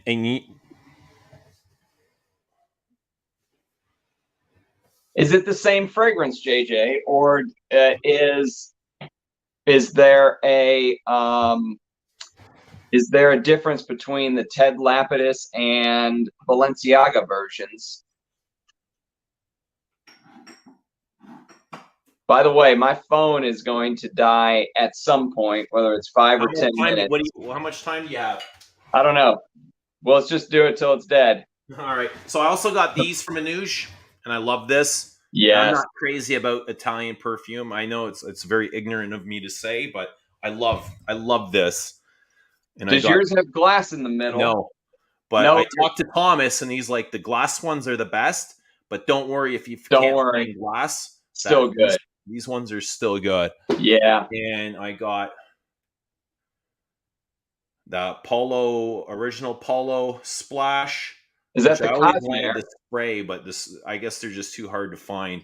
And this is probably my favorite femme, Rochas femme. This is my girlfriend, my lover. What version is yours? I don't know, man. I don't know how to answer that. I mean, is it like the Eau de Toilette, Eau de Parfum, Parfum de Toilette? Eau de Toilette. Okay. So mine's the Parfum de Toilette, and I also absolutely adore this. Okay. Russian Adam said he likes it too. Did you catch that? Yeah. I saw him flashing his bottle. I mean, I think these are staples. Everybody should at least try this. I would say, everybody should probably own or try this as well. From all the things, Polo and Rochas, more so than Lagerfeld or Fed. To be fair, Mike, it is a 4.5-hour stream, so my phone held up pretty damn well. That's pretty decent, man. 4.5 hours. If you got stuck somewhere in this snowstorm, you'd be grateful then. 4.5 hours of data. I did a comparison with my recent video of older formulation Essentia Loewe. Okay. Have you ever smelled that one, Eugene? I haven't, no, but I hear Rich talk about it all the time. I hear Thomas talk about it. those Loeves, and they talk So about so many things that I've never smelled before. And yeah, I mean, there's so much you can't keep up with everything, no, but you can't keep up. It's mental. it's impossible. You don't want to keep up, actually, is what I've learned. You just want to stick to what you love and enjoy Right. what you love. And but if you like polo green, I would say try this. It's interesting. I love polo green. I love it. They're different, obviously, but this Original has polo. so much like aromatic, you know, aromatic notes. It's such a. I was out. How much time do you have left? I think we have some time. I was at work one morning, and I had a customer come in from Mexico, overlooking some of our jobs. And I was standing with him for a few minutes, and I'm like, this guy smells really good, like really good. I didn't want to say anything at first. I wanted to try and guess, like, what am I smelling here? Okay, it's very green, leathery, a little bit harsh, but there's a lot of smoothness. And then after about, 5 or 6 minutes, I say, are you wearing original polo? And he says, yes, I've been wearing it since I was 16. He was probably like 60 years old. I was like, damn, dude, you smell amazing. He's like, you can smell it? Because he's wearing now the modern. He doesn't know anything about vintage, or, he just buys whatever they have in the store. But even like the modern, I thought smelled damn good. I said, I know this isn't the mass appealing fragrance that he's wearing. It's not a bubble gummy. It's very piney. It's very green and mossy. And I thought it still held up well. And I'd have no problem wearing something like that compared to a lot of, the things that, let's say, Paco Rabanne is putting out today, or Dolce Gabbana with the bubble gum and the cotton candy and the sweet coffees or sugars. So Polo put out like I think they put out like an intense version of that a couple years ago. Do you remember that? It was like Supreme Intense, or I forget the name, but it was supposed to be like, the way they marketed it was like vintage polo green for the modern day, and it was the worst. It was terrible. I have not smelled it. Yeah, no, Was it sweet? Don't tell me they put sweetness to it. Oh yeah, it's sweet. Damn. There is that underlying disgusting Polo Cologne Intense. It came out last year. Terrible. Loads of like synthetic smelling, it's either ISO-E, ambroxan, I don't know what it is, but yeah, it's bad. It was bad. No, I've not tried it. There's been a lot of things I haven't been able to try. L'Oreal butchers everything they touch. No offense, L'Oreal. Don't sue me. You know what? Smelling that now, you'd be happy to have it, 5 years in the future. Wait for what's coming. Well, we're gonna be wearing Eugene's fragrance, so you're perfectly fine. We're fine. I'm not talking about small manufactured things. I'm talking about big conglomerates, what they're going to be putting in. And that's why I keep saying, like, this space is the future of great fragrance, because you don't want to know what L'Oreal's up to. Man, they are brutal, aren't they? Mm. What haven't they destroyed? I mean, look what they did to YSL. It's bad. It's unrecognizable. Oh, completely unrecognizable. They went from one of the great powerhouses to, I don't know. I don't know what you want to call it. Yeah. I mean, YSL probably used to be one of the best designers back in the day for perfume. You think about their portfolio. Right. And they took pride in their boldness, right? They put out statement makers. Yeah, that's right. Yeah, they were a fantastic house. I mean, Opium, Boros. They had personality, right? That's what that's what art was. Yeah, back in the day, it was. Now very provocative. It's about it was blending in. Yeah, very both of those provocative in the sense and even in the names as well. Opium. Yeah, that was very controversial at the time to name it after a drug. Well, yeah, it's very provocative. Yeah, and apparently the party for Opium or its release, or, you know, they had a party on a boat or something. There was some crazy stuff happening at the YSL release party. So yeah, they were. Rudy mentioned that there's real Mysore sandalwood in vintage Ego East with the silver sprayer. I don't know if that's true or not, but possibly. Eugene, Anuj sent me this little partial of the vintage because I only had the current formulation, which I don't know where it went. Here it is. So I only had the current, and I actually really like the current. I think the current is good, but look at the difference in the juice color. I love it. It is a little bit lighter. It is a little bit less abrasive, but I think it's still a great fragrance, especially like, sure, when you take away the comparisons from the vintage, right? If you're comparing it to the vintage, I'd prefer the vintage, but let's take that away. Take away the vintage for what it is compared to a lot of things out there today. It's fantastic. Agreed. That's a great way to put it. But you have to take away the comparison to the vintage. Because if you compare it to the vintage, you'll think that. But not everybody likes or wants the strength of this, because it's a very aggressive perfume. It is strong. It is. The vintage is very slightly butchy. It is masculine. Like, all day. Yeah. And sometimes I appreciate that the lighter touches of that modern. Yeah. The fact that this goes away in 6 hours and you can reapply if you want or wear something else. And you know what? There's something about that perfume that reminds me of rose candy, but it's not that's like the sweetness. You're not going to find the sweetness that you have in today's fragrances. Yeah. Well, it's got rosewood and it has that rose that they did so beautifully. Yeah. Rose, carnation. Yeah. Very woody. Lots of dry woods in there as well. There's Cinnamon, some dry woods. very spicy. Like when this stuff morphs on you, look out. It's you know, almost like being in the underground subway station and the train kind of pulls out and it's gone and it sucks all the air out. That's kind of what it feels like, right? Have you smelled this? No, what's that? GOF Trumper Sandalwood Cologne.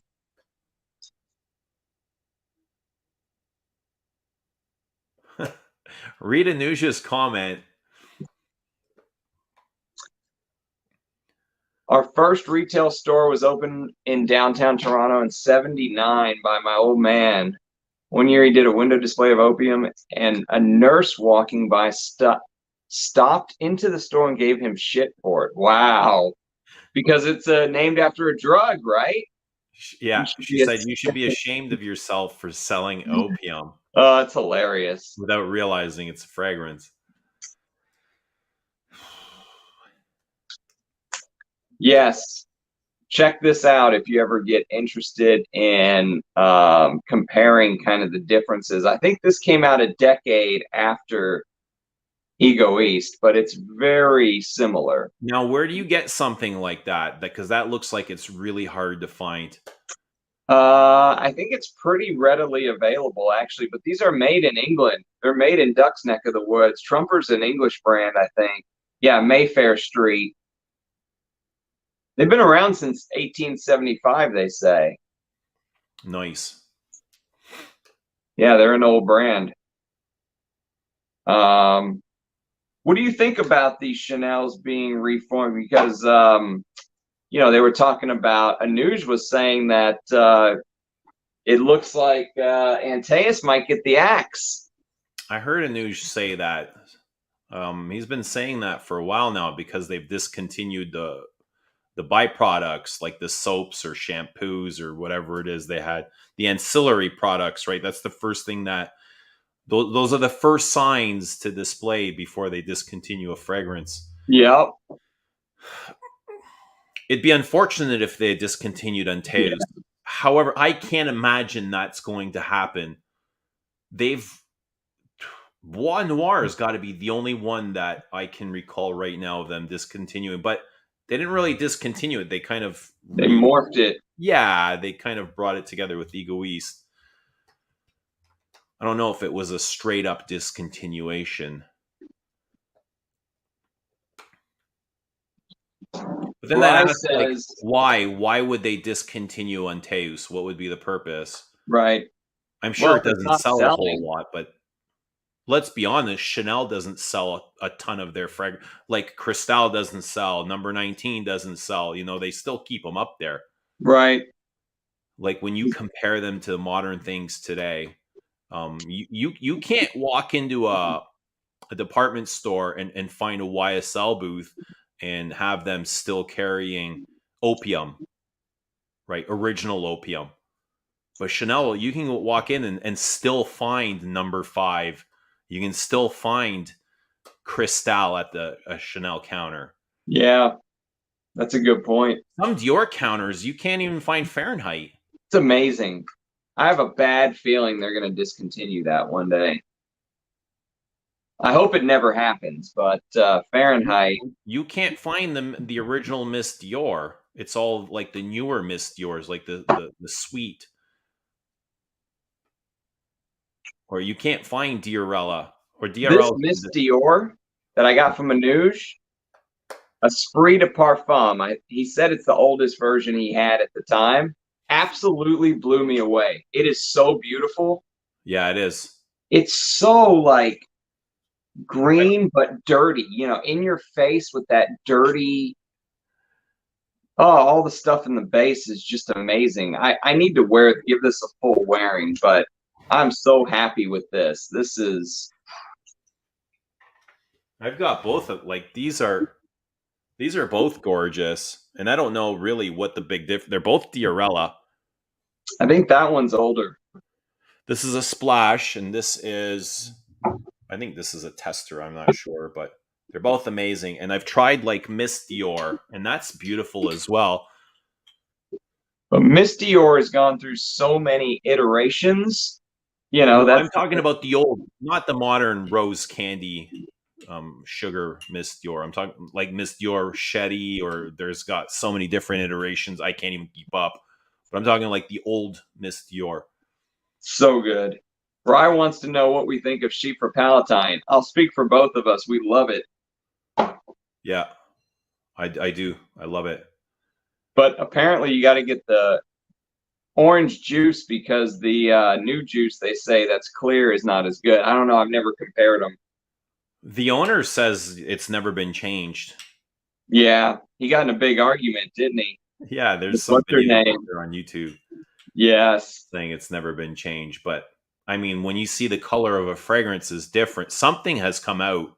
Something has been changed. But you know what? People are paranoid. People get paranoid because you can take any fragrance, right? Take this fragrance and you wear it for a week straight. You're not going to get it to perform every single time the exact same way, right? And a lot of that depends on, it could be your diet, your water intake, your skin chemistry. Are you on medication? Yeah. Are you drinking enough water, right? And the moment somebody smells something, I didn't last, as long. Reformulation, right? Automatically, they start pointing fingers to reformulation. Spot on. And I remember you saying that you didn't think that Bois de Zile and EDT lasted very long on you, but I got a partial that had most of the air out of the bottle with like 10 mil left. And that thing lasted forever on me. So that plays a role too. How much air is in the bottle? I mean, there's so many factors. Was it store? I mean, all the stuff we've talked about before. But yeah, you're right. You could get a new bottle. You need to give it time to bloom, and the more air you pull out of the bottle, you give it that space to kind of come together. JJ likes Trumper's sandalwood. Eucharist. You ever tried Eucharist, Eugene? No, sir. Me neither. Big Chypre, yes. We have lots of old crap. You just have to reach out to me. Spot on. Chypre Palatine is not a true Chypre. Yeah, it's like an Oriental. Yeah. It transitions. It starts out in Chypre territory, but it dries down into a big amber. So good, though. Antaeus Cristal number 19 will be discontinued as regular fragrances, relaunched as less exclusives. That's Anuja's theory. Stock up now. I think We've heard it here. one of the 19s has already been discontinued. The Eau de Parfum, the Eau de Toilette, one of them has been. Really? I didn't know that. I keep hearing, yeah. YSL's The Walking Dead. Zombies, they are. What's the last good fragrance YSL has put out? I don't even know. That goes to show, like, does anyone know what is the last good fragrance YSL put out? Everything I like from them is old. You know, like Jazz. I love this. I absolutely love this. I've got a backup of this. What's funny is the fragrances from YSL in my collection, I don't just like them, I love them. Like I have backups of Jazz, I have backups of Opium, I have backups of Koros. You have Rive Gauche? Yeah, but I don't have a backup of that, but I do have it in the tin can. I like that. M7? Yep, but I don't have a backup of it. But yeah, everything they do shout outs to drinking and eBay. That's it. I mean, Live Jazz? There's Jazz and Live Jazz, right? And there's Jazz Prestige. Live Jazz is like this fresh Pierre Bourdon 90s fragrance. It's okay. Don't pay $300 for it, though. I'll tell you that. Jazz Prestige is the one that has the real sandalwood in it, or real Mysore sandalwood in it. I think Anuj has or had bottles of Jazz Prestige. That's a good fragrance. Rich Mitch says he likes it better than the original. I actually prefer the original Jazz, the one I'm showing right here, but Rich prefers Jazz Prestige. Reserve power on Ramsey's phone is amazing. That's it. That's the Texas heat kicking them in. That's it. Well, hell, we've been at it for 4 hours and 45 minutes. Dude, you're a trooper, man. That's hardcore. These streams will take a lot of energy out of you. And you've been here the whole time, so you've had like both Rich and I have come and gone, and you're still here. That's right. I know it's like for me when I stream into this territory, I get exhausted afterward. Yeah, it's so stimulating that I have a hard time falling asleep. Yes, that's right. And well, I won't have a problem because the house is quiet. There's no kids running around. But yeah, man, I'm with you. I got to go work out after this, though. You love Tuxedo, FCM. I don't know how I felt about that release. I got a decant from Mudasir, and that's from their like exclusive, expensive line, right? Those Tuxedo bottles are not cheap, and I was not super impressed. I'll have to wear it more, but I wasn't crazy about the YSL private line either. No. It seemed I think they lag behind even Christian Dior, like not even to mention Hermes or Chanel or Guerlain, but I think there's still a lot to be desired from that line. Anuj says Jazz Prestige was one and done production, so you don't have to worry about distributors. If you can find a bottle, grab it. Someone tried YSL Porom. Yeah, I've got a bottle. It's not my favorite though.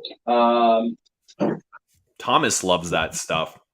He does, doesn't he? But I don't have the. Actually, I do have the older bottle, but it's a small mini that Anuj sent me. So maybe one day I'll do a comparison. You can tell the older bottles because they have the percentage symbols right here. It's like 76%, and you can see that YSL logo going up and down, whereas the newer bottles like mine has it written on the bottom instead of YSL up and down right here. I don't know if there's differences, but do you like this, Eugene? I don't own it. Just like Duncan is saying, it smells a little bit weird. There is something in there that kind of throws me off, and I'm not exactly sure Yeah. what it is, but I haven't had a lot of time to spend with it. I wouldn't mind getting a bottle if I could find one intact. It's discontinued, unbelievably. I know Anuj has some of the ancillaries. The last time I was there, I thought it was a bottle, and I was thinking about getting, but it ended up being like a deodorant or a shampoo or something. I can't remember exactly what it was.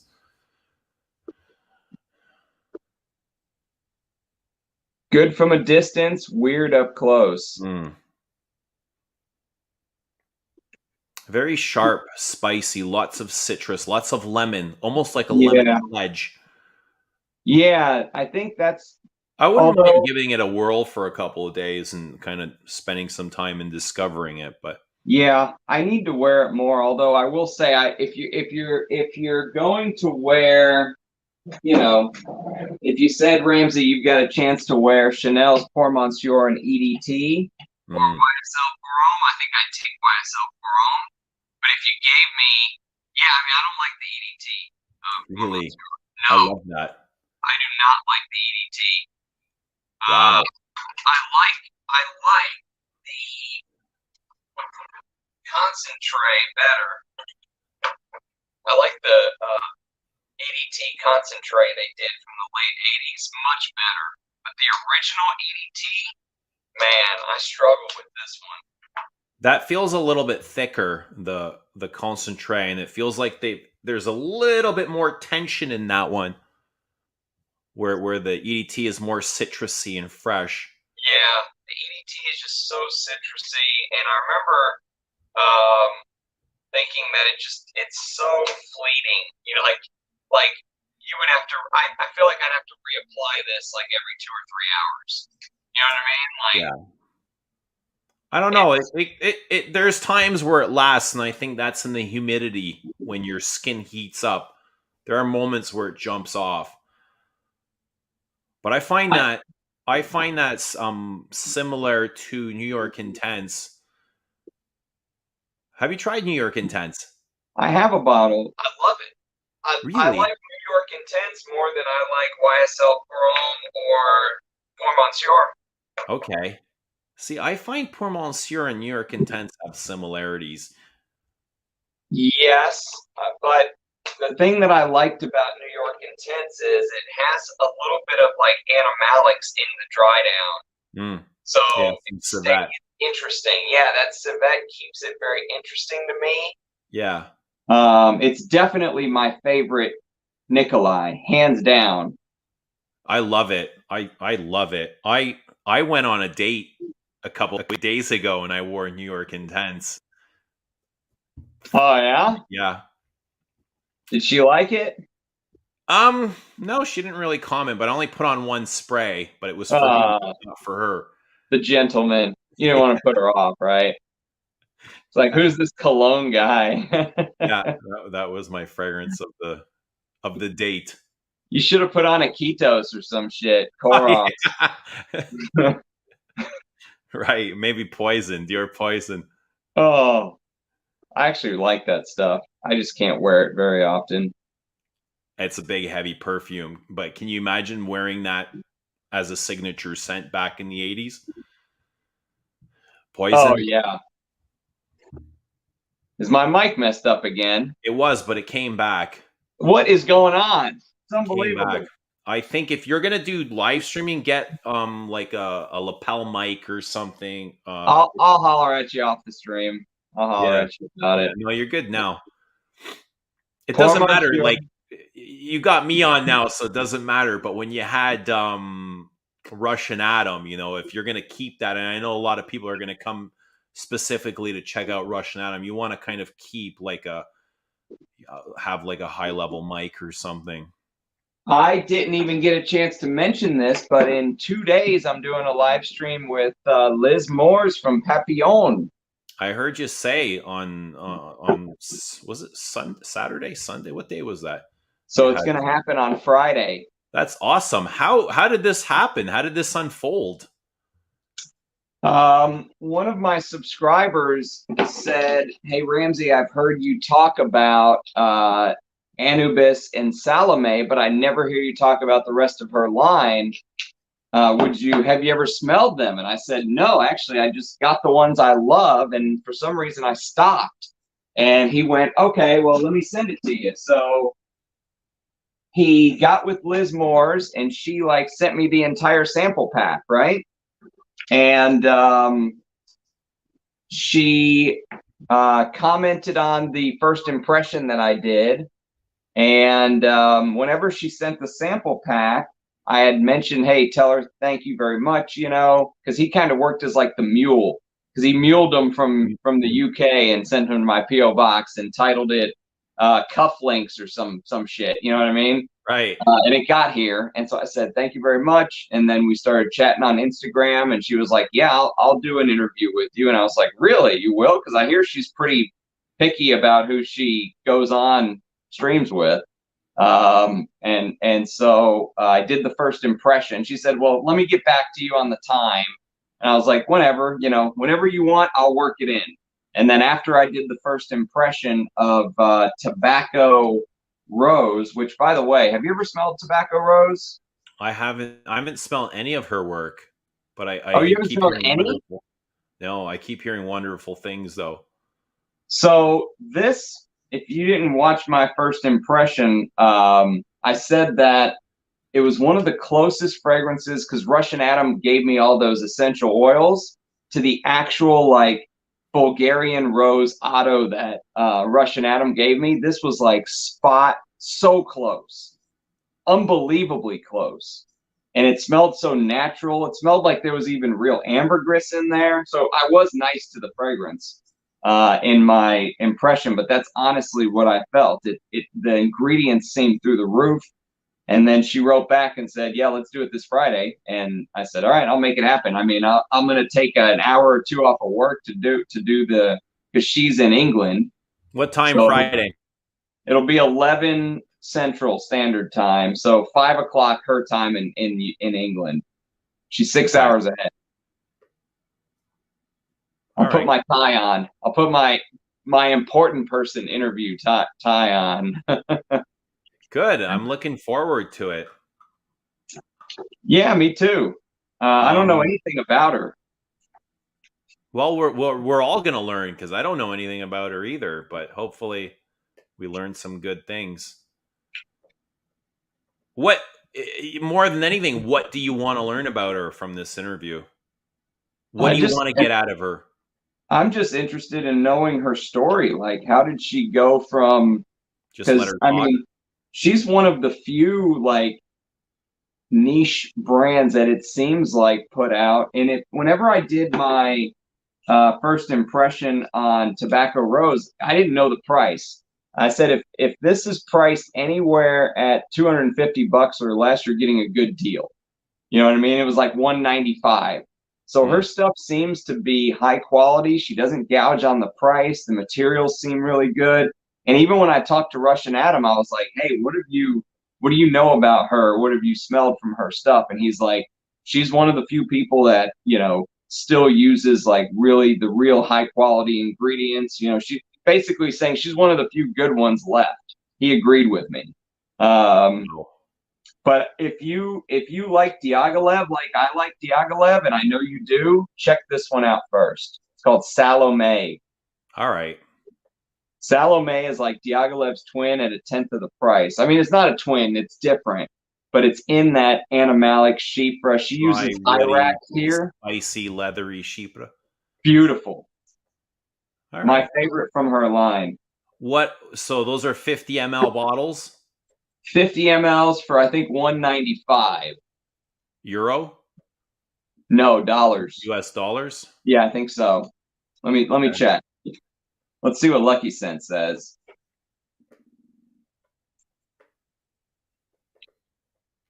I mean, it's not unreasonable, and I know Thomas speaks very highly of them as well.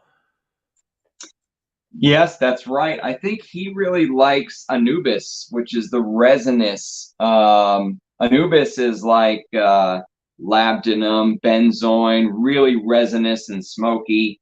Let me just click on one. Let's see what the price is. Salome. Salome's 205. So just Tobacco Rose was 195. So they must have some different pricings. But it's beautiful. They might be concentrated differently, but somebody is saying, I saw a comment that you should have a Nuge on a live stream, and I agree with that. A Nuge anytime, brother. You should have a Nuge. A Nuge, he's a great addition here. And he's been kind of a big part of your journey, and I'd love to see you interview him. He probably makes up 80. He probably, when you take my collection and Rich's collection combined, I mean, think of how many bottles we have just because of a Nuge. I didn't know a Nuge. I knew of his store when it was 5 minutes away from my house. Really? Yeah. And I had bought a couple of Guerlain. I don't think he was there because I remember going into Enchanté at Erin Mills Town Center, if Anuj is still there. And there was like two women. I don't know if they were related to him or employees, but it was literally 5 minutes away from my house. And we are going back 2015, 2016. Before the prices exploded. Yeah. Dushan agrees with me. He says Salome is Diaghilev's twin. And I can't even imagine like going, like if you can go back into time at 2015 or 2016 to see what was in there. Oh, before Rich Mitch raided it? Before the ram and the duck cleaned house. Well, duck cleaned house before I even got to it. So you still had like a fair shake. Oh, I absolutely did. And to be fair, not only did I have a fair shake, but Anuj would message me and say, I found these. Do you want them first? Yes, absolutely. I'll take that. No, yes, no. I feel like one of the super important CEOs. When Anuj writes me, I'm like, yes, no, yeah, one word answer, yes, no, that's it. Just yeah, no, we're lucky to have somebody like him. Yes, lucky to have you too to report back to us on the things that you found. Eugene, yep, that was one of my retail stores at Erin Mills, closed in 2008. 2018. I'll never forget the first time I walked in there and I said, what the fuck is this? Like, how did I get so lucky to have this place literally 5 minutes away from my house? I could walk there. I walked there many times. Well, what's crazy about that is when people ask me, because I get lots of comments now, hey, where can I buy these? It's Anuj at Enchanté, Le Perfume, which is also in Canada. Yeah. And my buddy Mudasir, who I know on Bass Notes, and that I don't know. I mean, I'm sure there are other shops. I just don't know of them. You know what I mean? There's Maximum Fragrance too. A lot of great places here in Canada, and there's those are all in Canada. Room for all of them. There's enough room for everybody in this space. Yeah. But I'm just shocked there's none in the U.S. There's even more in this space where I live. They just don't have an online presence. That's crazy to me. Right. There's probably so many hidden gems in some of those little shops that don't have an online presence that we could raid. You go into Toronto, I tell you what, if you ever come to Toronto, I'll take you into the city, and every second street over, they got like a small discount shop with that's crazy no presence whatsoever online. Have you ever went in there and scoured through stuff? Not the way you and Rich do, but I go in quite often, or used to. I used to go in more. It's been a while since I've seen one, but they're around. They're around. One of my commenters was basically telling me the story of finding one of those little local perfume shops, but I think he's in the UK or Europe. And he was saying that it got to the point where Canada is a glut of unknown vintage, and he's right. Yeah, that's right. Exactly right. he said it got so bad though that he had to tell the people running the shop, like, "Hey, do you know that this Charles of the Ritz Koros you've got for $50 is going for 500 on eBay?" And they were like, "Yeah, but we don't want to. We want to just sell it at our price." And he was like, "Okay." Like, I'm sure there's a bunch of places like that still. No one knows where they are though. They're hidden gems. Yeah, people love them. Like my video with Anuj was massive. People loved it, and the same with Maximum Fragrance. I think it had like over 20,000 views, and I don't my videos don't usually hit that high, right? Right. But they love those hard to find discount shops that are full of hidden gems. Dushan wants you to make compete with Desert Gems, Frederick Mall's Desert Gems. Beat Frederick Mall's. I think Frederick's done a great job with those Desert Gems, and I don't know if you can beat Frederick Mall. He did a great job, but they are so overpriced. Yeah, they are Oud's not really my thing. You know, I've been bitching about oud for the last 5 years now. I can't imagine creating an oud fragrance. That would I'm not saying it'll never happen, right? You never know. Maybe I'll end up marrying a Middle Eastern woman that that brings some kind of light to me, oud-wise. Who knows? But you've smelled some of these Russian Adam ouds, right? He sent you some stuff, didn't he? Or someone sent you some stuff, right? I think it was Russian. It was a Riege, yeah. Yeah. My favorite was the Frangipani. I loved it. Even the real stuff, like the real oud that you smelled from him, you didn't like? I never said that. No, I mean, but you said you're not into ouds, like it never moved you. I'm not into Western oud. I'm not into the synthetic stuff. Okay. That stuff gives me a headache. It's that stuff's not oud. I'm not into that. That's what I mean by oud. I gotcha. I'm not very familiar with that more natural stuff. Yeah. But I love the animalics. I love the dirtiness. You're not into stuff like this. Oud wood. That's not oud. That's what I'm talking about. That's not oud, exactly. That's vanilla. Yeah. Yeah, like whatever. Vanilla. Yeah, it's they sell this molecule they put in here for oud by the gallon. Yeah, when I'm talking about oud, like Western oud, is that norlimbinol, very screechy and scratchy. That stuff's giving me a migraine. That's the stuff I can't stand. Yeah, the stuff you smell everywhere, basically, right? Yeah, but I love the Frederick Mall ouds. I liked what I smelled from Arige. Did you get the Frangipani one? No, I've never smelled that. I can't remember the name of it, but that one stuck out for some reason. This is the only full bottle I own. I only own one. It's War and Peace. Have you smelled Bortnikov? I don't think I have. So Bortnikov's the other one that obviously worked with Russian Adam on Feel Oud. Bortnikov and Russian Adam started that Feel Oud, and then they both kind of went their own way. Yeah. Bortnikov's ouds. Moscow's got it. Plumeria de Oris. Yeah, if it's got iris in it, that's probably why I liked it so much. But the way Bortnikov uses Frangipani, yeah, that's right. Yeah, It just reminded me of a classic Chanel from 100 years ago. I said the same thing about his Antiquity. It reminded me of a classic Guerlain from 100 years ago, but with like oud. Yeah. Yeah. Bortnikov, those kind of fragrances, those kind of fragrance houses, I bet you'd really like their ouds, because if you like the night, that's real oud, but you're paying so much. The price on the night is just insane. Right.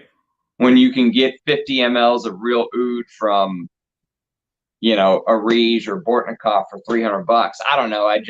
But I he mean, I did, have he a did, decant. he did kind of have a praise for the night. Like price is subjective, right? Right. Outside of price, I believe he did have, um, he had some respect for Frederick's ouds, Yes. right? Because he used real oud. Yeah.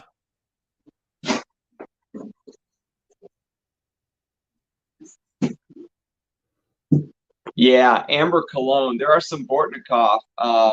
Amber Cologne is one that uses oud, but it's really there's some beautiful florals in there. I think there's frangipani in there as well. But it's so pleasant. It's not fecal oud or anything like that. That's something to explore.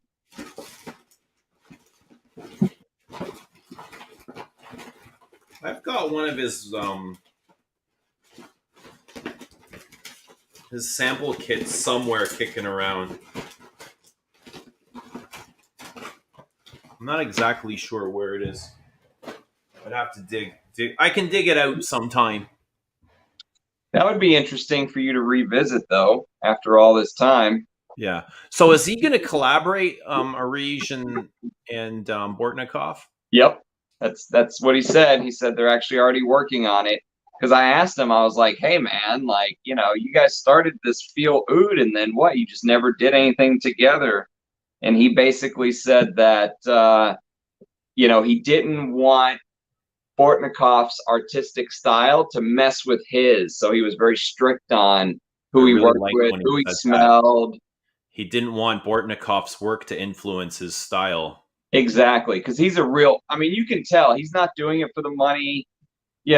Obviously everyone has to make money Well, to money's live, not but the priority. He loves what he's he doing. loves the art. Exactly. Yep. And that's pretty rare nowadays. Yeah. Yeah, I love Oud Monarch is probably my second favorite oud from Bortnikov. I like Oud Maximus the best. It's the one that'll compete with the Knight. He's got a lot of hardcore dedicated fans. Yes. I mean, some of those One thing I was really surprised was that when he said he reads the threads on bass notes. He does. I was really surprised to hear that, that he reads the criticism about him, because I would imagine as the creator that could influence him as well. I mean, if that's his thing, fine, but it's not a place that I would personally go into. I try and avoid those things because you never want it to influence whatever you're working on. And there's going to be always somebody that's going to criticize you. Yeah, I think if you remember, actually one of the questions Rich Mitch wanted me to ask him was, if the whole indie house making perfumes based on the fact that they have fantastic ingredients, but they don't have very good perfumers, if you will, classically trained perfumers. He got that idea from reading a bass notes thread. So I think he tries to turn it into something, positive. He tries to motivate himself with what they're saying online, but he could also be influenced. You're right. Yeah. I like this. Do you know what this is all about? Yes. What? But I'll tell you later. Oh, all right. I didn't know it was a thing. No, it's a thing. Yeah, no, it's a thing. Okay. Yeah. I like it. It's his own unique thing. It's his own thing. Yeah, that's it. Just I wonder why, all right, I won't say anymore. Yeah. I'll tell you later. I love it. He has his own personality, right? And that's the beauty of it. Like, we all have our own character, And that's we're all artists in our own sense when we can be who we are freely and truly. And we are that when we're not censored, or we don't allow other people to censor us or kind of have an effect on what it is, who we are, or what we want to put out there. Yeah, that's right. You're exactly spot on. No, but great guy. I'd love to discover more of his stuff. Yeah, I mean, it it took people from the community. It took, you know, someone like Jonathan. There's a guy who comments on my video regularly. I think I've seen him comment on yours too. He goes by the name Jonathan B. Swift, but his name's Eddie. And Eddie sent me a sample of an Arise Ladore, and then Jonathan sent me a sample as well. And it was only because of that Russian Adam ended up finding me, because he found the video. And what's funny is he found it the day I posted it. Like, I posted it and he found me right like hours later. So he checks who's saying what about his brand, that kind of stuff. And at first I always said, I thought Bortnikov was the one that was kind of on the upswing. And I thought Russian Adam put out some great stuff in the beginning, but the stuff I smelled recently, I didn't care for. But I didn't dive into his line enough, and he sent me those samples, and that kind of allowed me to get into the line more. And I was like, wow, I mean, some of the stuff I'd love to have a bottle of Ottoman Empire, and I'd love to have a bottle of Antiquity and Oud Zen. Those three, and Chinese Oud. There's really four I'd love to have, but he makes them in a way where, you know, he makes them limited ingredients, and that's it. That's very your limited and exclusive, and then discontinued, and then hard to find after, aren't Yep. they? Because of the materials that he's working with. Pros and cons. Very small batches. But you got to do make very small batches and then discontinue them.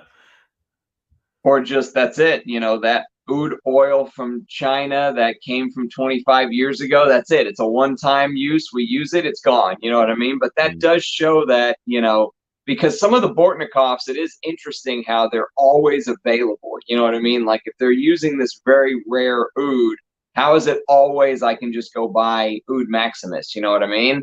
With Arise Ladore, it's not like that. So I remember he sent me something. It was a sample pack, and I remember seeing something that it stood out, and it was like million-year-old resinoid or something like. Yeah, no, it's right here. Know this. Right here, 35 million year old. Yeah, amber resin. There it is.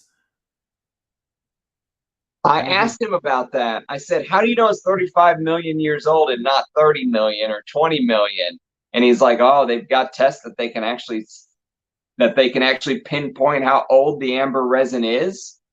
And I was like, damn. Really? Like, you're sure this is 35 million year old amber resin? He's like, yes, 100%. Like, wow. Big Bang. They're using telescopes to figure that out. But he gets to work with some crazy rare materials, but he's also cognizant of the guy that doesn't have $500 to drop on a bottle, and he wants to make stuff for them too. You know what I mean? Like, he doesn't only want to make the most exclusive. He doesn't want to shut people out. That's important. So mad respect, you know, for his love of perfume and for creating. I love that. He's very passionate. Do you know who, as he talked about in your interview, that he is working with a perfumer, a master perfumer, to work with his palette? Do you have any idea who that is? Not a master perfumer, but it is he wanted a master perfumer. I mean, but I don't think he was able to, you know, there were a lot of doors closed in his face. Why? You think people were scared off by his palette? No, I just think the two worlds don't mix. Like, you know, so let's say you take someone like Julian Rasconnay, who I thought would be perfect because he does these Middle Eastern, you know, like he did. Yeah, he's got a big bold. He did the moon, right? And he did that Histoire de Parfum rare Fidelis, which is kind of similar in style, Middle Eastern or whatever. And but I think they get paid based on how much of the captive molecules they use in this.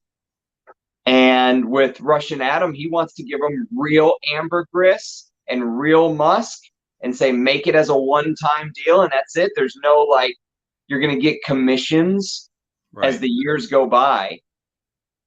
And I just think the two worlds don't meet, you know, like all the stuff they teach them at IFF or Simrise or whatever it is, Robertet, is completely different from Russian Adam giving him real musk, real ambergris, and saying make a composition. You know what I mean? Yeah. Yeah, it's a very different palette. So he found someone, but he's not, apparently he's not like a master. He's not like Jean-Claude Elena or someone like that. So. All right, well, hopefully it works out for him. Hopefully he finds whatever he's looking for. And I'm sure it's going to work out.